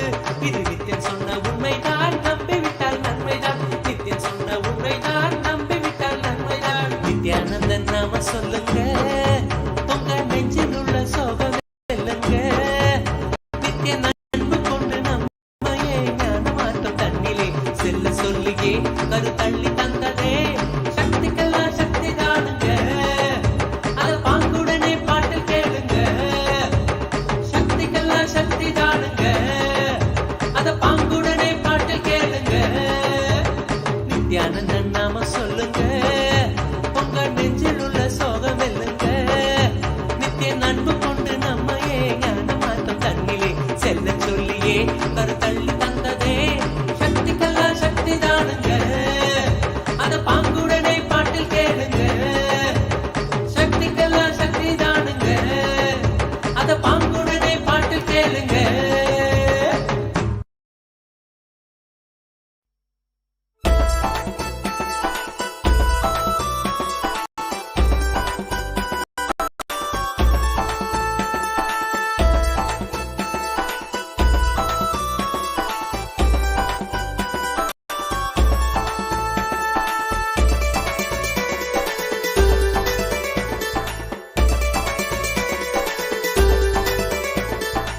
ಬನ್ನೀರೋ ಬನ್ನೀರೋ ನೋಡಿ ಬನ್ನೀರೋ, ನಿತ್ಯನ ಮಹಿಮೆಯನ್ನು ನೋಡಿ ಬನ್ನೀರೋ. ಬನ್ನೀರೋ ಬನ್ನೀರೋ ನೋಡಿ ಬನ್ನೀರೋ, ನಿತ್ಯನ ಮಹಿಮೆಯನ್ನು ನೋಡಿ ಬನ್ನೀರೋ.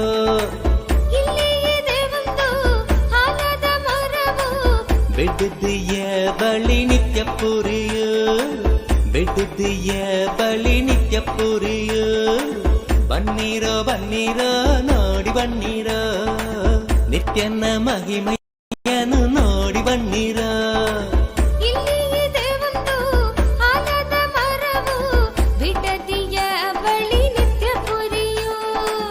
ಬೆಡ್ದಿಯ ಬಳಿ ನಿತ್ಯ ಪುರಿಯು.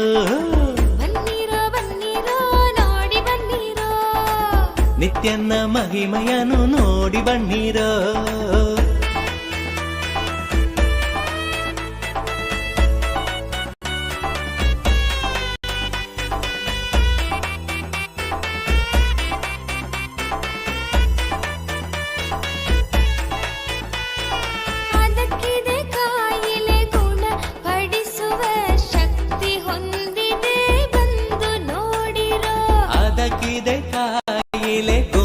ಪಡಿಸುವ ಶಕ್ತಿ ಹೊಂದಿದೆ ಬಂದು ನೋಡಿರೋ.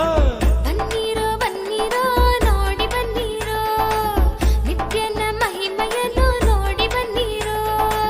ಬನ್ನೀರೋ ಬನ್ನೀರೋ ನೋಡಿ ಬನ್ನೀರೋ, ನಿತ್ಯನ ಮಹಿಮೆಯನ್ನು ನೋಡಿ ಬನ್ನೀರೋ.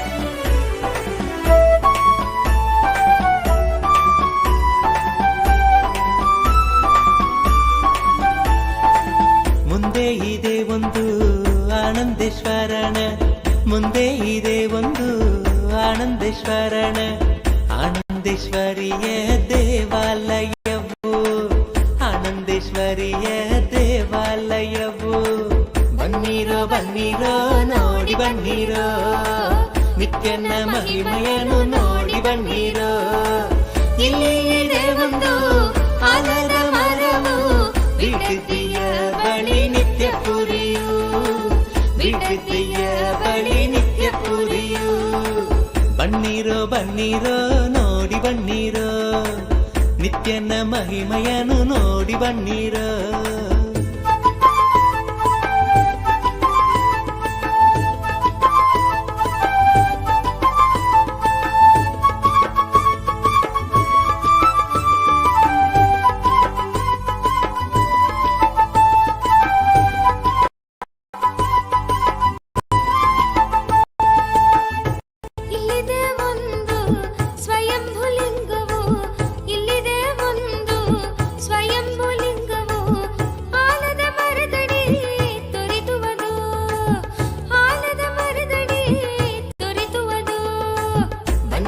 ಬನ್ನಿರೋ ನೋಡಿ ಬನ್ನಿರೋ ನಿತ್ಯನ ಮಹಿಮೆಯನ್ನು ನೋಡಿ ಬನ್ನಿರೋ ಇಲ್ಲಿ ಇದೆ ಒಂದು ಆಲದ ಮರವು ಬಿಡದಿಯ ಬಳಿ ನಿತ್ಯ ಪುರಿಯು ಬಿಡದಿಯ ಬಳಿ ನಿತ್ಯ ಪುರಿಯು ಬನ್ನಿರೋ ಬನ್ನಿರೋ ನೋಡಿ ಬನ್ನಿರೋ ನಿತ್ಯನ ಮಹಿಮೆಯನ್ನು ನೋಡಿ ಬನ್ನಿರೋ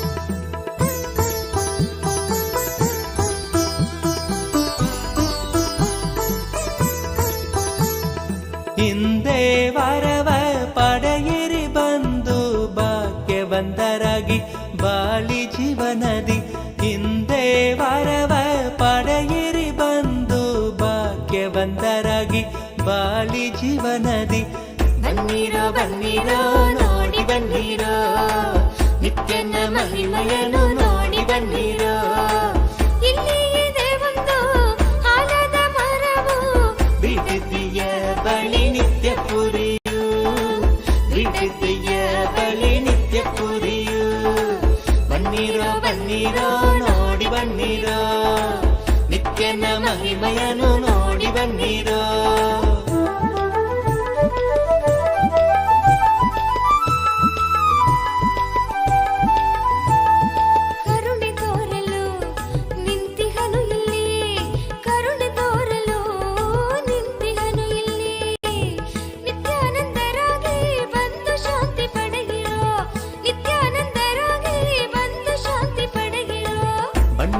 ಬನ್ನಿರೋ ನೋಡಿ ಬನ್ನಿರೋ ನಿತ್ಯನ ಮಹಿಮೆಯನ್ನು ನೋಡಿ ಬನ್ನಿರೋ ಬನ್ನಿರೋ ಬನ್ನಿರೋ ನೋಡಿ ಬನ್ನಿರೋ ನಿತ್ಯನ ಮಹಿಮೆಯನ್ನು ನೋಡಿ ಬನ್ನಿರೋ ಇಲ್ಲಿ ಇದೆ ಒಂದು ಆಲದ ಮರವು ಬಿಡದಿಯ ಬಳಿ ನಿತ್ಯ ಪುರಿಯು ಬಿಡದಿಯ ಬಳಿ ನಿತ್ಯ ಪುರಿಯು ಬನ್ನಿರೋ ಬನ್ನಿರೋ ನೋಡಿ ಬನ್ನಿರೋ ನಿತ್ಯನ ಮಹಿಮೆಯನ್ನು ನೋಡಿ ಬನ್ನಿರೋ ಬನ್ನಿರೋ ಬನ್ನಿರೋ ನೋಡಿ ಬನ್ನಿರೋ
ಹತ್ತಿರ ಬಂದೆಯ ನುತಿಸುವೇನು ಪ್ರೀತಿ ಪಾತ್ರನ ದಯಾ ಸಾಗರನೆ ಹತ್ತಿರ ಬಂದೆಯ ಹತ್ತಿರ ಬಂದೆಯ ಎಂಥ ಆನಂದ ಎಂಥ ನಿತ್ಯಾನಂದ ಎಂಥ ಆನಂದ ಎಂಥ ನಿತ್ಯಾನಂದ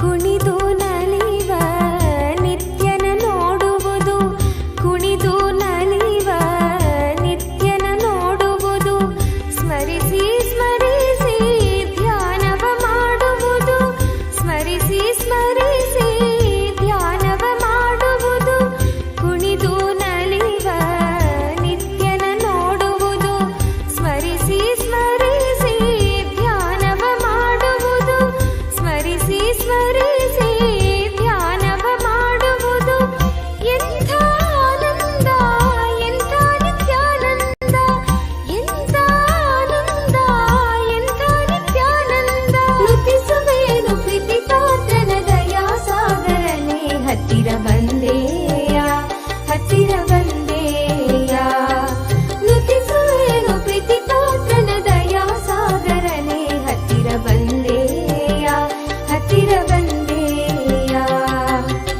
ಎಂಥ ಆನಂದ ಇದು ಎಂಥ ಆನಂದ ಎಂಥ ಆನಂದ ಎಂಥ ನಿತ್ಯಾನಂದ ಎಂಥ ಆನಂದ ಎಂಥ ನಿತ್ಯಾನಂದ ನುತಿಸುವೇನು ಪ್ರೀತಿ ಪಾತ್ರನ ದಯಾ ಸಾಗರನೆ ಹತ್ತಿರ ಬಂದೆಯ ಹತ್ತಿರ ಬಂದೆಯ ನುತಿಸುವೇನು ಪ್ರೀತಿ ಪಾತ್ರನ ದಯಾ ಸಾಗರನೆ ಹತ್ತಿರ ಬಂದೆಯ ಹತ್ತಿರ ಬಂದೆಯ ಎಂಥ ಆನಂದ ಎಂಥ ನಿತ್ಯಾನಂದ ಎಂಥ ಆನಂದ ಎಂಥ ನಿತ್ಯಾನಂದ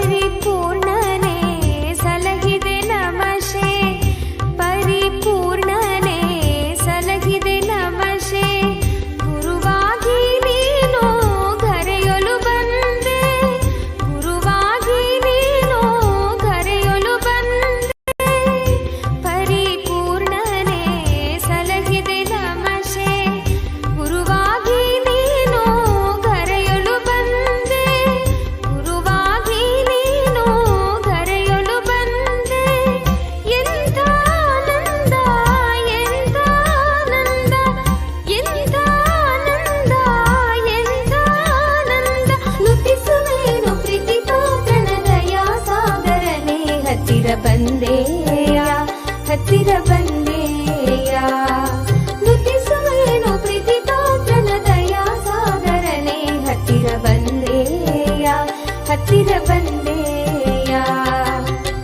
ಎಂಥ ಆನಂದ ಎಂಥ ಆನಂದ ಎಂಥ ಆನಂದ ಎಂಥ ಆನಂದ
नित्यानन्दमे अच्युतं केशवं श्रीधरं माधवं सद्गुरुनायकं नित्यानन्दमे आनन्दम् आनन्दं नित्यानन्दम् आनन्दम् आनन्दम् आनन्दं नित्यानन्दमे आनन्दम् आनन्दं नित्यानन्दम् आनन्दम् आनन्दम् आनन्दं नित्यानन्दमे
Shankara, and he was with his mom in her deathbed, and he had no help.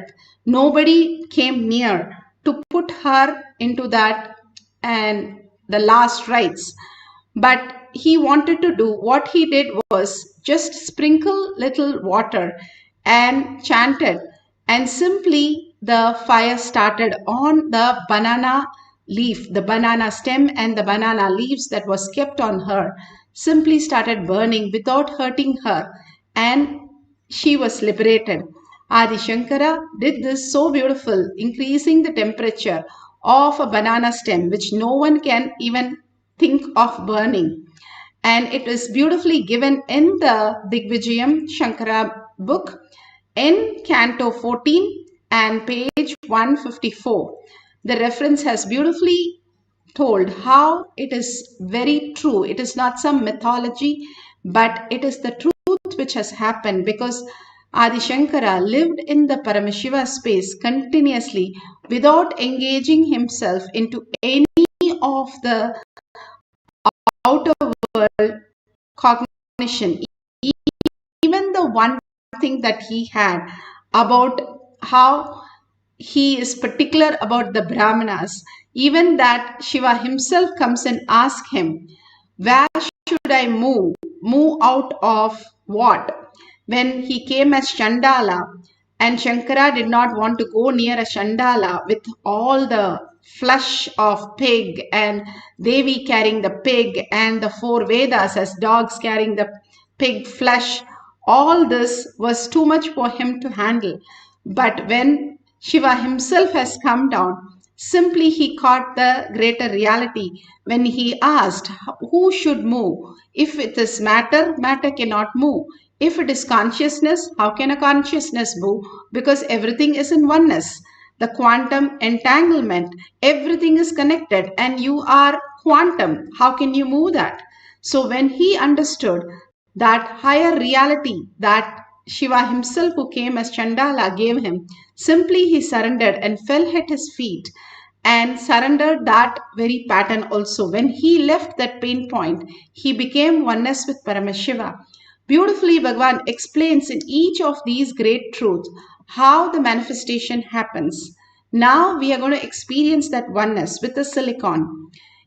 We can increase the temperature of the silicon or the battery. Here, beautifully, this Shakshi Pramana, the evidences of the disciple, devotees, followers, who have clearly said how she has manifested, increasing the percentage of battery in the cell phone. All these great truths that everybody can experience in beautiful space of oneness.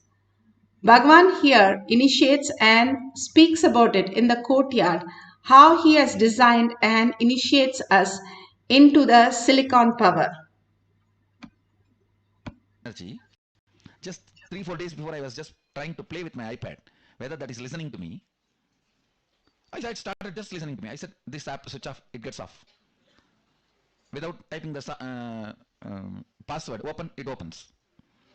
And I just said, go to this app store, went and download the messenger, downloaded. It was continuously doing. Then I decided, let me convert this into software and initiate as a power to everyone. Very casually only I did. And also by tomorrow you guys will be having a software. I'm preparing it. Any battery you just hold in your hand, it will be charged. Any battery. From the air, it will produce energy. Actually, I have done it already. I'm converting that into a software. That work is going on. Maybe today, after the initiation, I'll be in Samadhi. That time I'll finish that software work. Actually, whenever I'm in Samadhi, I do all this software writing. This power software writing. And I have also tightened and closed all the loops, loose ends in this rain software. You see, rain is related to length, breadth, depth, all the three. It was too much for many of you guys to swallow yesterday. It was too strong. So I have completed all the, tightened all the loose ends. Today you guys will see, it really becomes 100% success. The rain power, the power over the Vatavarana, after tightening all the loose ends. That is one. Second, any gadgets which runs electrically, electronically, you will be able to control it by will. operate it, do anything you want with will.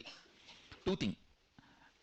This Jnananjanam I will send it, all of you have, and after having, I will initiate you guys. Then the first step, where you are supposed to bring rain, write that, keep it under the Krishna Shila, give instruction and leave it. Leave it for 42 minutes. That time don't waste, start playing with the gadgets. Give the instruction and keep the Krishna Shila. Once you give the instruction, that is enough. It does not need to be constantly followed up. You only need to follow up that place, what is happening there. Then pick up any electronic objects you want to play, just put it on the Krishna Shila. Let the Nithyananda Yogam participants ask what the Balasant should do. You pen down the instruction, your request. The Balasant will do that. You give that instruction, it will do. Any object. It does not need to be only Balasant's objects, Balasant's iPhones. You keep your iPhone, they will open it. It will open, it will get switched on, it will download the apps or delete whatever you want, you write and give them. Always all your requests should be in writing. And then after they perform, you tick or cancel. Any command, only 3 minutes. If it takes more than 3 minutes, cancel, means they are not done it. Go for the next command.